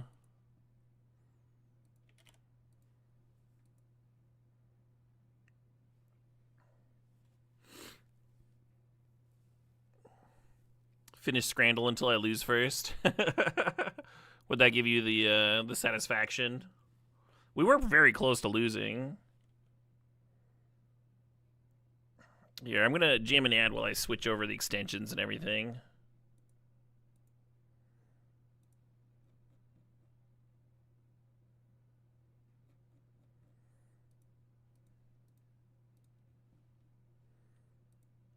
Get the deck imported.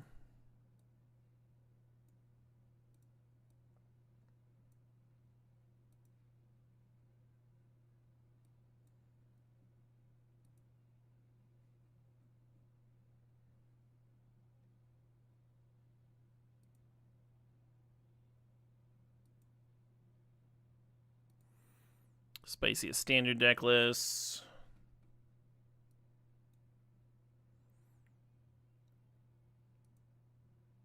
Just import this shit. Is there a high scores list for Scran? No idea. I clicked the wrong thing. Okay, fair enough.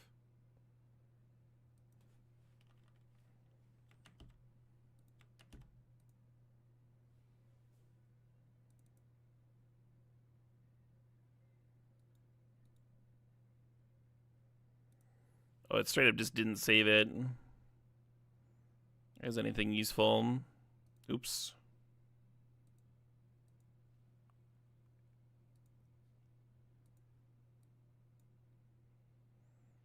Alright, I guess I'm building it manually. Awkward.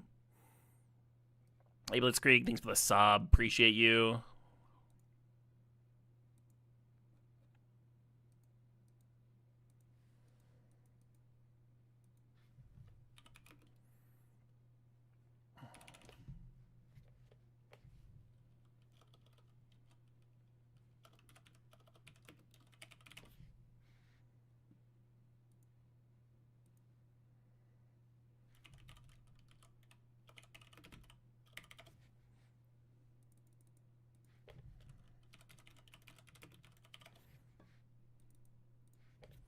A lot of tapped lands, if you count the Fabled Passages. But you're not doing much on turn 1. Only 2 Verges.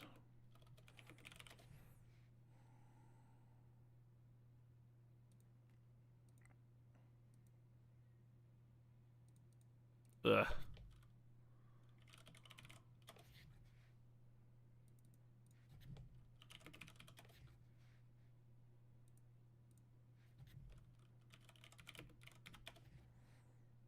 Finally crafting Urgent Necropsy. I held out so long.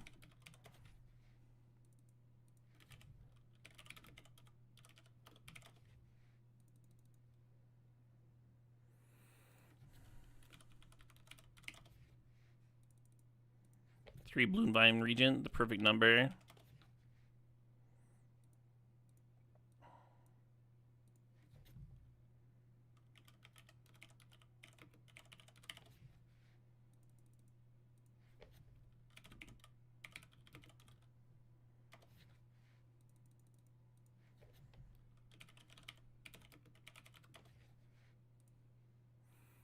And I'm gonna cut a Disruptive to get another Ooze into the main deck.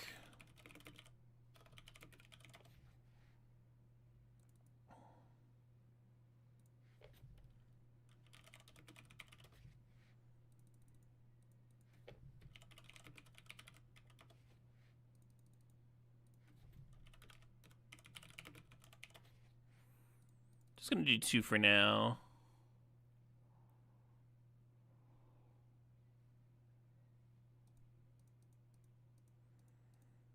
And there's a main deck.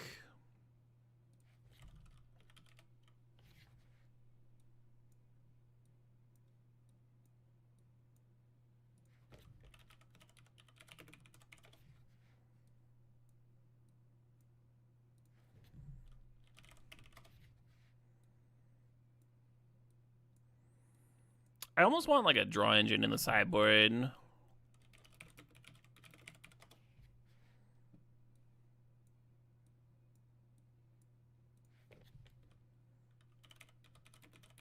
I think the Torpor Orbs are going to become kind of useless as people stop playing that Bant deck. I don't know if we've hit that critical mass, though. I think I would cut the Torpor Orbs for the Demon Enchantment if I was going to play at a tournament like those, even like a week from now.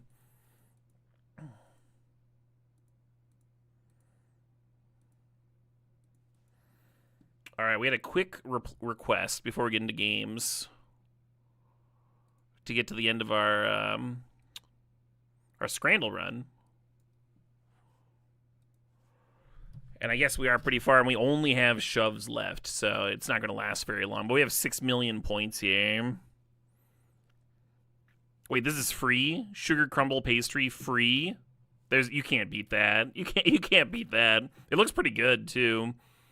The pizza doesn't look miserable, but $5 is worse than free. We're shoving.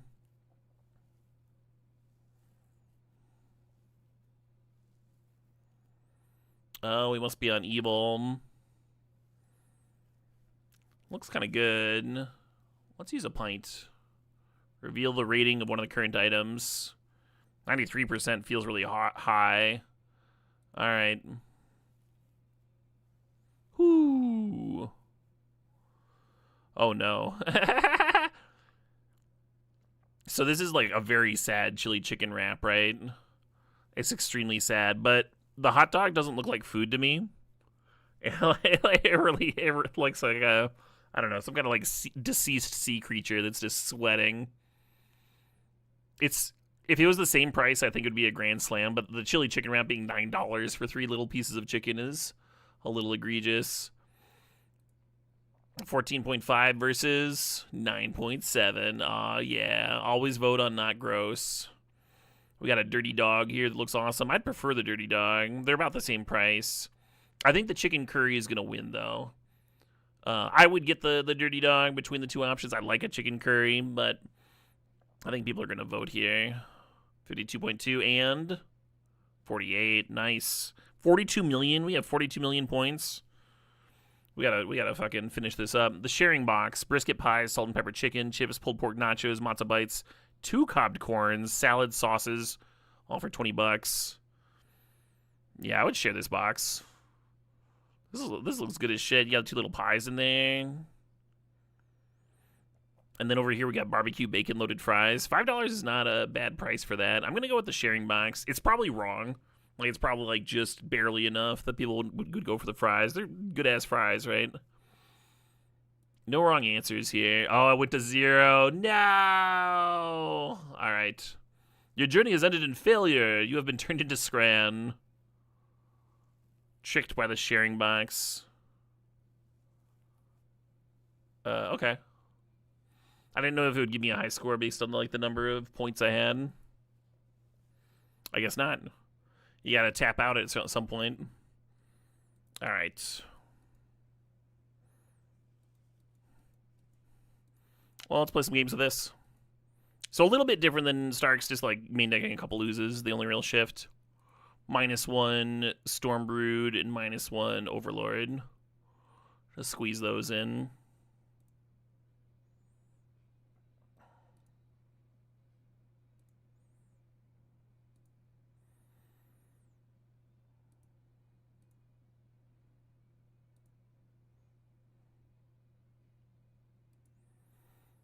We're in gold.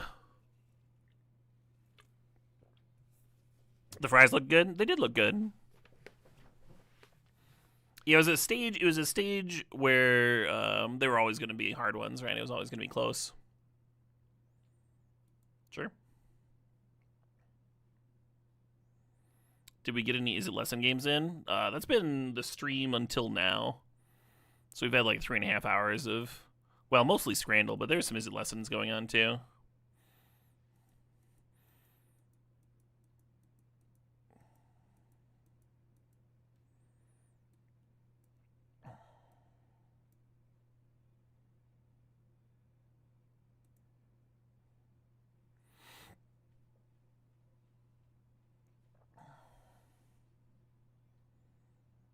Oh, fun, Corey Mary. That sounds dope.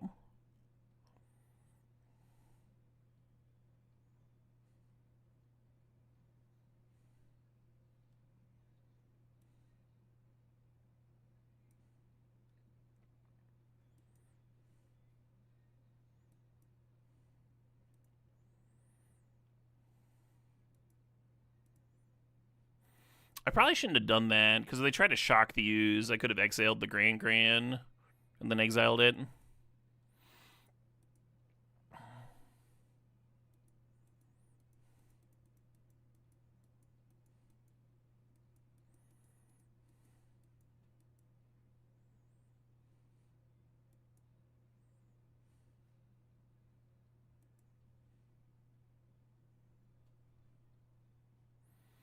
Yeah.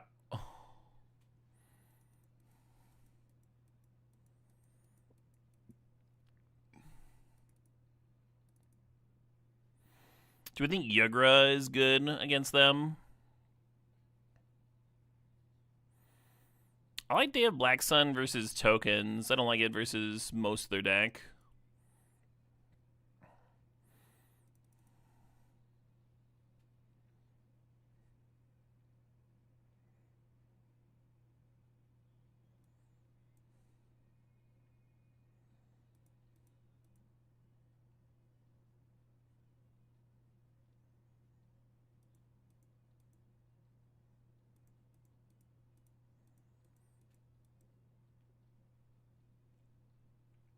I mean, the Skoos already looked fantastic.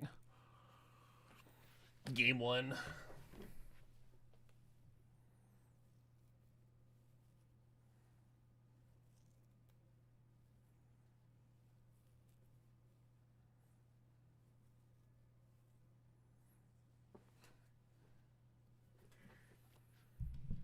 Yeah, I don't know if Yugger is any good or not.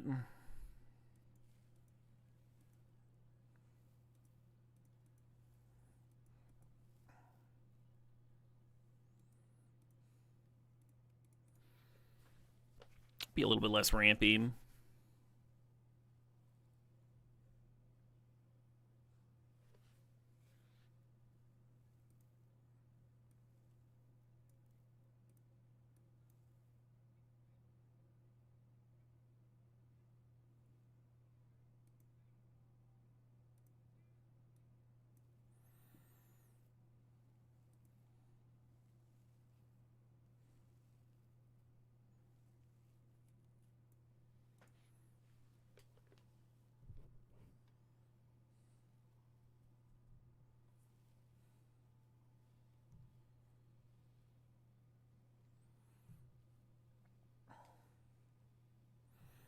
Could spend our turn killing Grand. I think we're supposed to shared roots.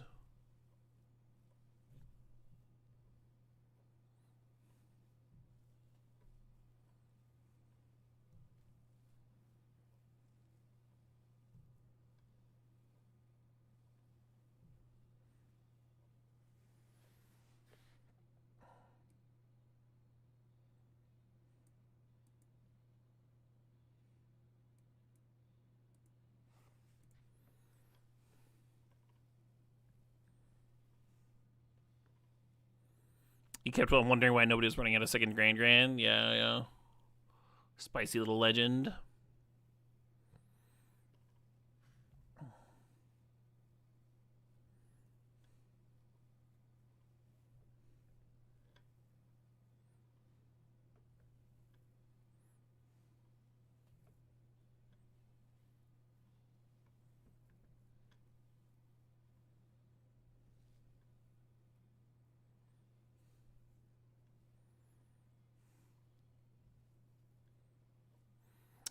And then I'll get their third lesson in the bin. And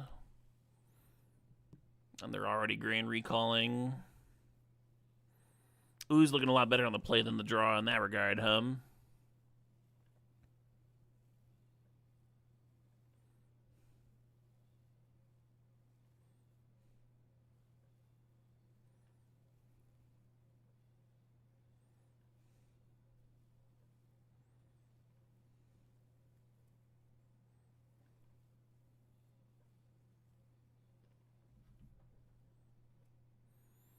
Opponent chose not to loot.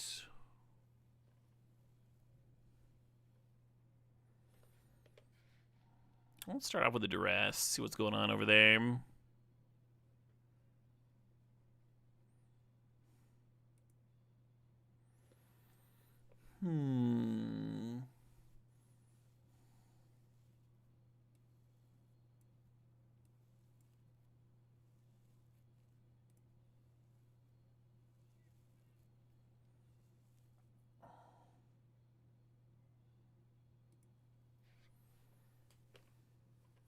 Oh shit, what up? Hey, Rebel Den, thanks for the sub.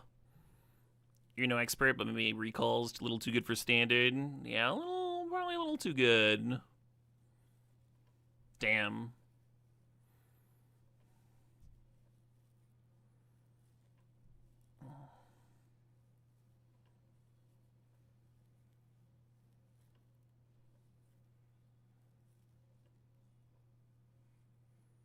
Oh, interesting. They didn't want to loot anymore.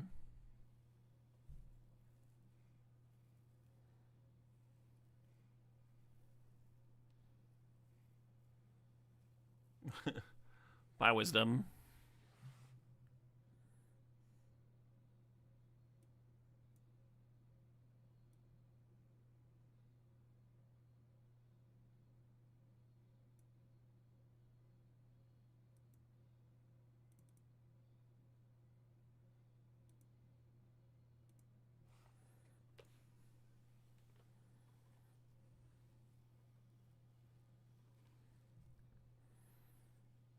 I could see them just talenting back the draw 3.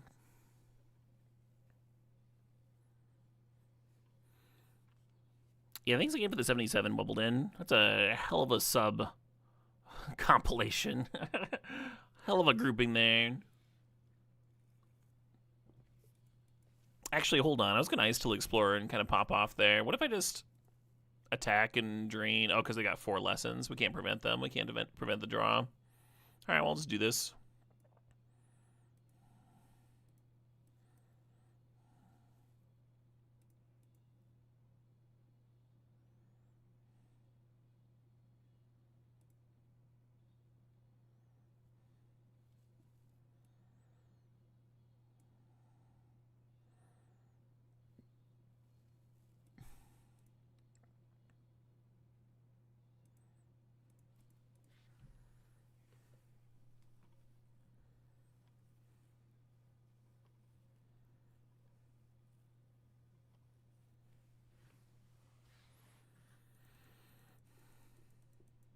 Oh, you're comparing it to Treasure Cruise. You think it's easier than Treasure Cruise? Interesting. Yeah, I can see that.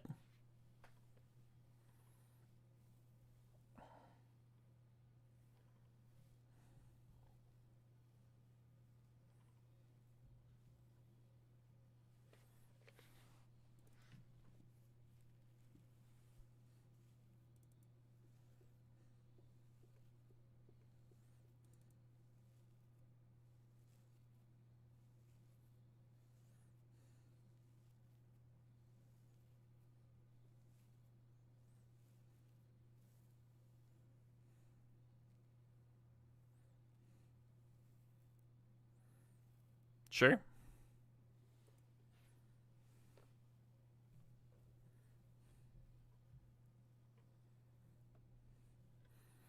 I do like the art on artist talent. Pretty good.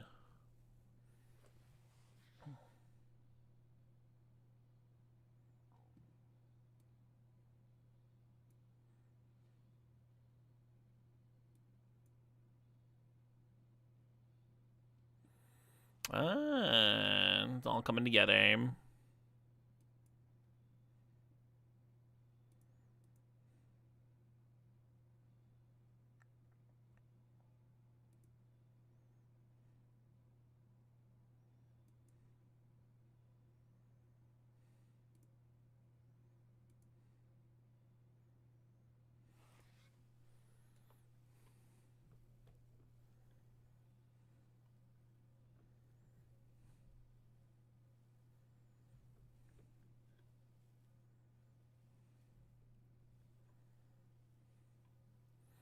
Yeah, we reached the stage where like Ooze can't really control their graveyard.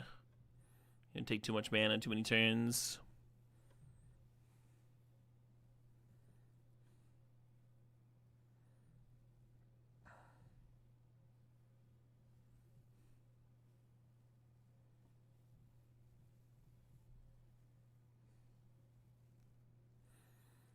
You know what would rip against this version of Izzet? That exhaust card that just like mills them for their graveyard. That blue fucking thing. It would just win. You just like play it and activate it, and they're like, oh, I'm fucking dead.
gains life when it comes into play, right?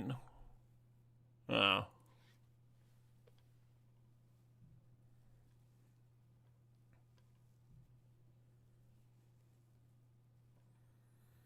Eidetic memory would have been pretty good, yeah.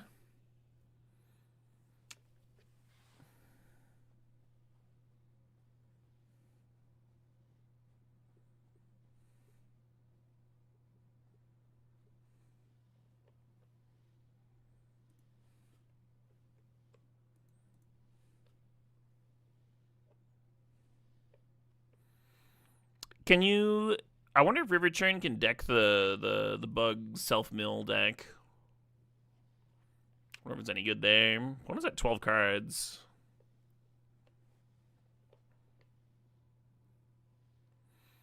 They have double monument though. That should kill me pretty quickly. 6 damage on my turn. 6 damage on their turn. Hard for the incidental life gain to keep up.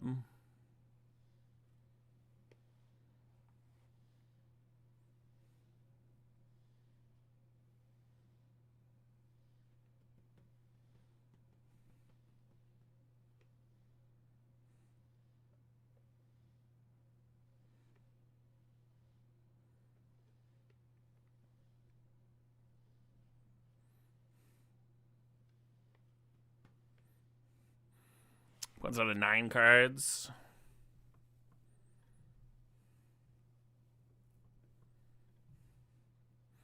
We need like a pest infestation is what we need.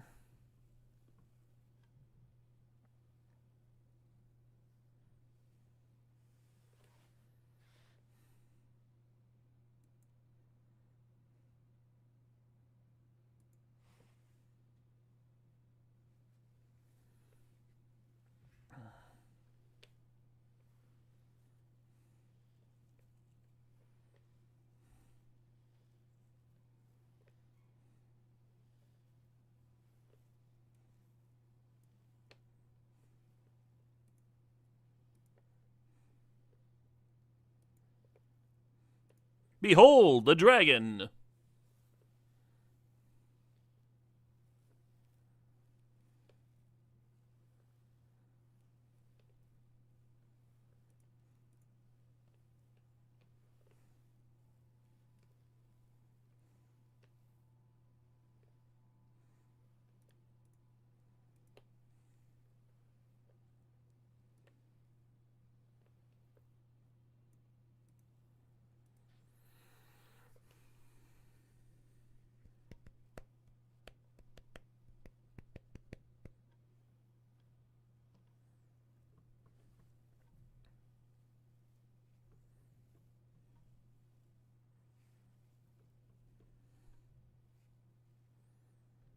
Upkeep stop for a land? What do you mean?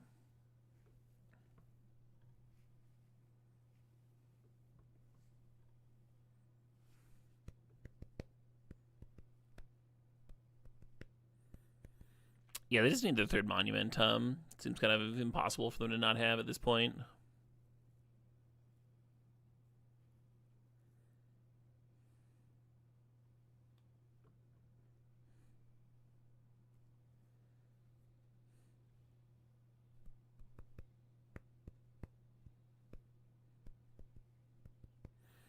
They can kill it instant on my upkeep. Sure. Yeah, we have a food, but it's probably just not enough, huh?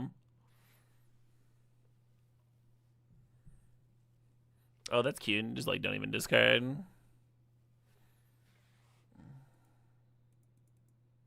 All right, game 3.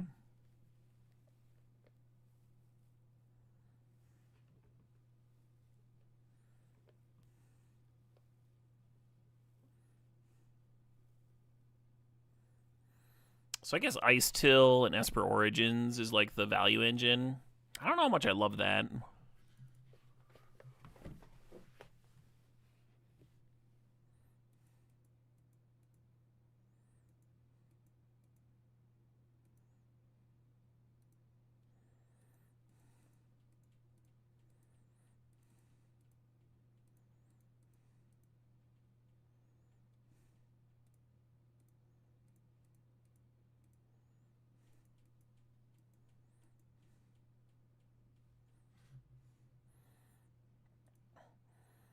Whatever, Day of Black Sun's better than Scavenger Regent.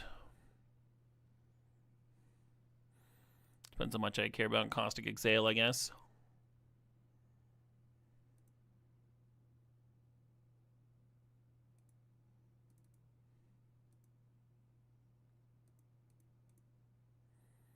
Try this.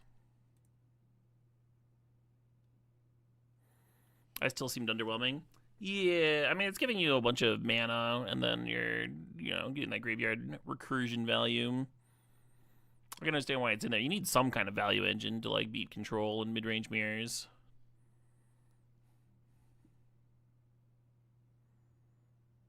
This might just not be the matchup for it.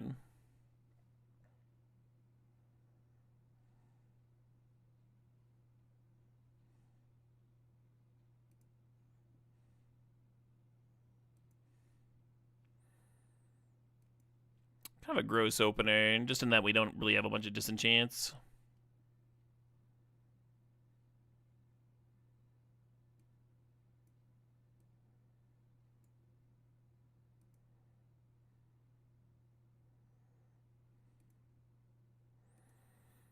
Ba Sing gonna come in and play tapped here. This would be a great time to be disenchanting Hum.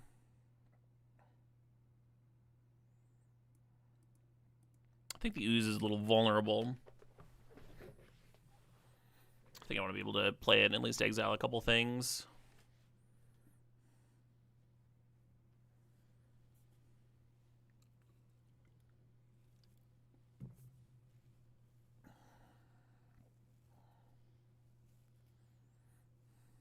No loot, huh?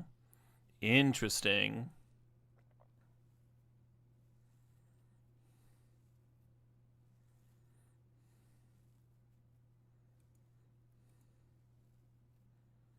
Now you want to loot?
What happened to the standard challenge? Lost another blue-red mirror, and I dropped it like 2 and 3, I think.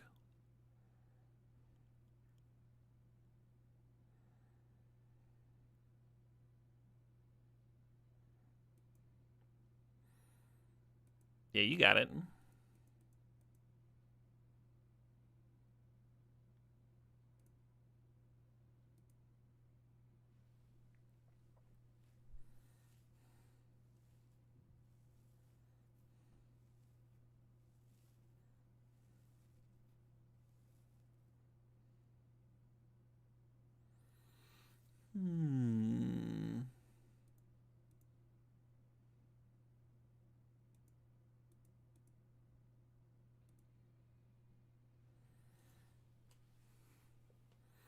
Then next turn I can exile, plus get more lessons out of there, I guess.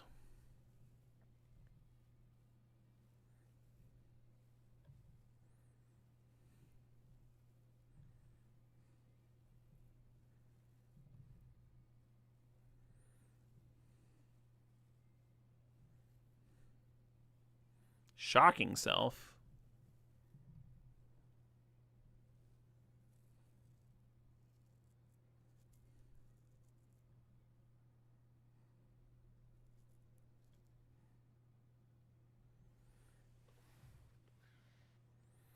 Hmm.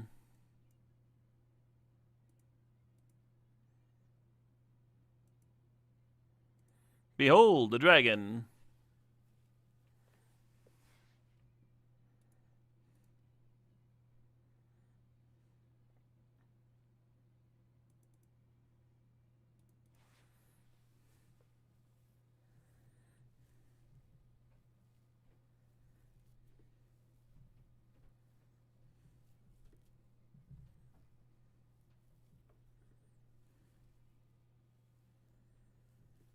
You think food tokens are good? I mean, gaining life could matter at some point. Possible I should have just played this dragon out. Had that onboard clock. It's got like ward something, right? Ward discard a card. The second monument. They did not loot. Second artist talent. Okay, well, that's kind of a lot. Kind of a lot going on over there. If they just draw a land, though, they're just fucking dead?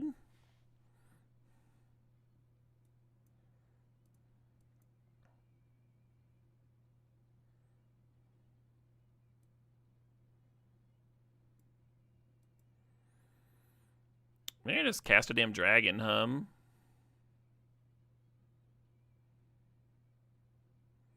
No, I gotta attack and exile that wisdom.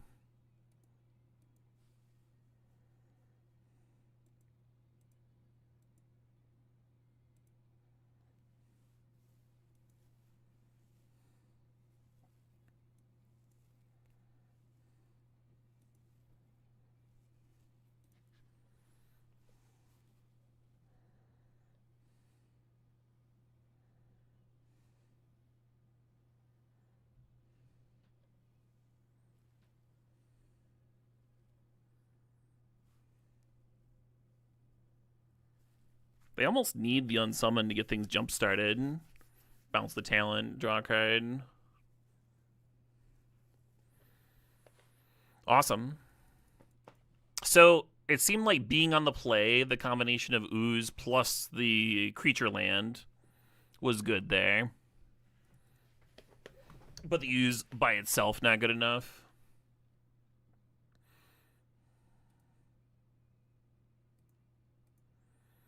I kind of wonder if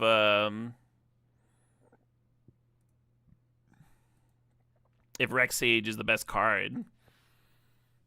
You know what I mean? I get that Overlord can grab it. That's not nothing.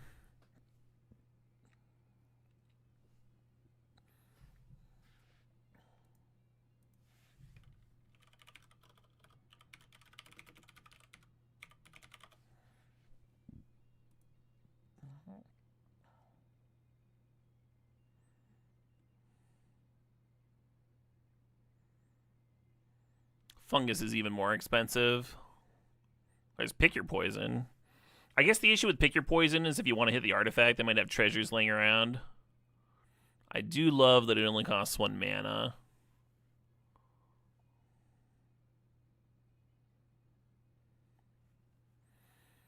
Yeah, it might just be like Heritage Reclamation or something.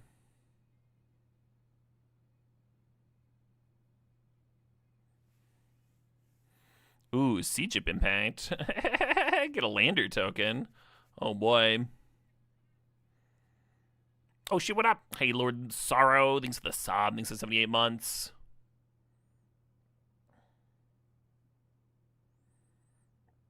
Wait, what do you do? Exile target artifact or enchantment. Ooh. Archdruid's Charm is just reasonable, huh? I'm gonna go up in mana and see if there's like a mass disenchant.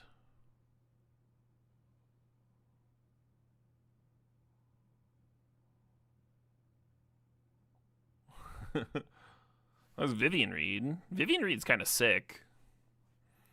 I kind of dig Vivian Reed as like a main deckable disenchant effect. Just run him out of win cons.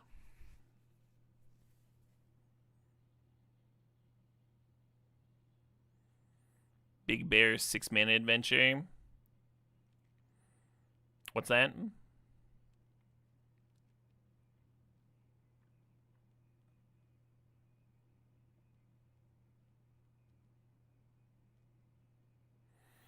Oh, this thing? Yeah, it's almost interesting. Bear down for midterms. Let's play another... Let's play another round of this. Oh, actually... Because I'm main decking a couple loses, let's try one of the cycling one.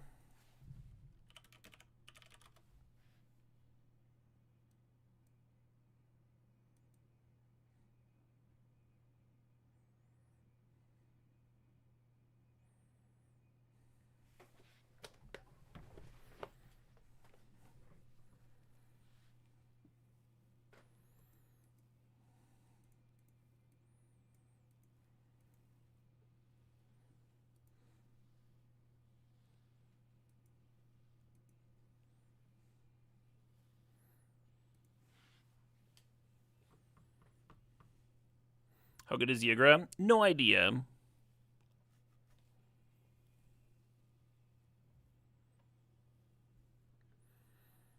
Haven't drawn her or cast her yet. Ward sacrifice a creature is pretty good in some matchups, I'm sure.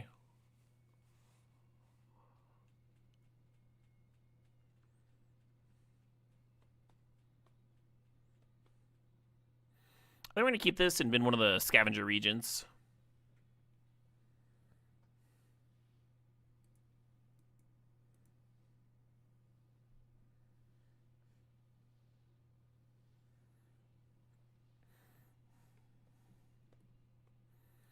So Ben only had a 6-2, 8 standard matches.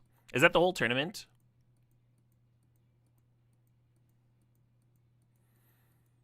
Or did he drop at some point?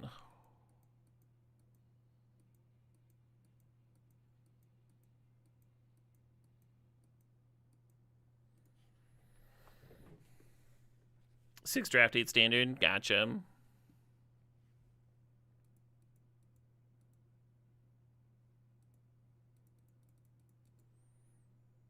Kind of feels like I don't have an opponent.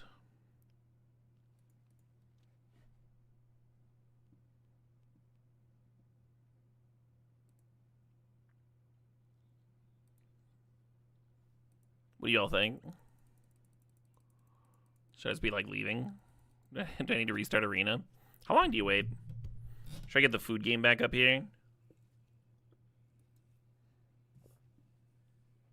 I should probably retitle my stream, huh? I think it still says something about a standard challenge.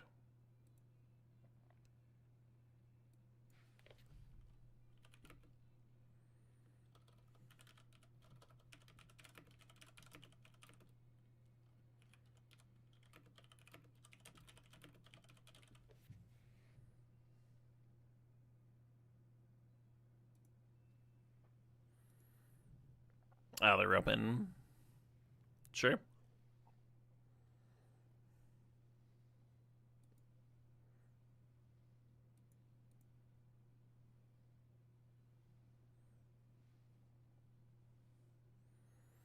Spell Pierce negate. Would you play Spell Pierce against this green black mid range deck? I wouldn't.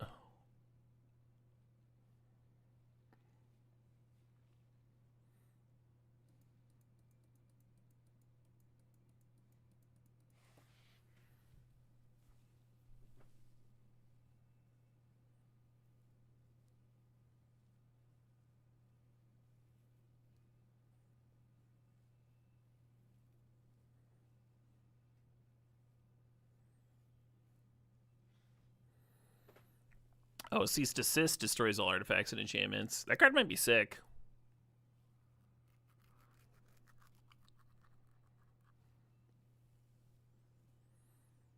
You can cycle it too. I can see playing a couple of those.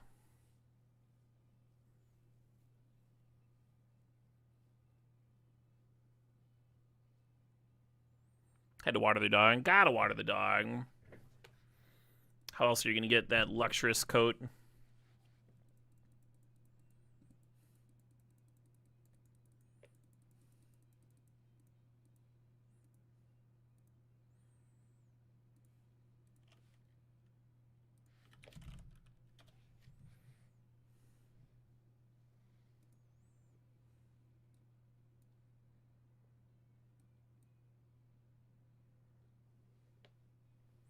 And we're ramping, huh? Because something to ramp to. Oh, there's the Quench you'd be running into. But I guess we're also bringing in Duresses.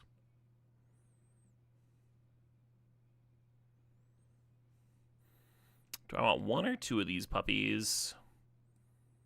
Let's play one over one of the lanterns, too. I have to craft it. Oh, that's fine. Yeah, maybe that's actually just like the perfect hate card, and it's like shouldn't be playing lantern even.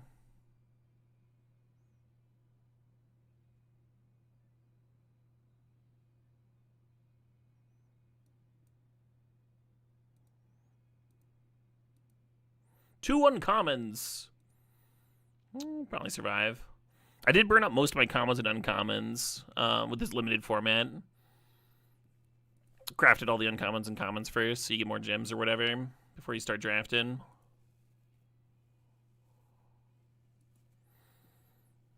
If you got extras, huh? If you got extras, why not?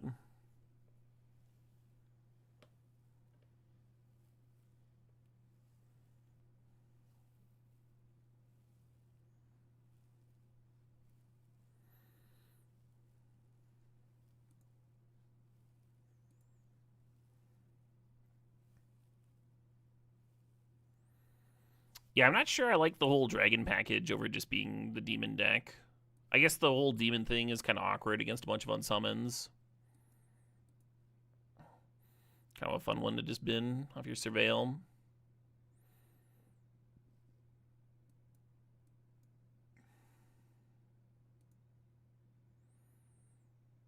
Love that we just get a ramping growth.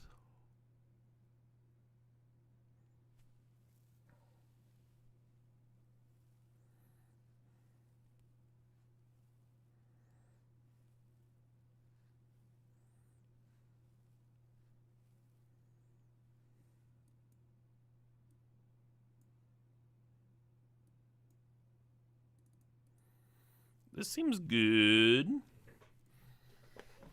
I would like to kill your things, please.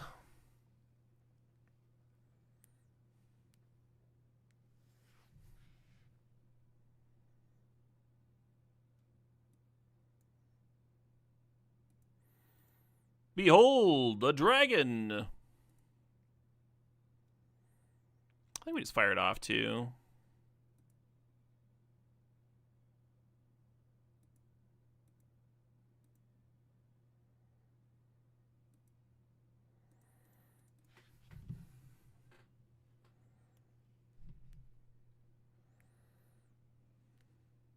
Yeah, by Soki Tucker, huh, Mark? I agree, good song.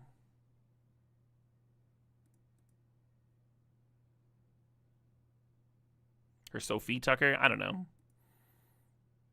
Something like that.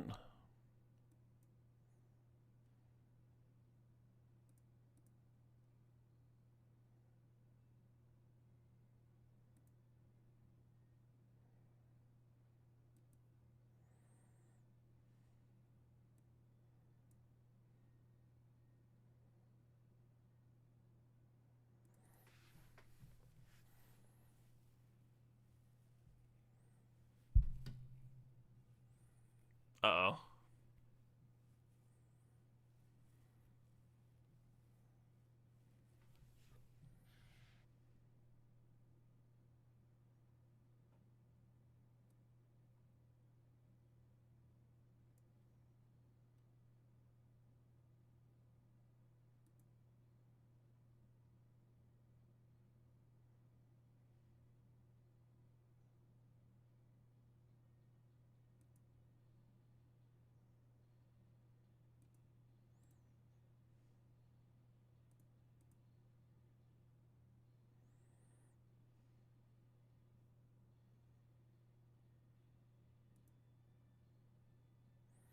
At what point do I worry about self-mill, huh?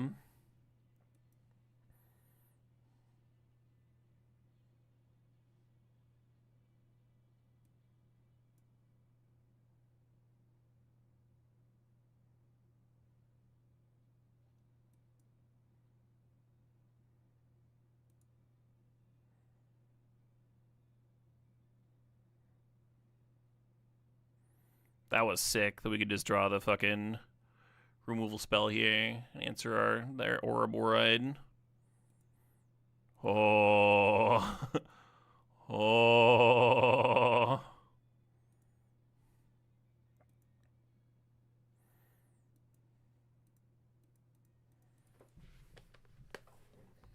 Ben Stark, Cody. That was his list.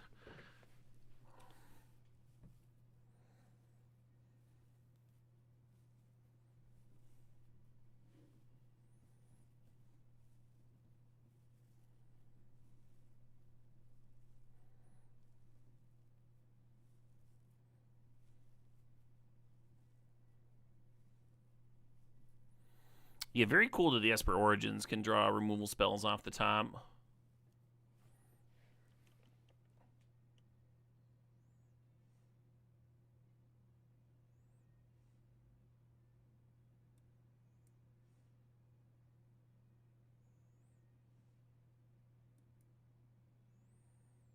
I guess.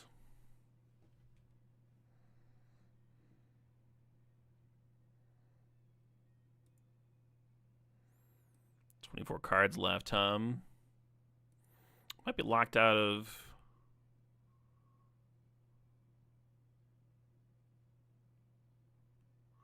playing more lands this game.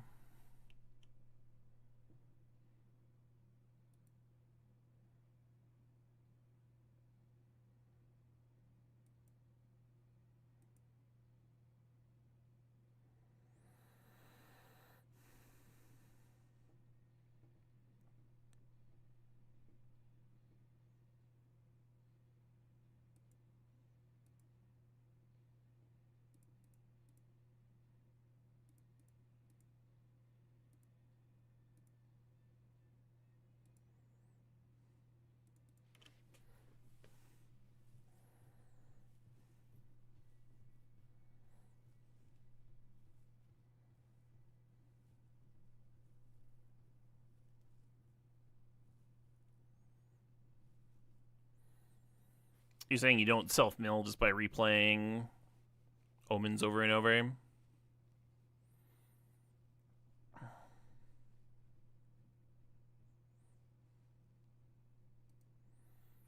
wonder what they're tutoring up here.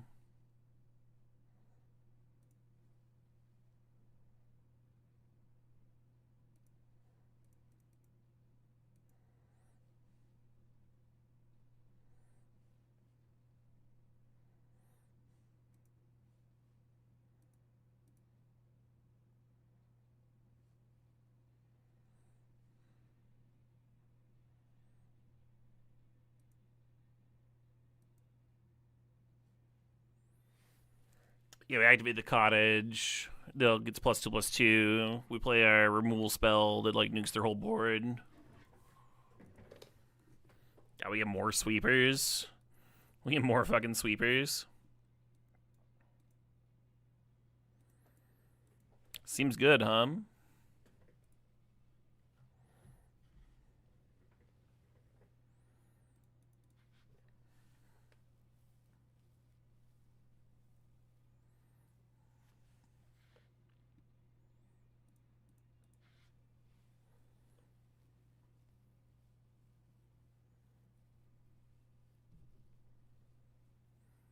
You like cutting Necropsy? I don't think I do. I like cutting Ygra. I like cutting Ice Till. I think we're just good. I think this is all fine.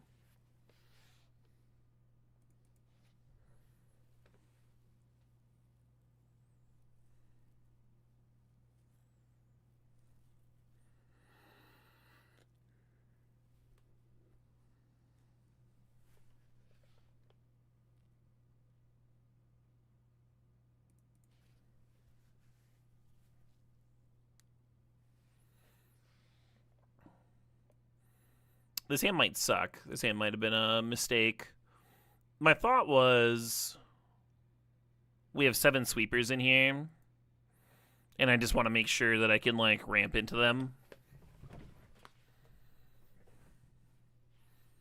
But that might be super wrong.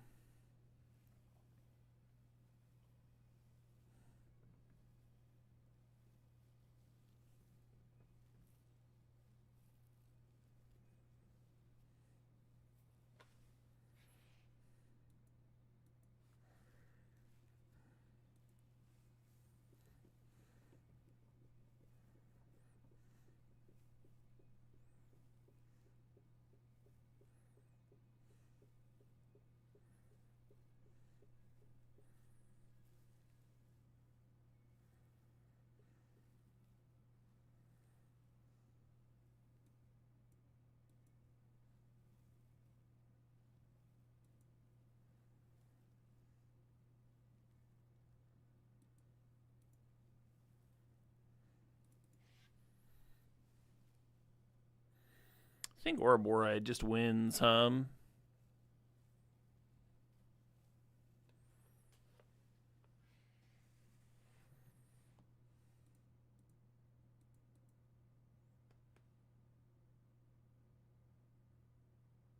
Yep. I thought correctly.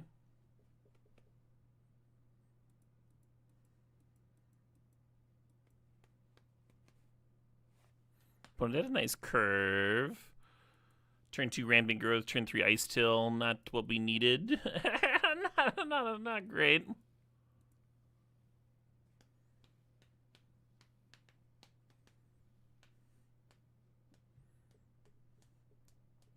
All right, let's see if we can get Accelerant and a Sweeper. We have the Sweeper, but not the Accelerant now.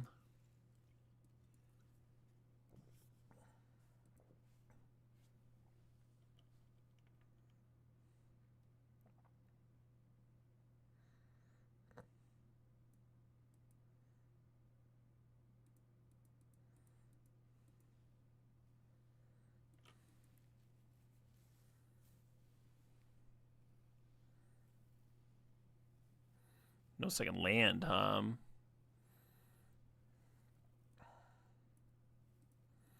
It can't be correct. A Scavenger's Reign, a single Llanowar.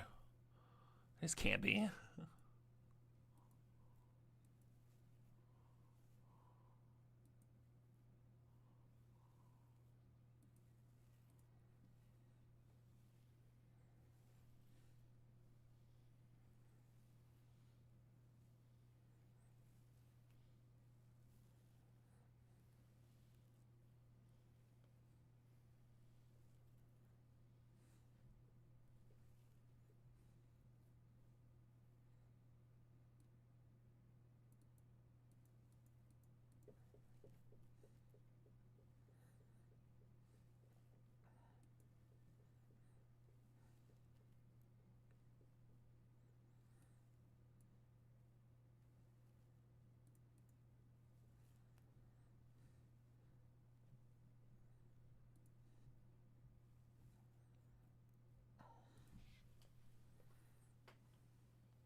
Okie dokie.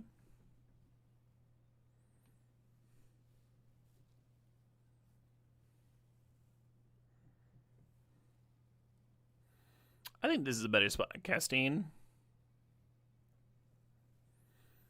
It's pretty free to get the Ice Till down.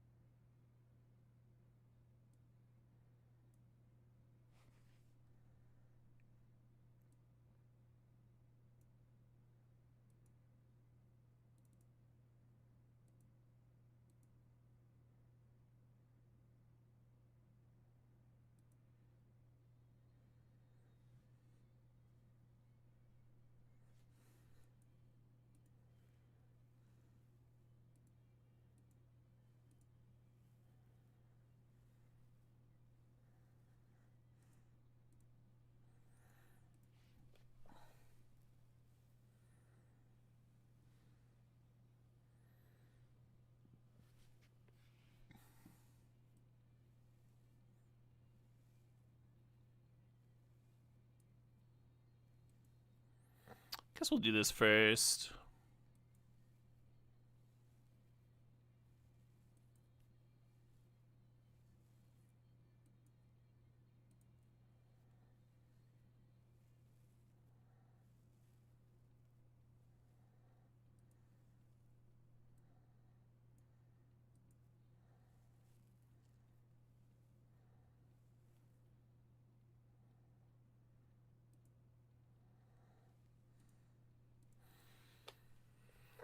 Seems very hard for them to come back,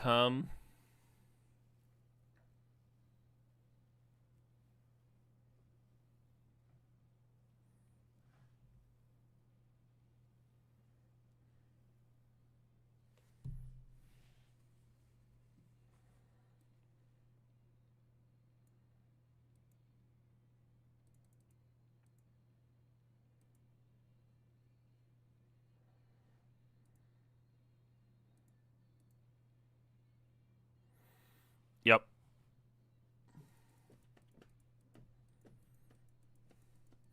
All three games seem pretty lopsided. Yeah. I think, well, you just need the sweeper, right? If you have the sweeper, you get to win. You don't have the sweeper, you don't get to win. That second hand should have been a maul. You have enough sweepers post board that you can probably maul to either early removal spell to slow them down plus sweeper, or ramp spell into sweeper. That's a really good plan. Just all the sweepers in the universe against that stuff. Buying back the sweeper, right?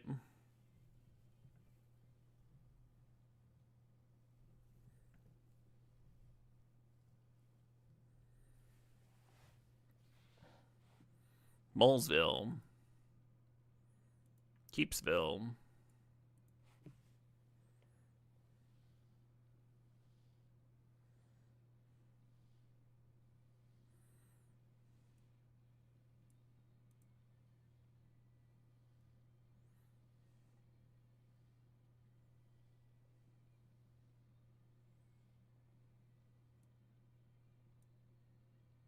Behold, a dragon!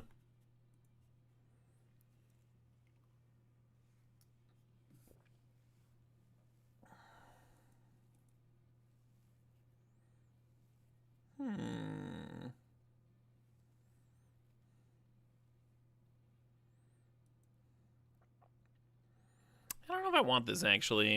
I'll just put them both.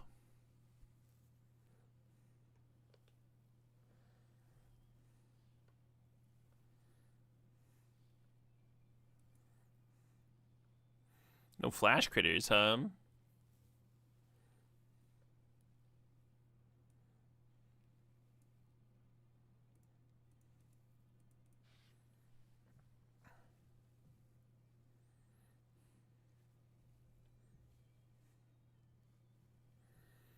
Have we played much First Lessons? We played against it like once or twice. Maybe it's just once.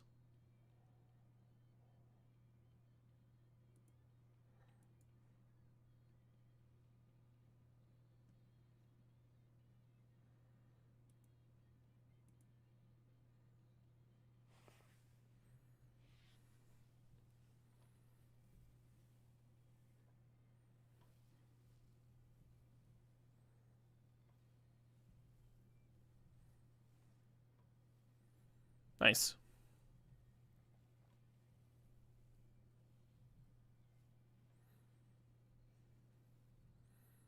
No tap out for Kaido, huh?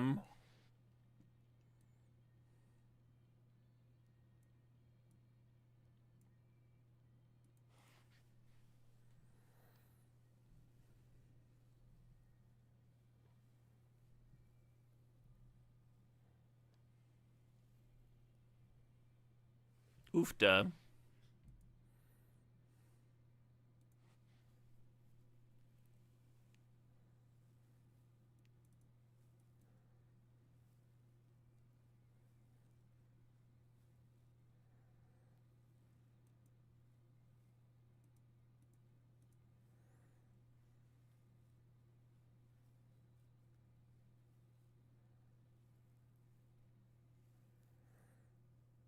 Kind of regretting not slamming Ice to last turn, even though they would have gotten another card out of it. Well, shit.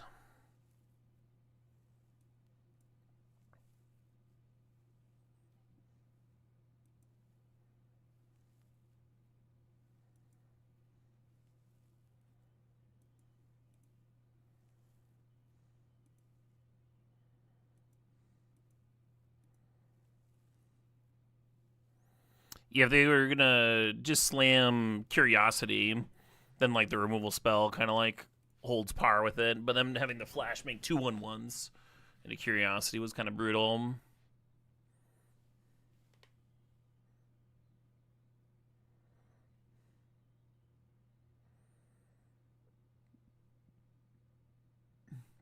Yeah, the reason I wanted to jam this deck is because I thought like main decking Scavenging Uses might be sweet against Lessons.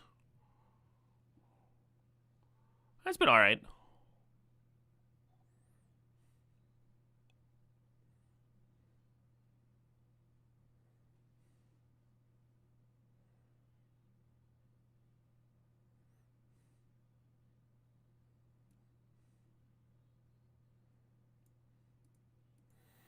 Kind of hate my spot here.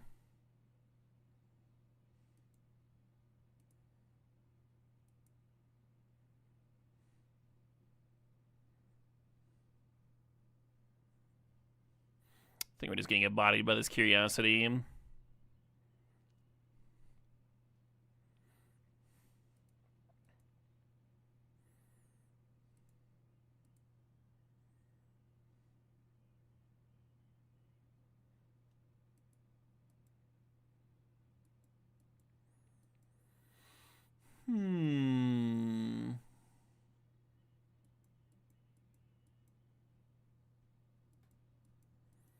Day of Black Sun can exile a Curiosity. Could cease it with the trigger on the stack. Could just have Ooze Hum. One issue with Duress is that it just, like, sometimes they're playing off the top, and they have so many creatures. They have more creatures than spells. But it sure is nice to have that info sometimes.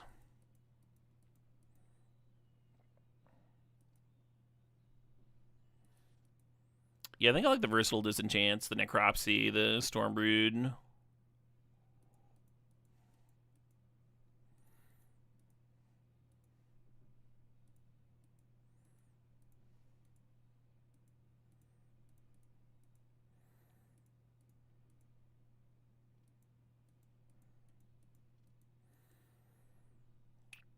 So, you know, cutting. Let's cut a Nice Till. I think 4 might be one more than I want of that card anyway.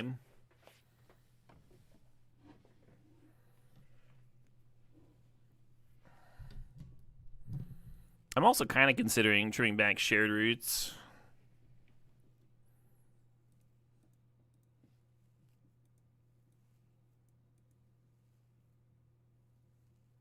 Alright, I'll just keep Yigger at 1.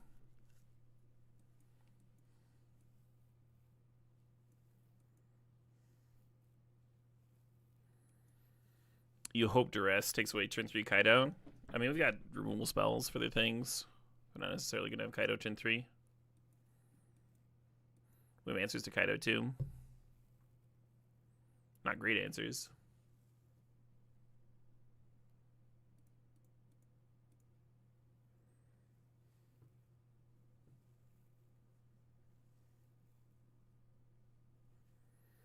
What about that green-black kicker card? They can just, like, exile an artifact or enchantment. Is that card still in? I feel it's still in.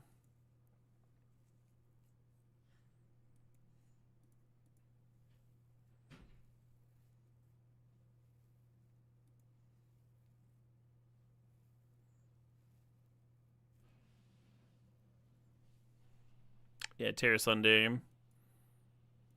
1 Terror Ass, please.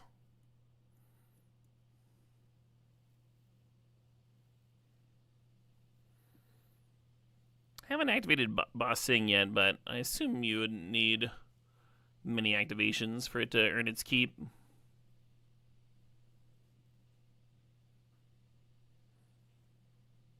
Terra Sunday rotated, sure.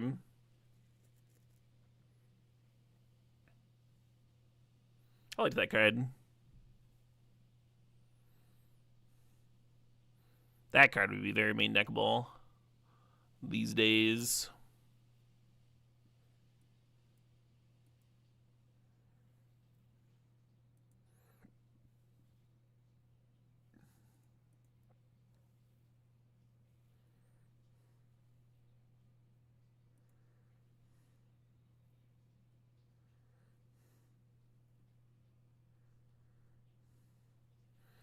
This deck does have Urgent, yeah.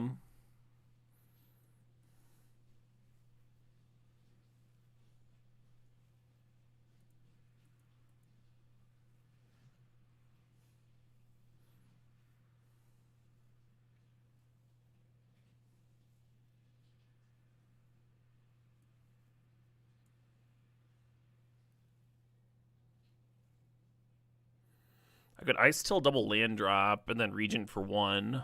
I think I prefer that than Regent into Duress.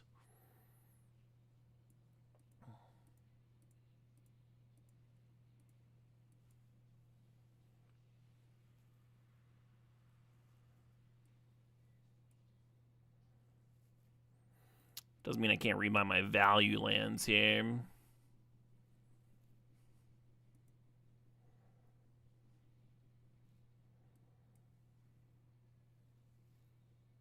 Hey, we got an Esper Origins. Nice.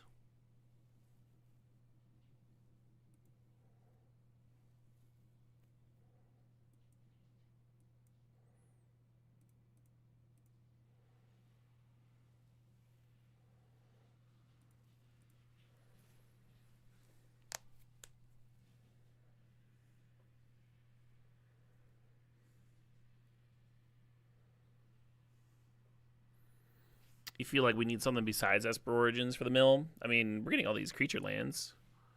It's kind of sick.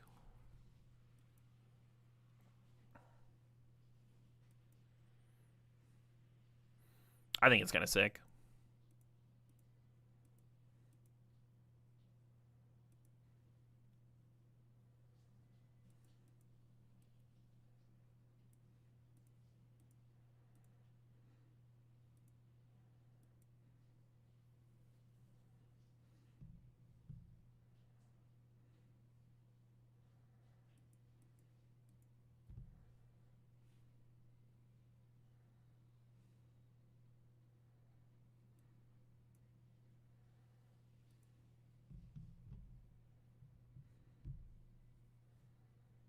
Yeah, I mean.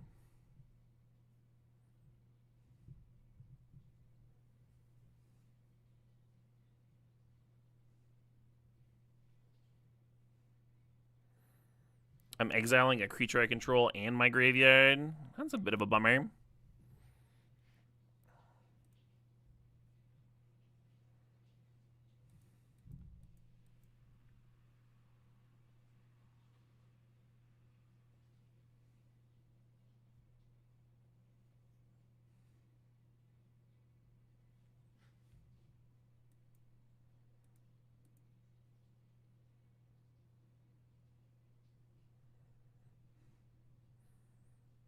Oh, you know what I should have done? I should have activated basing before I activated the cottage. I'll activate on the other one. That way if they kill it, like it just comes back. Kind of cool.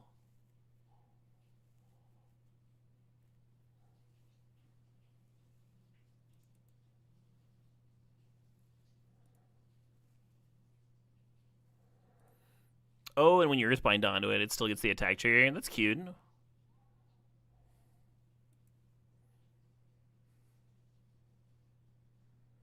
Okay.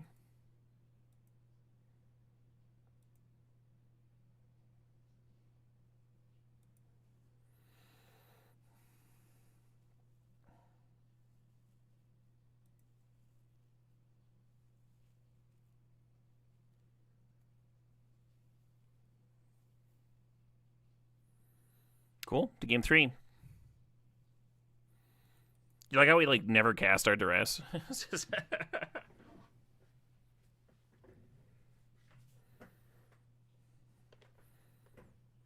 Yeah, Esper Origins was great. I feel like 3 Ice Till is better than 4.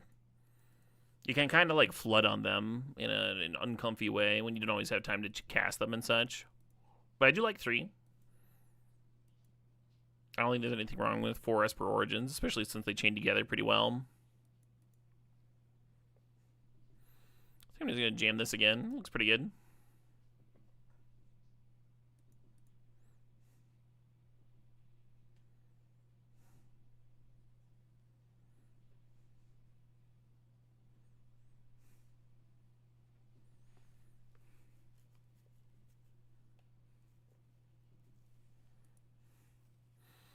Kind of a slow hand, but we do have plenty of removal. We can Rampant Growth on 2.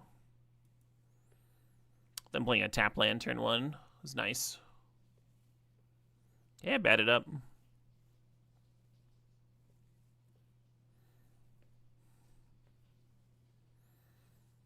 Nice thing about this hand is that we're not really afraid of Kaido on turn 3, because if they Kaido, then they have to give me my Bitter Triumph back.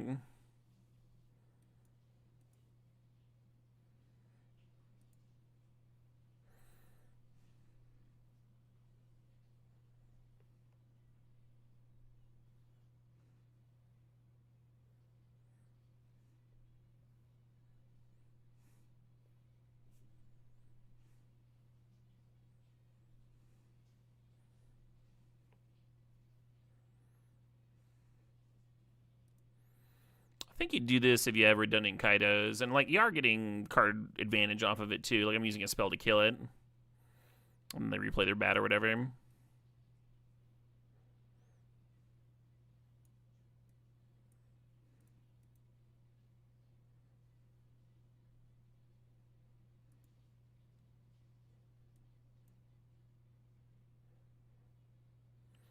I almost like discarding a card.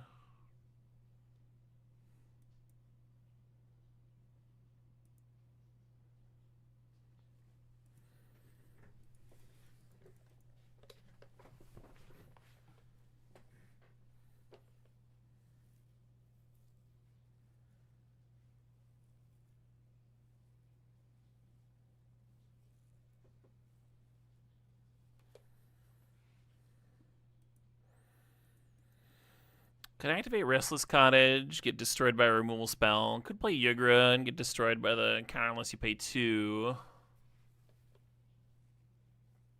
Wow, it didn't look like they had a removal spell at all, huh? Just instantly went to their turn. Red, like, no counter, no removal to me.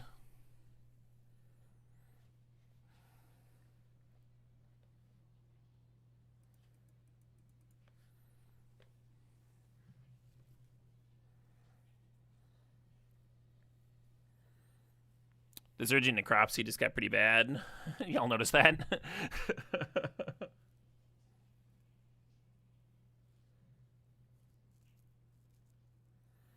Well, maybe we can draw an Overlord or something. Turn it back on. Answer the Kaido. No? Okay. I guess the Restless Cottage just answers in because they didn't uptick. Their hand is Tidebinder and Bat.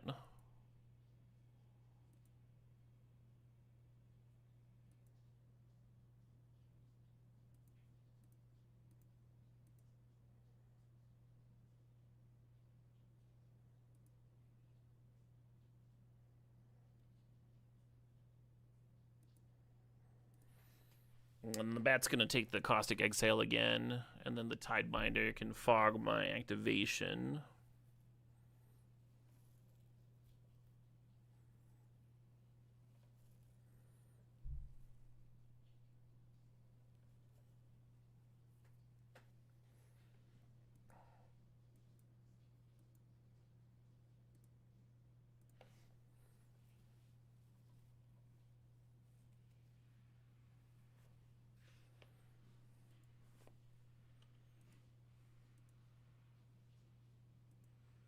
Or mana short from Disturbing the Cottage anyway.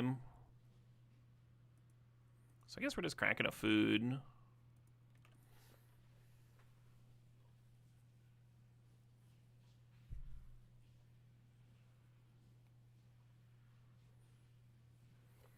That Reef doesn't want to attack me, does it?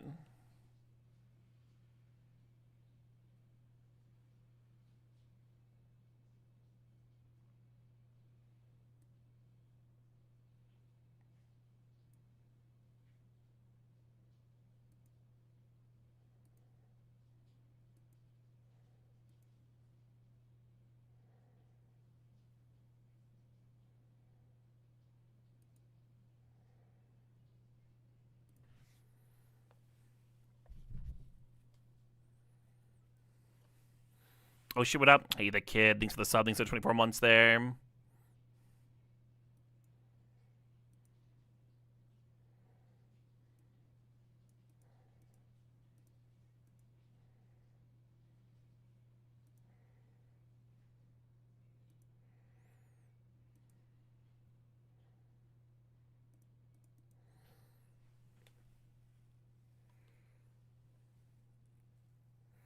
I have Mark, yeah. I think that's like a typical Thanksgiving tune. That Curiosity is going to come down and rock my world, isn't it?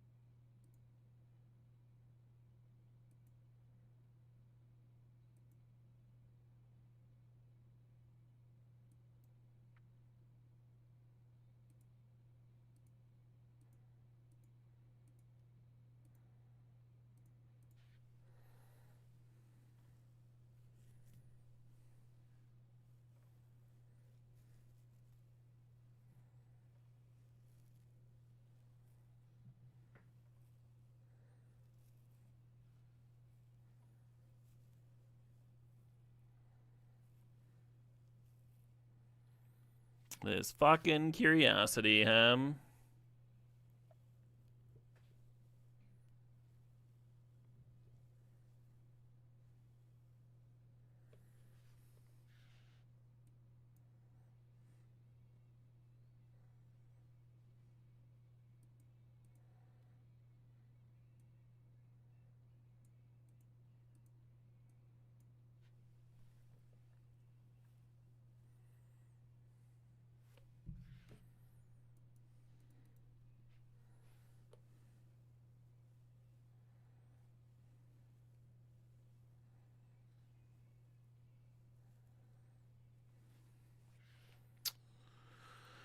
Am I supposed to play around anything is the next question. I think I'm supposed to serve at the cottage, get my fucking food, and then slam this on 3 and hope to not die. It's not a great plan.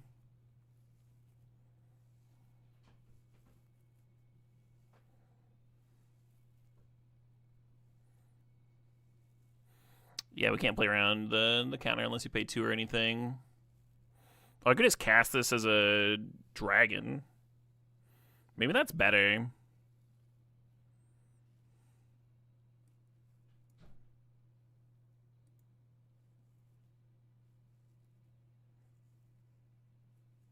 Oh, god damn it. This is not better.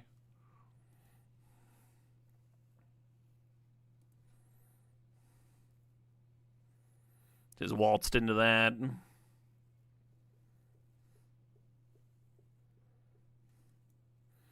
So I'd gone for the removal spell. Well, if I'd served with Cottage and then they tapped the Drowner mid-combat, I wouldn't have had the ability... Wouldn't have had the ability to play it.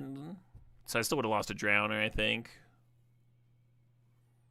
Yeah. You don't think Essence Scatter should be in? I don't know. I don't know if it should be or not. I'm doing this, like, rampy stuff. Wait, they want to make sure Dragon doesn't come down.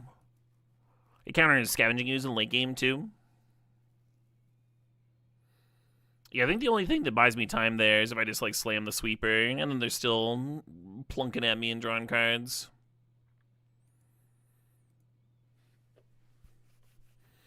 I've played a lot of blue-black versus green-black, and typically I've liked the green-black side, but that was back when it was, like, the Demons version.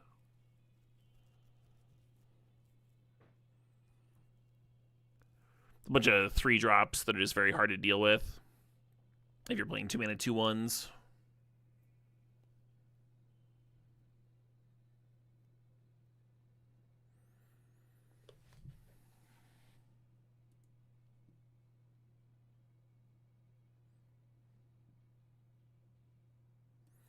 Miscut down. Yeah, I guess that's the reason to do the whole dragon thing, huh? I don't know if Stomping Ground means that Caustic XL is precious and I shouldn't bin it, but...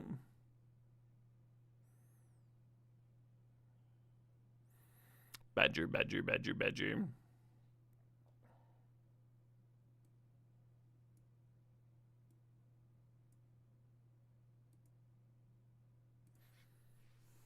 Mushroom, mushroom.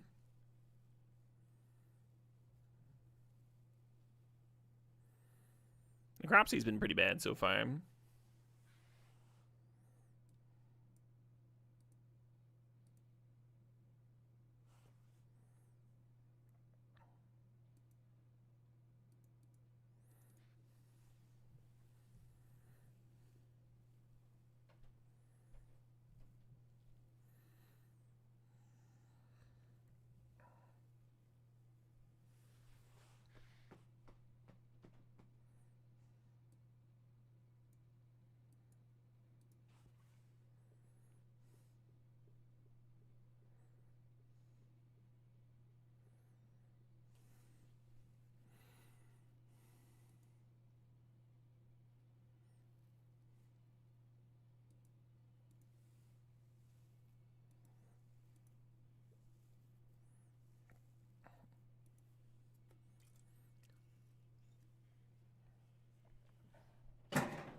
Yeah, Strategic Betrayal was really good against me for sure.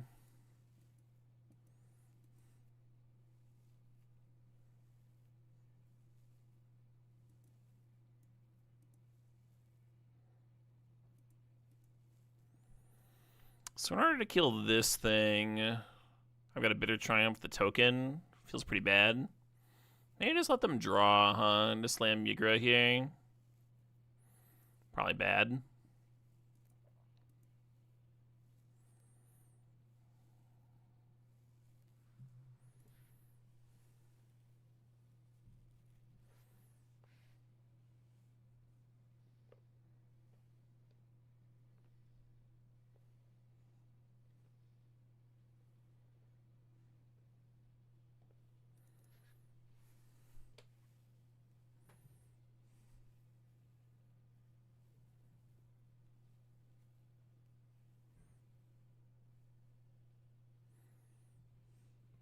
Yeah, I don't think the ward on Ygra is going to matter very much against a flipped Avatar.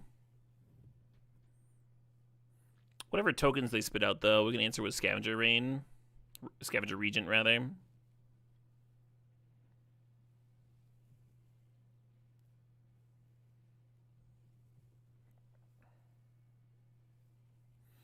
Oh, wow.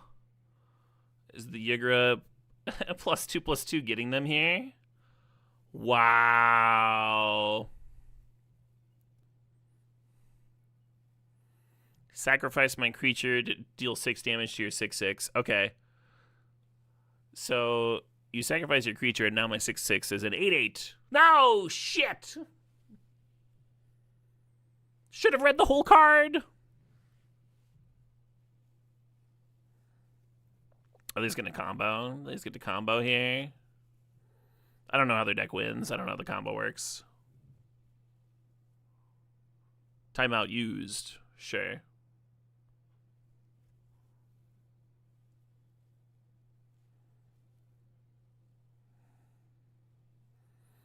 Bushwhacked for a land. Huh.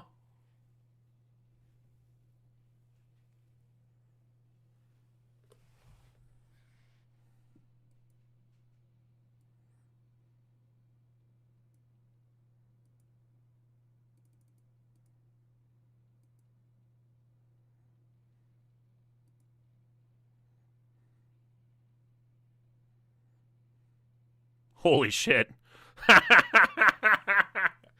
Yeah.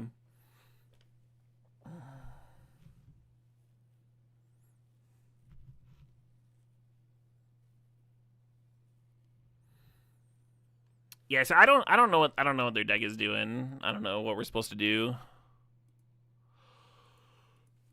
They had some things to disenchant. I don't know. I could bring in Rex Sage or Cease and Desist. Maybe Day of Black Sun is good. Necropsy still has not done anything. It's a combo deck? Thank you.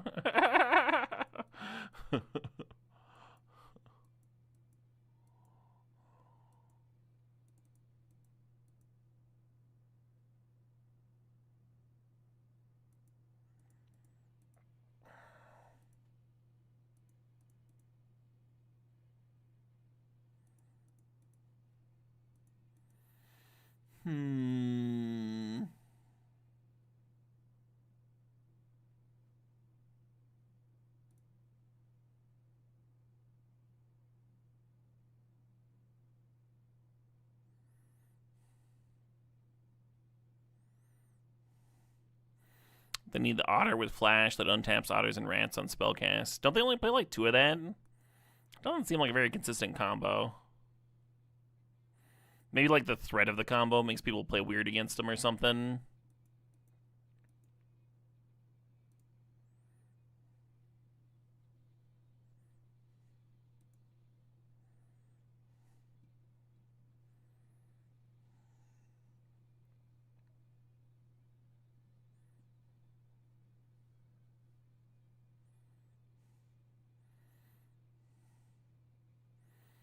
Eating good tonight? Yeah, we've been eating excellent. It was kind of nice to play Ygra and like have her be just very impressive.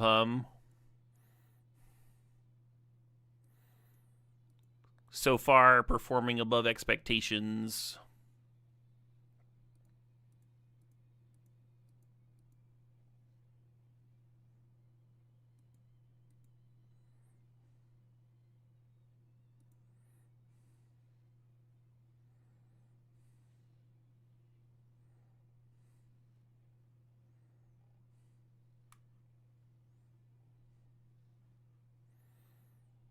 Oh, this is repping all the mana in the universe.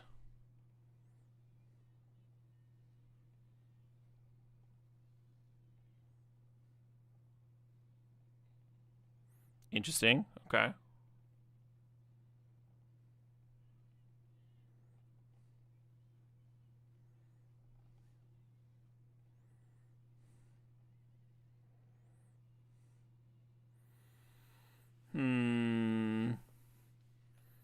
So I want to Day of Black Sun for 2. The issue is I'm pretty sure that just gets countered super easily.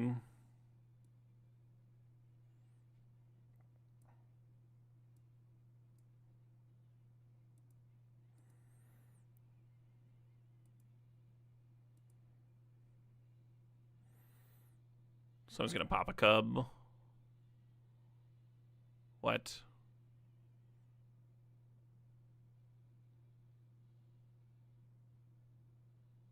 Oh, okay, but it still died.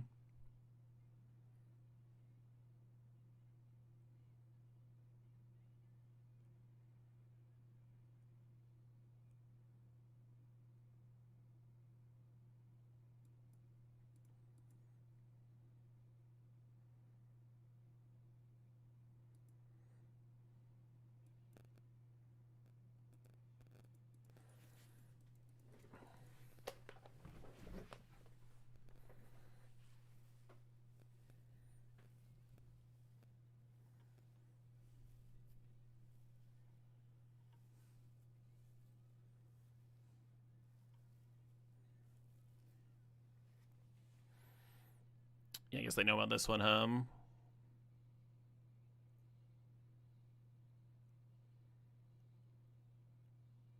think the Earthbend is on the ability. I don't think Day of Black Sun does anything to it. Y'all can tell me how stupid I am if I'm wrong.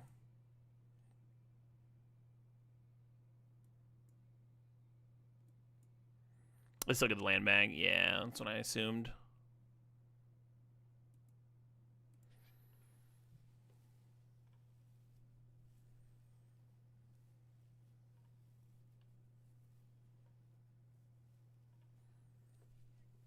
Oh shit. Much love to you too, Tsunami. So they just need Bushwhack so their mana doesn't suck? What's going on with that card?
Is this standard? You better believe this is standard.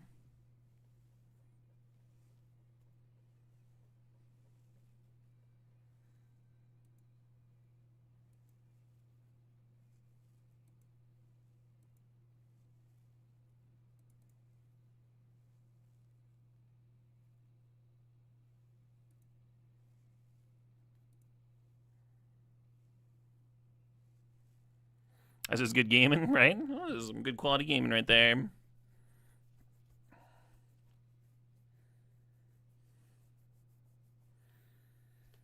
I think I like bossing with the creature lands. I think that's been sick. Oh, you still get the attack triggers. It's clean. Paid actor? That's very unrealistic. Nobody pays actors. You think I just have exposure I can go handing out? Is there anything else that we want to play from Worlds? I do like this green blacklist. I wish we'd played against Blue-Red Lessons one more time. So we could have tested out these cease and desists. I think they might be amazing. I think they might be really good. The fact that both halves look really good in that particular matchup. But yeah, it was nice to play against the green ramp decks and then just like have 7 sweepers. That feels really strong. I don't like playing against blue-black with this deck so far, but maybe if I play more games, it'll feel better. It's certainly not like unwinnable or anything. Just that damn 4-3, huh? And 4-3 is obnoxious.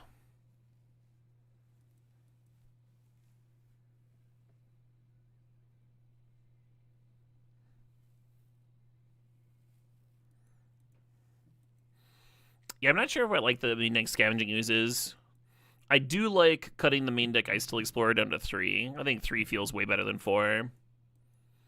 Most of the other numbers are pretty strong.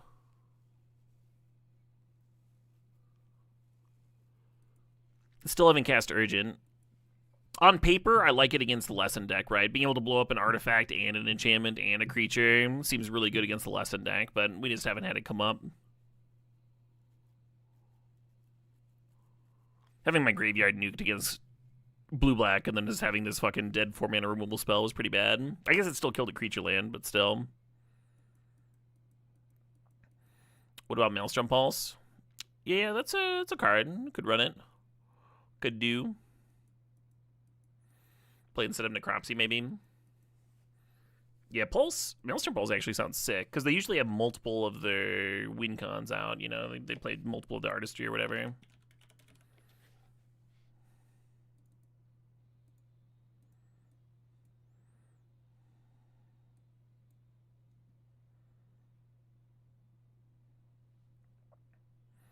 Oh yeah, if I cut the oozes from the main deck, then I have to make more room in the sideboard.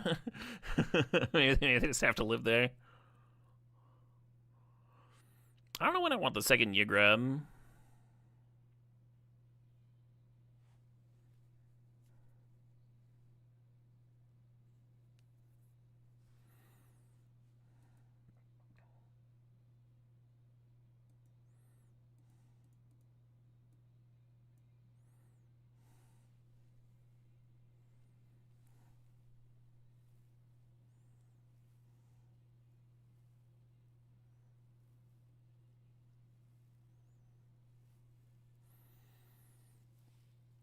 I guess it's like one more threat versus control.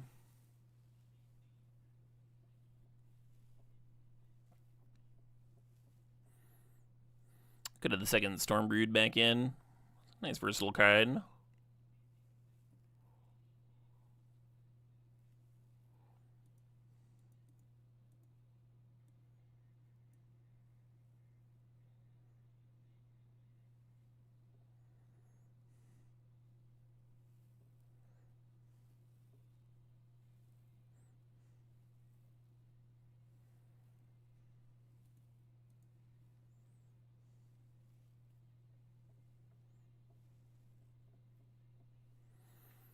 When you just cut Necropsy, I don't know. If I actually play it in the matchups where I think it looks good, then it ends up being bad, maybe I should just cut it. Could play the third Overlord again. Could move an ooze back into the main deck.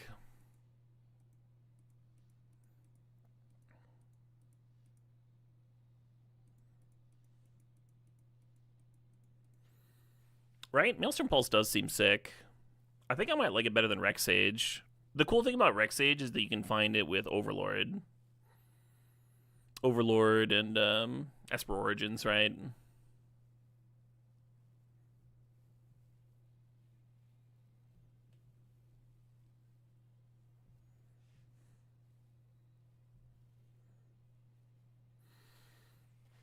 But yeah, maybe I'm just supposed to play 3 Pulse. Being a mana cheaper is nice too. Although Necropsy did kill a creature mid-combat. Yeah, I'll leave 1 in.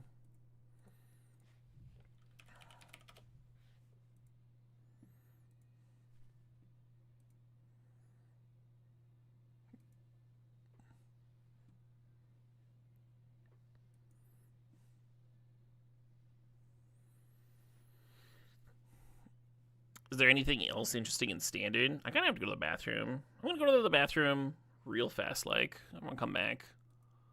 We'll figure out some other deck to play.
Is that for Esper Origins? Yep.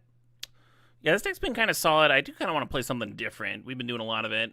Maybe I'll play Mono Red. Somebody said they liked Mono Red earlier.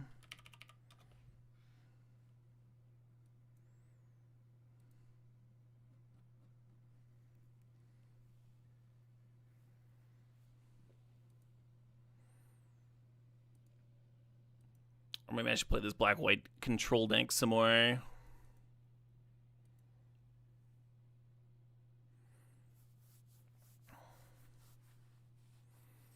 Just all the sweepers in the universe. I think with this deck, in that current meta, I think you'd want, that Graveyard Hate. Which you could do. Just play, like, 3 or 4 of the cycling sack to nuke their graveyard. Be reasonable. If you play a sweeper, if the opponent's like got a bunch of earthbend creatures in play and you play a sweeper, then sacking a Tormod's Crypt effect to nuke their graveyard would be kind of sweet. I'm pretty sure if you exile it once they hit the graveyard, it's considered like a new object and they don't get them back then.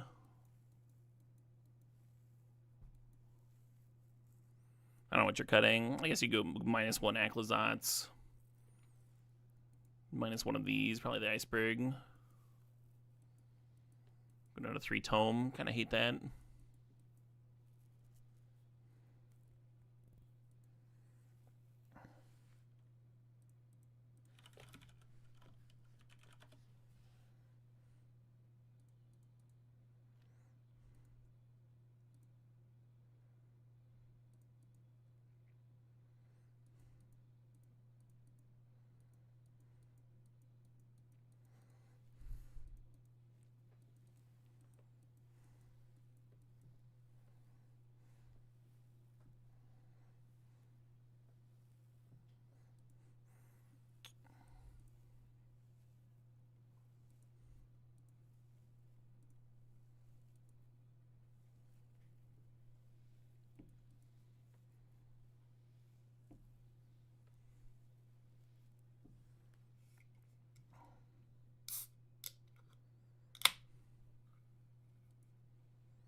What's that Otter deck? Sure.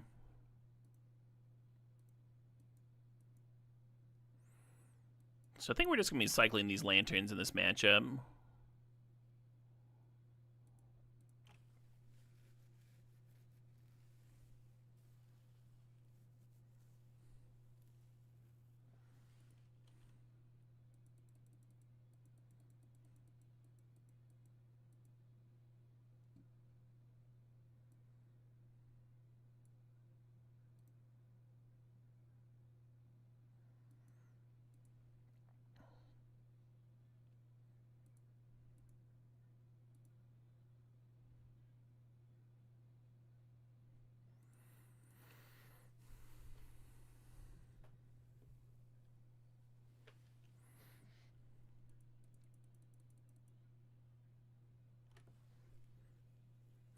Might be worth stabbing the trainer.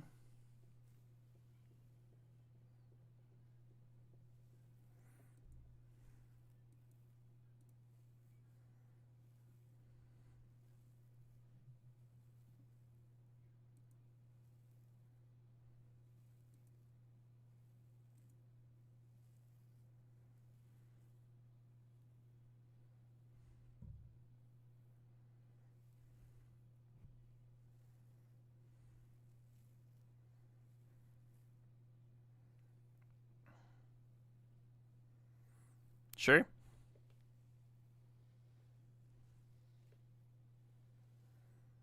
Yep, Irencrag is legendary. The Terminus is also legendary. That's why we're playing 2 of each.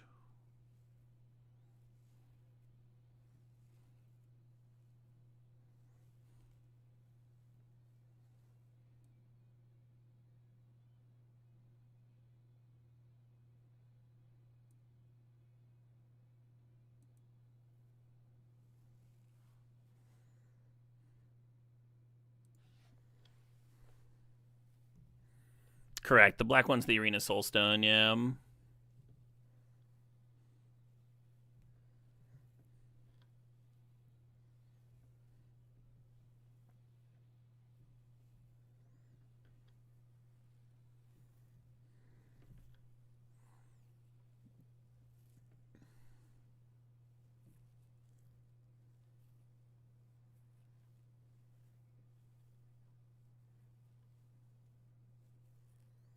Sure.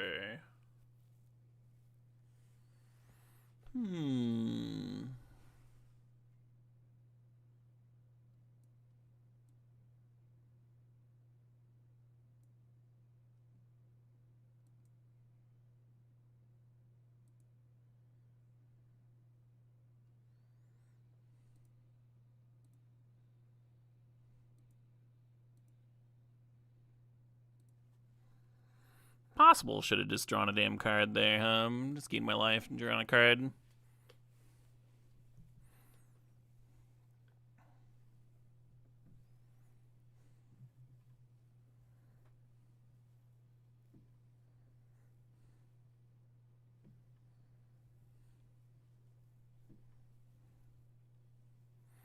One thing about the Graveyard Hate card in this deck is it is like one more colorless thing, triggering Ugin. Kind of nice.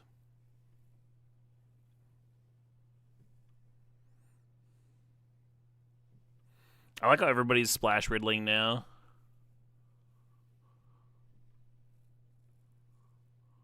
I was wondering why nobody was fucking doing it last season.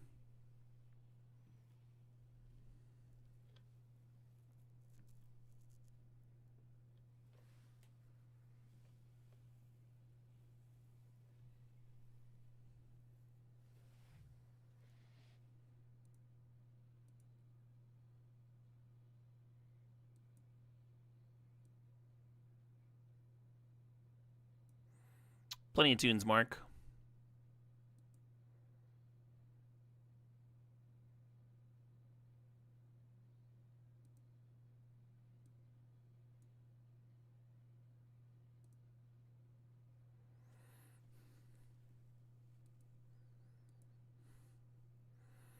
Do I like scrying? I think I do.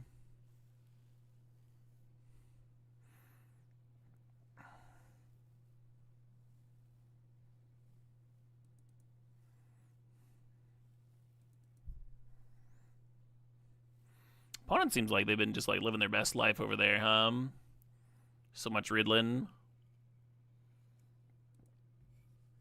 Ugin's kind of good. Yeah, that's kind of the premise behind this deck, right? Can I just play a shitload of sweepers and ramp to Ugin? I saw a mono black deck. There was this shell.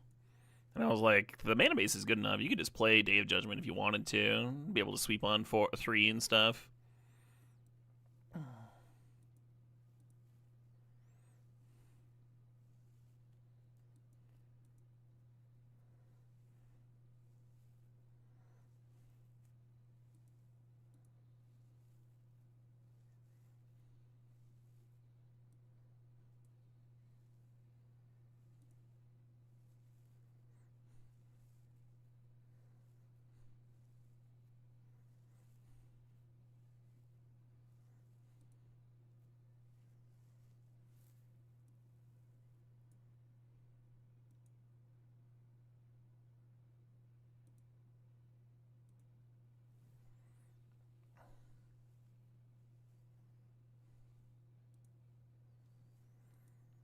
Actually, I'm going to leave Biza back here.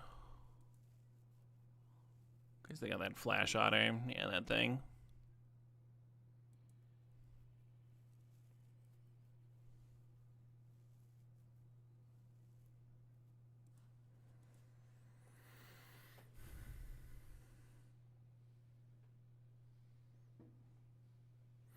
And then what's the win with this? They need the 3 mana thing that makes it a mana dork.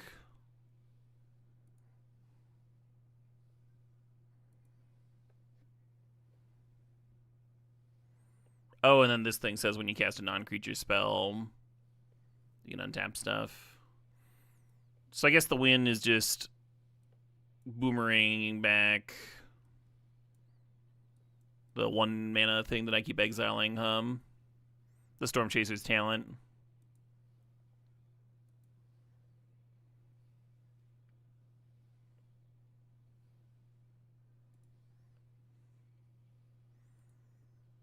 Yeah, they need Vitality. And then I guess if you have enough creatures, Talent Bustle Bounce spell wins.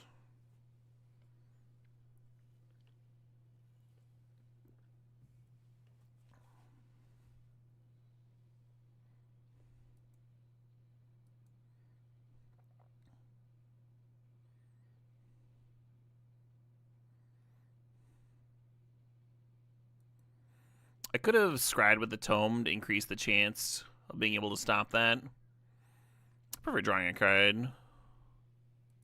I don't have that many removal spells in here. Opponent successfully keeping me from ulting my Ugin. Seems pretty smart. Pretty important if you're trying to win.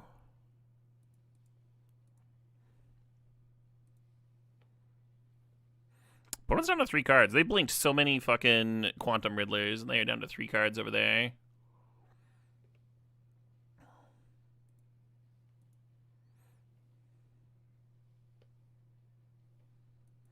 It's a bummer that Terminus doesn't trigger Ugin, huh? Because it's not colorless.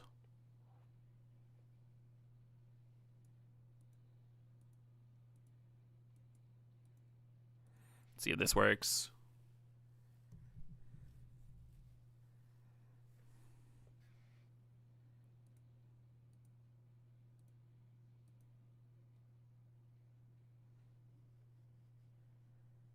Ooh, so close for a mana short on that one. Could just play this Virtue.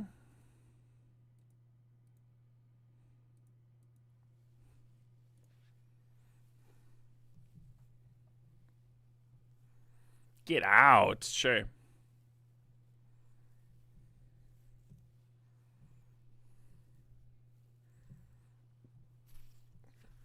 Yeah, I think the one downside of this deck that I'm playing here, it does not win in a quick fashion. It's it's like, oh, we'll get there. We'll get there eventually. Maybe. The fuck was that?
No value in their mana base, huh?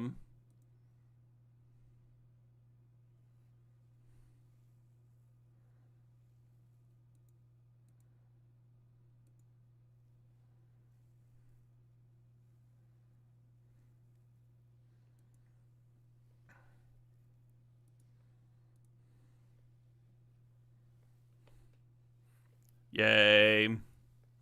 Yeah, I was not going to kill him in a timely fashion. It was going to be like, every turn, activate my Restless Fortress and activate my Battleship. 5 turns, I could start attacking for 10.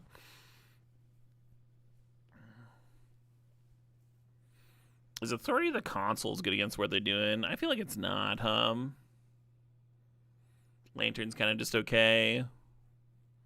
The end seems great. And another Sweeper. How does the Soulstone work? It's just a mana rock here. It's like you exile a creature, and then you can start returning stuff. It can sort of do the Virtue Persistence thing eventually.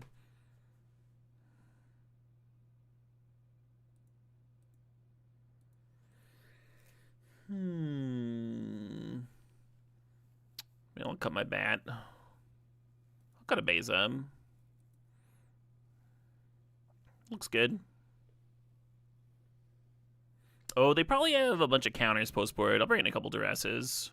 Maybe just like cut Lanterns entirely.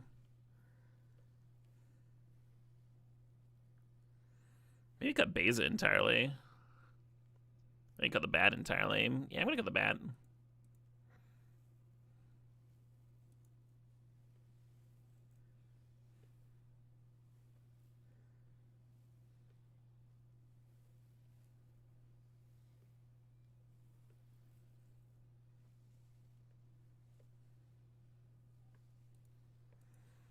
Looks like a solid opening.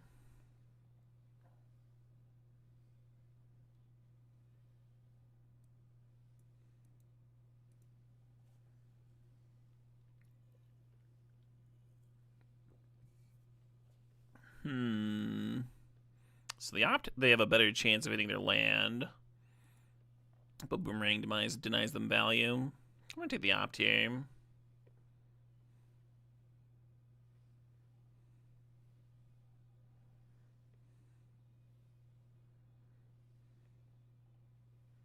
Damn. Kind of predictable, huh? Maybe I got greedy.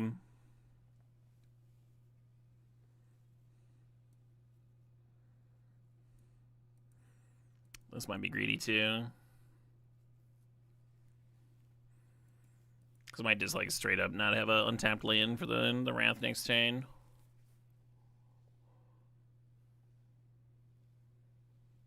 It is not my birthday. My birthday is April 8th. I did not make that command. I do not use it.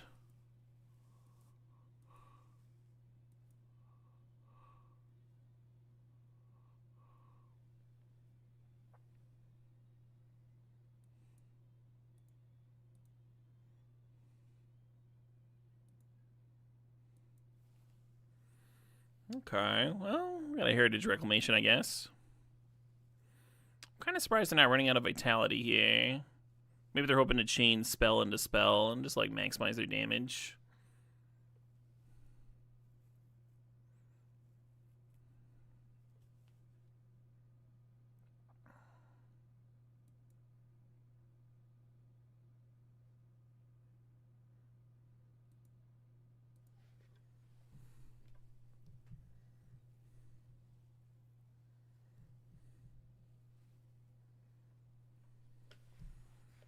I think I like covering up and just exiling the Riddler, huh?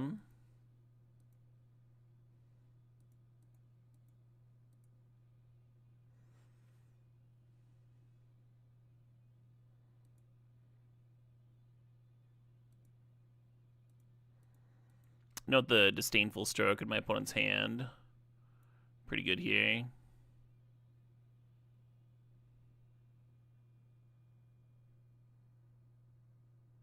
The next best thing for the Splash Portal to hit is these Thunder Traps.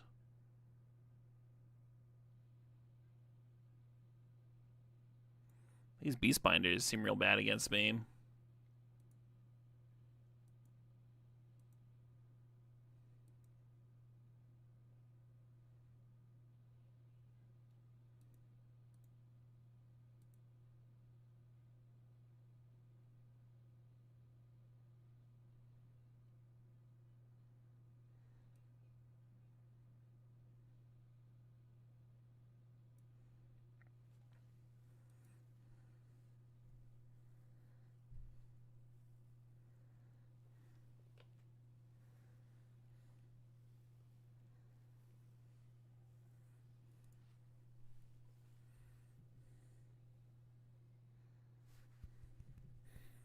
I think I need to rip like another Haymaker here, or maybe a Duress.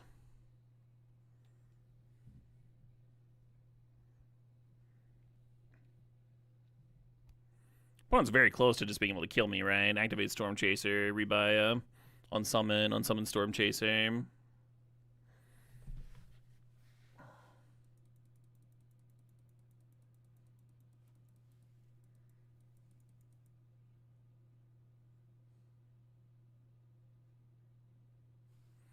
Don't think that's gonna do it.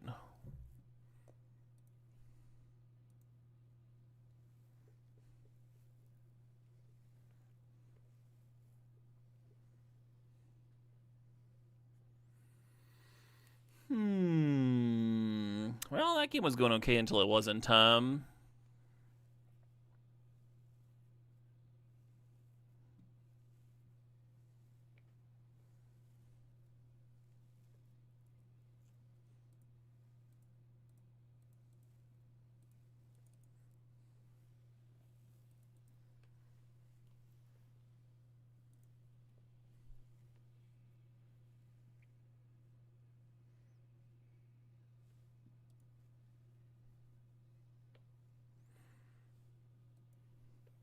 Opener was just too slow.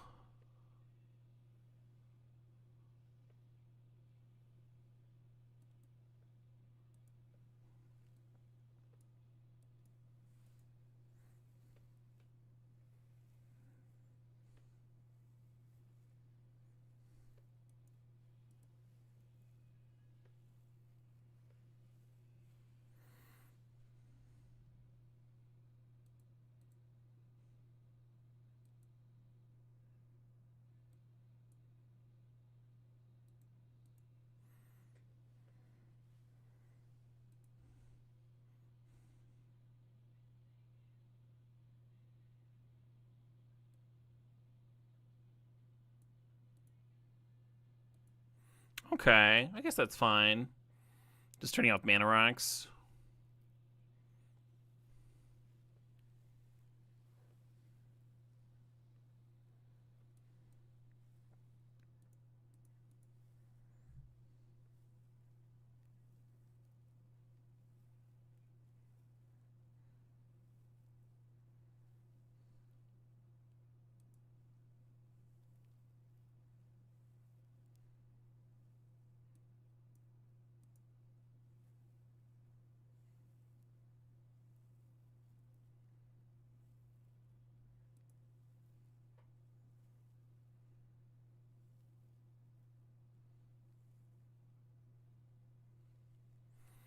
Okie dokie.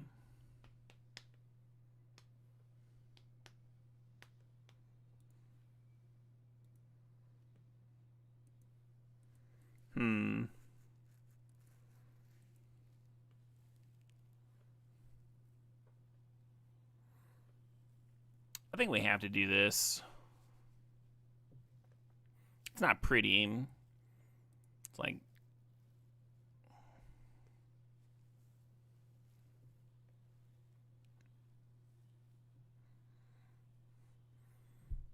Riddler, Reclamation, Otter, Double Bushwhack.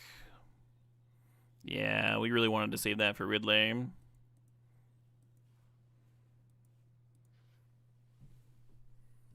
At least we got a little bit of info, I guess.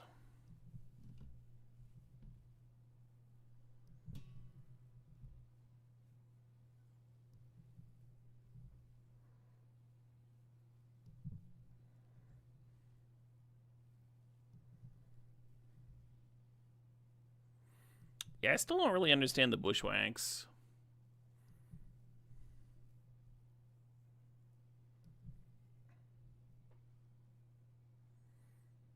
Alright, deck, I'm gonna need that land. Oh, shit, what up? Hey, Seamless, thanks for the sub. Appreciate it. The 104 months.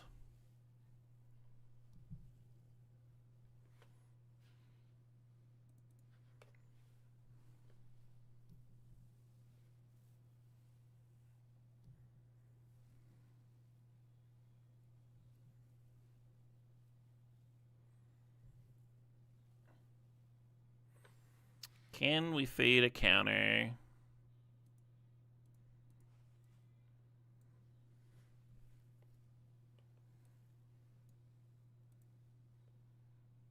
Actually, I should do this now. If they counter, then they won't have a prowess trigger at least. Oh shit, what up? Hey, Seamless, thanks for the 104 months. And J-Terp, thanks for the sub. Thanks for the 10 months. That currently on an 8-month streak. Cheers, everybody.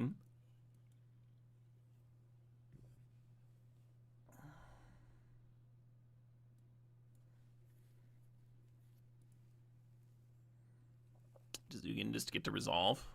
Well, that fucking rips.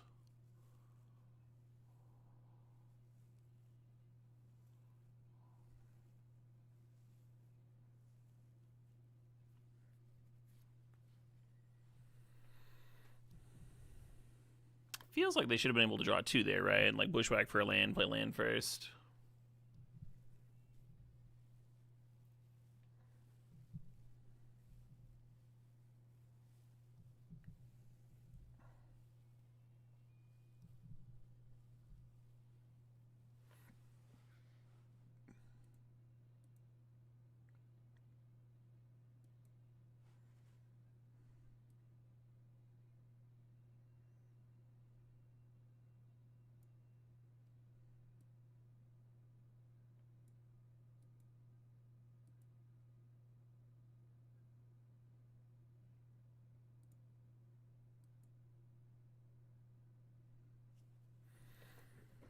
Virtue Persistence is by far my fastest win con.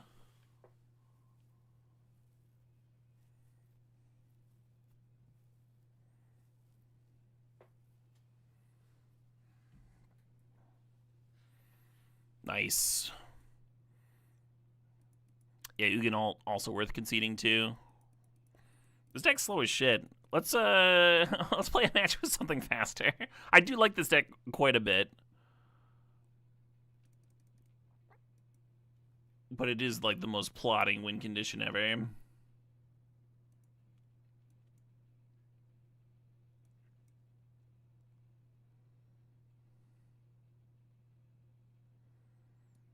Yeah, let's look at red deck wins.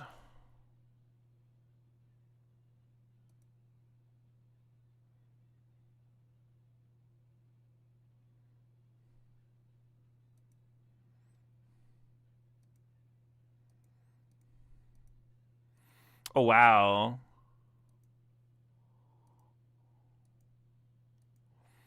There's a Boros control deck using United Battlefront and triggering weapons manufacturing. Weapons manufacturing, you the tokens. How is it sacking them? It's got Pinnacle star cages, but that doesn't really work. Is the only way to trigger them sacking them to Legion Extruder? This deck looks excruciating.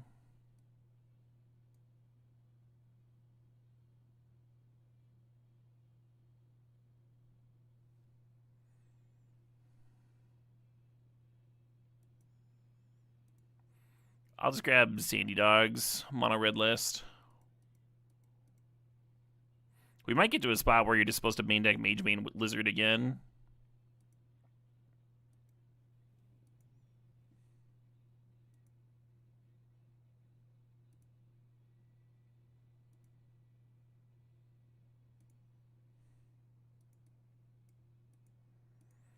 How many wild cards do I need for this?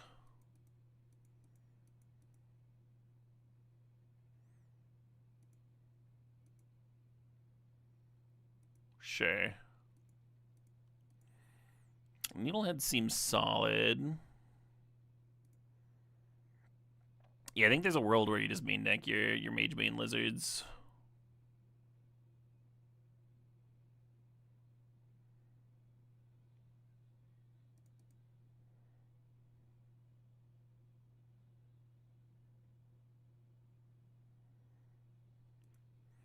I don't know.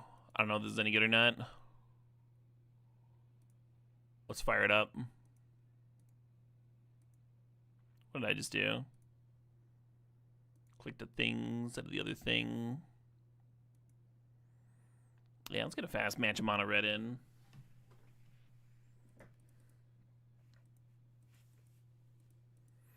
I guess one issue with Magebane Lizard in this meta is that they have a bunch of answers, right? Just like 2 mana and kill your thing answers.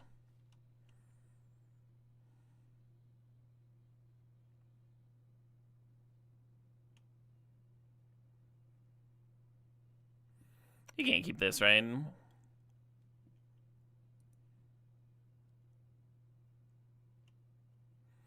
I guess we keep this and bin the full bores.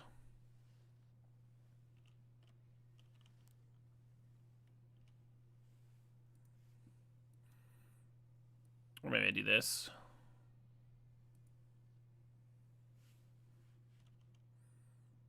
But I also want to mold a 5.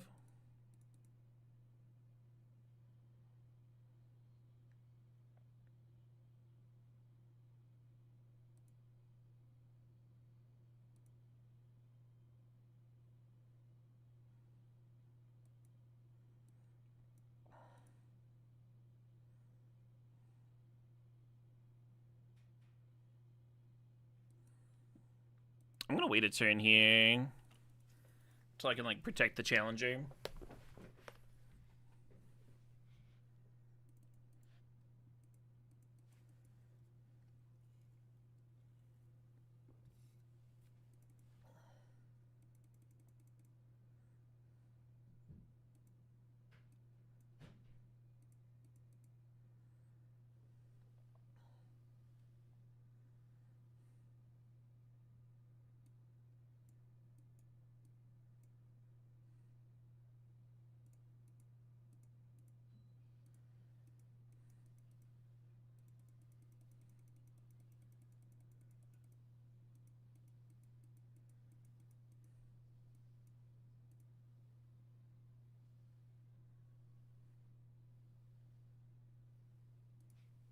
Smart of them to wait until after damage to play their shock.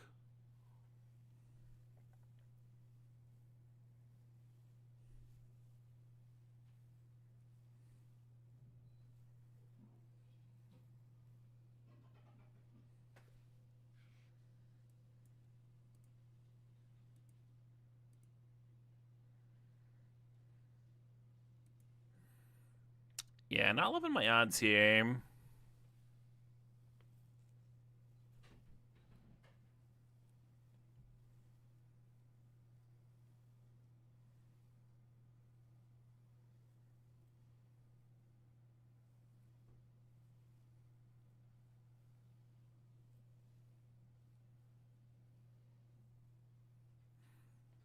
I think this kind of puts the blue-red deck exactly where they want to be, which is just like a control deck where they kill all your things.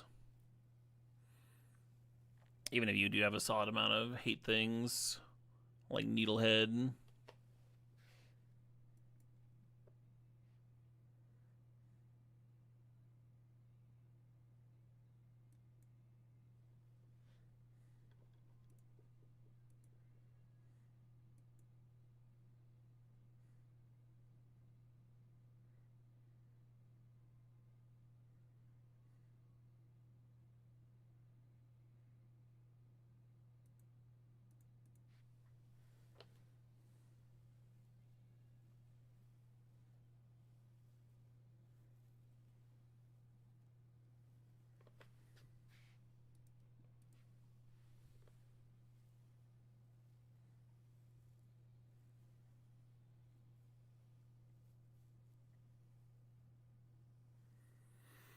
Get back another removal spell. Yeah.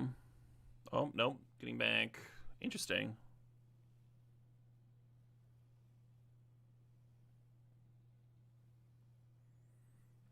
I thought they would for sure just rebuy a removal spell and kill my Needlehead. Be super ahead.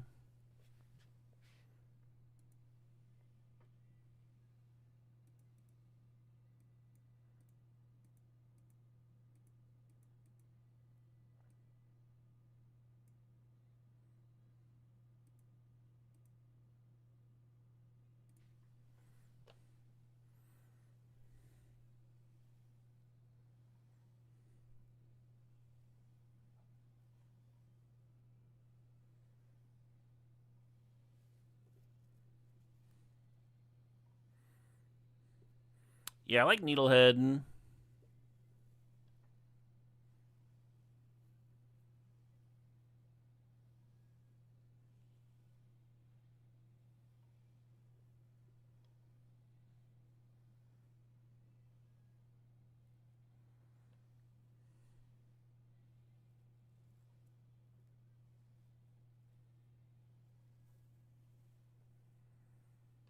They can 6 me to 11 if they want.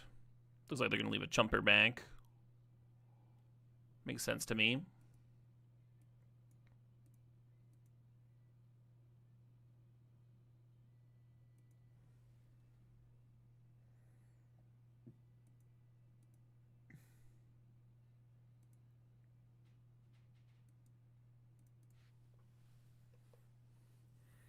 Two more lightning strikes. We got this.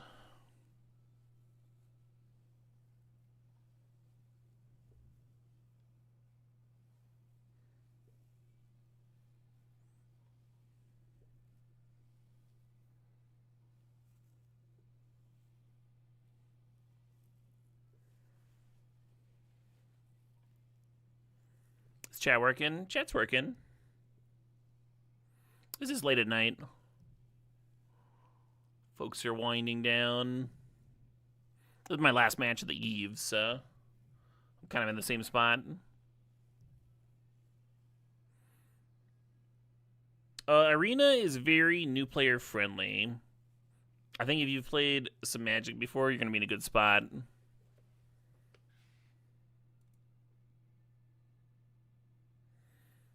Kind of feels like they have a shock here, and they're going to double block and then shock my Hired Claw.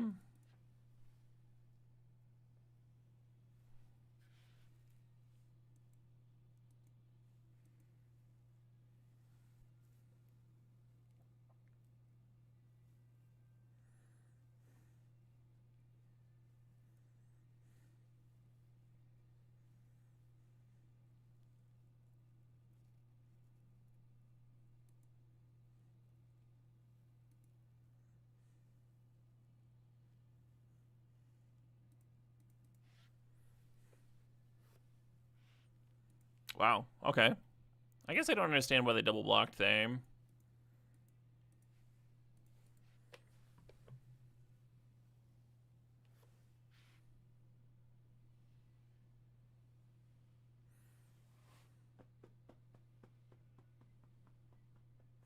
They're just really bricking on artists. That's funny. Still at all these monument to endurances. Oh, there they go. I can do it then.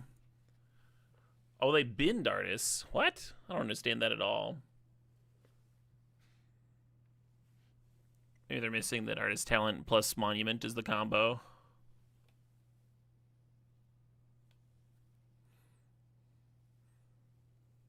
Oh, maybe they're just flailing, huh? Because they're at 5. They don't want to die to my Hired Claw. They're like, how can I see as many cards as possible this turn?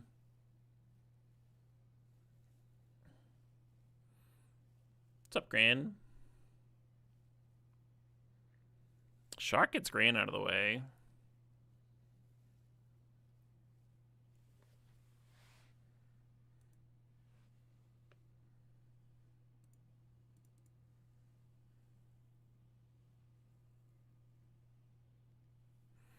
Oh, this thing could have given the Hired Claw haste, You can say I have not played with Rockface Village very much.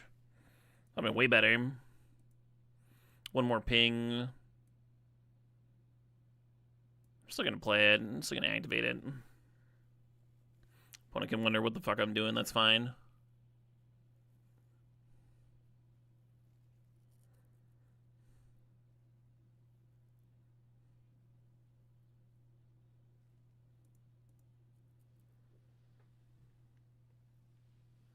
Fair enough.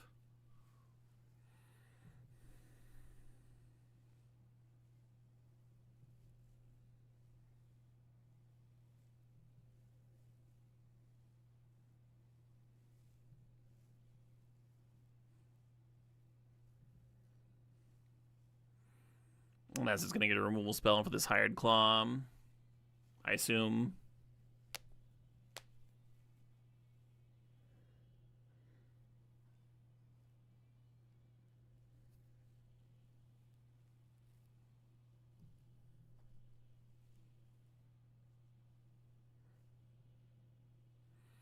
Oh, one actual piece of new player advice. There's codes for like random packs from each set. I think you can find lists if you just like look around on Reddit and it's like MTG Arena and Free Packs Reddit or something.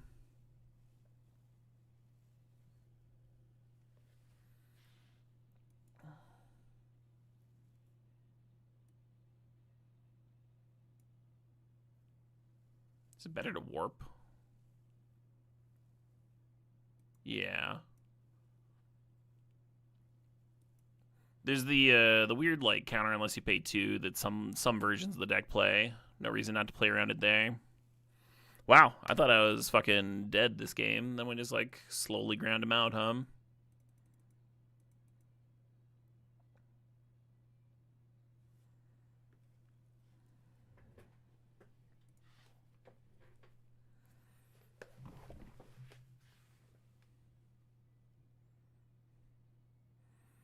Oh shit, what up? Hey, Chill Fox, thanks for the sub, thanks for 17 months.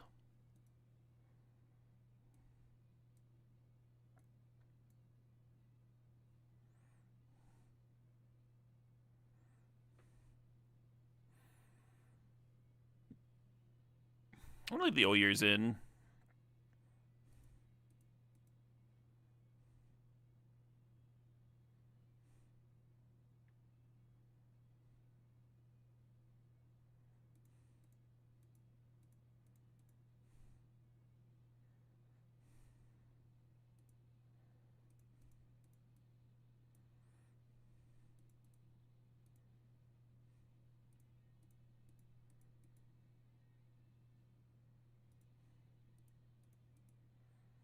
Try that.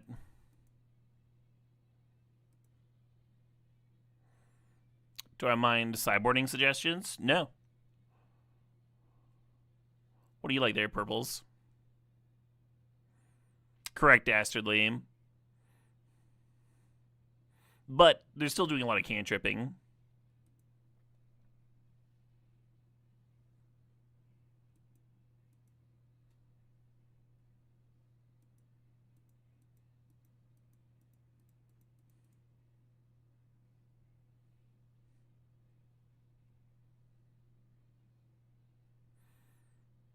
Like artist talent loots, right?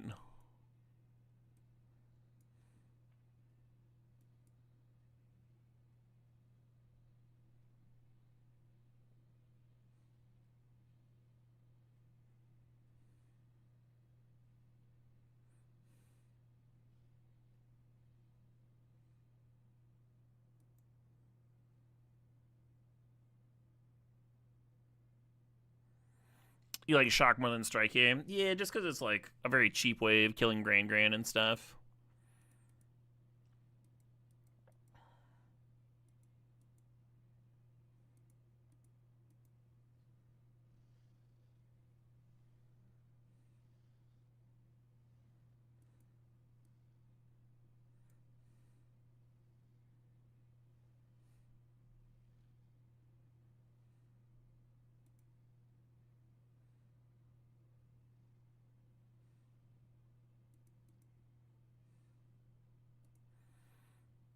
So you get prowess if you play the shock here. I'm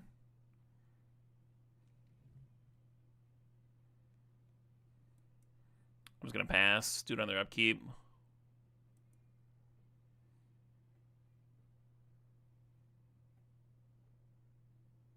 Alright, I'll do it now.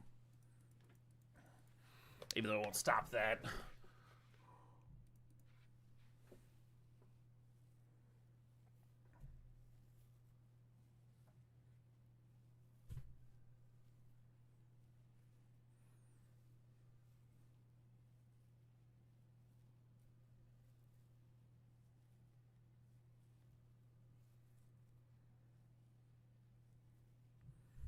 Well, this all seems bad for me.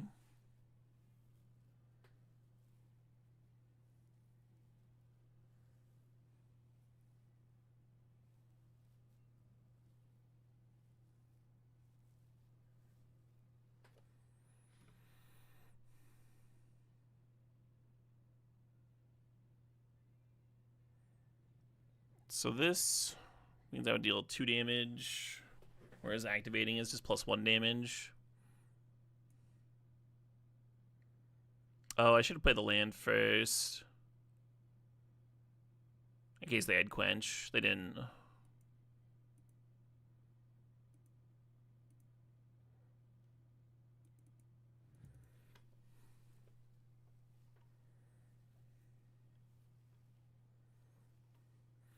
Anyway, I assume they just pop the Mage Bane immediately. Because there's a lot of lessons that do that. They have used 2 combustion techniques already, but I assume they've got 4 combustion technique and 4 the sorcery one. Oh wow, they have to spend full there, huh?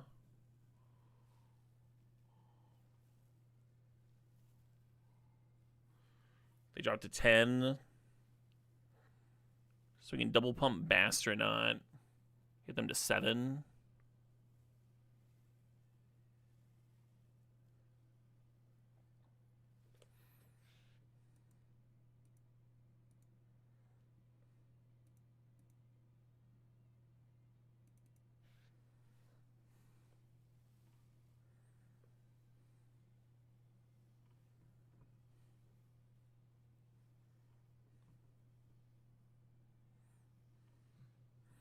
Pretty sure they get to win this game because they got the monument and the talent going. I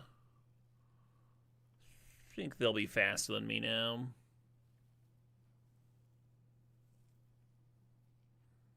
And Gran, yeah, they have all the pieces.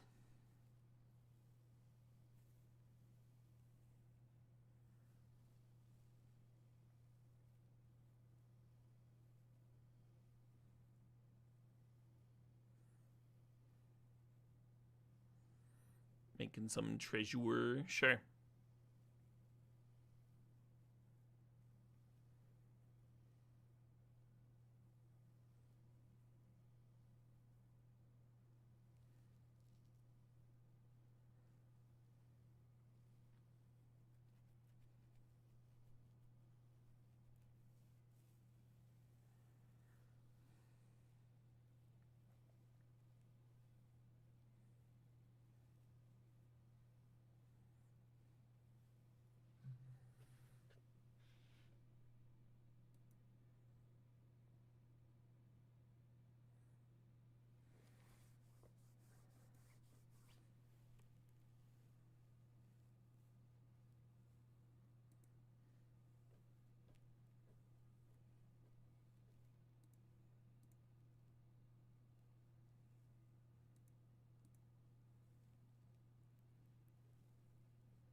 Oh, there's that double shock. Nice.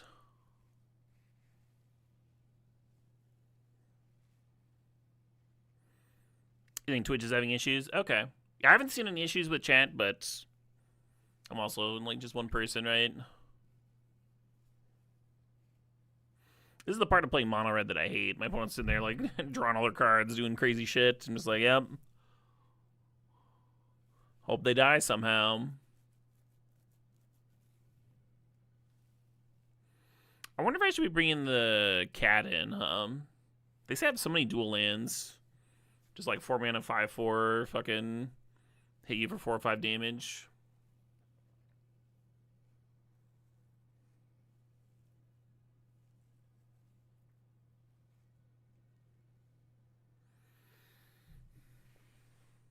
Well, let's go to game 3.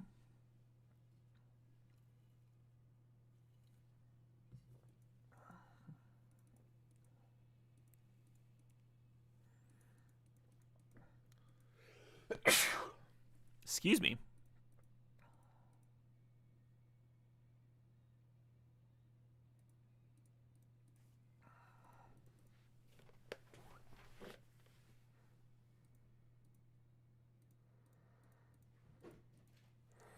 Let's try this out. Yeah, we were playing a lot of that deck, Real Monk Man. I just wanted to play one more match with something kind of fast at the end of the stream. Apologies for the misleading stream title. Hey, EPL66. Thanks for the sub. Thanks for 25 months there.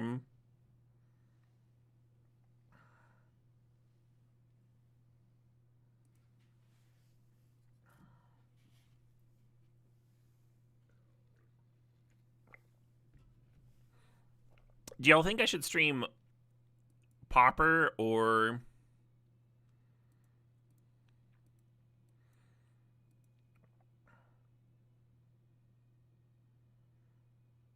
Pauper or Pre-Modern tomorrow?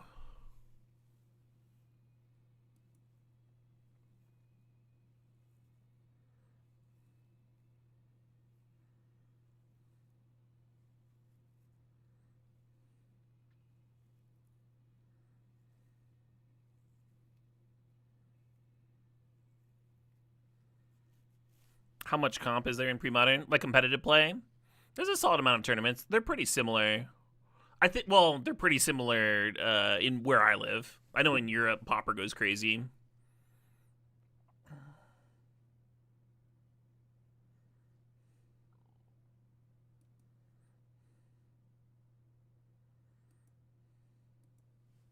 Hmm.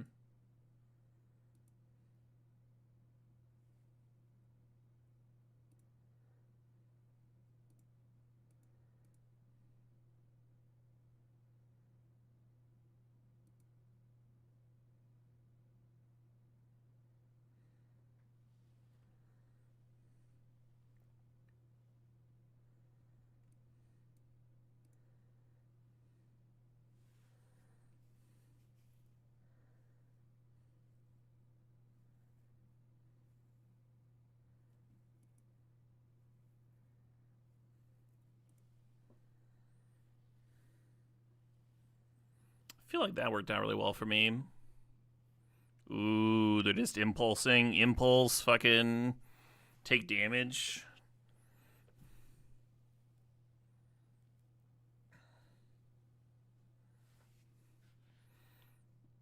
If I lightning strike face and then serve in, they'll have double strike.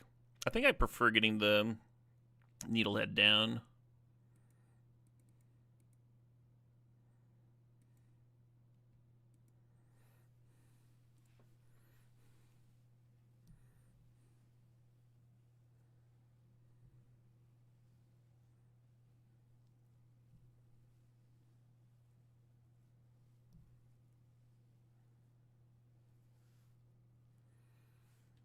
And now that combustion technique made it very painful. I'll play another spell into the Magebane Lizard.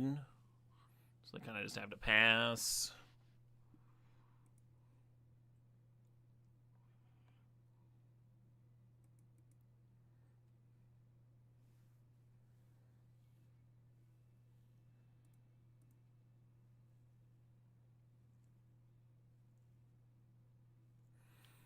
These Bastronauts have double strike, so it's just like all the damage in the world.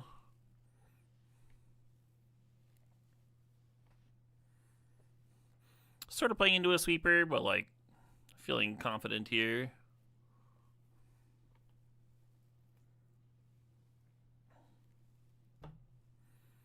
Yeah, draw your 3. You deserve it. Man, I thought stock up was just the nuttiest thing, huh? I was like, it's nuts that stock up's legal.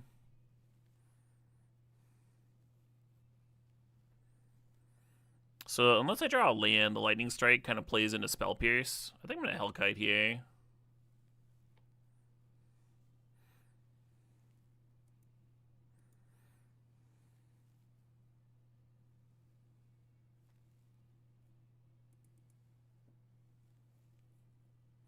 GG. Yeah, Mono Red's got the tools, huh? Mono Red's got the tools. Hey, look at that. We're platinum. Just like that. Okay. I feel a lot better now that I stopped playing blue-red. I'm kind of glad I didn't buy all the blue-red cards before the price shot up. I had more fun playing mono red, black white, and green black mid. I'll probably keep on enjoying playing blue black too. Anyway, cheers, folks. I am done for the day. I'm probably going to be GMing pre-modern tomorrow. I think that's the general consensus. Assuming I've got time to get some decks together and stuff.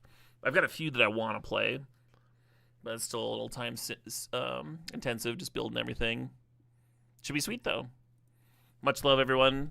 Catch y'all.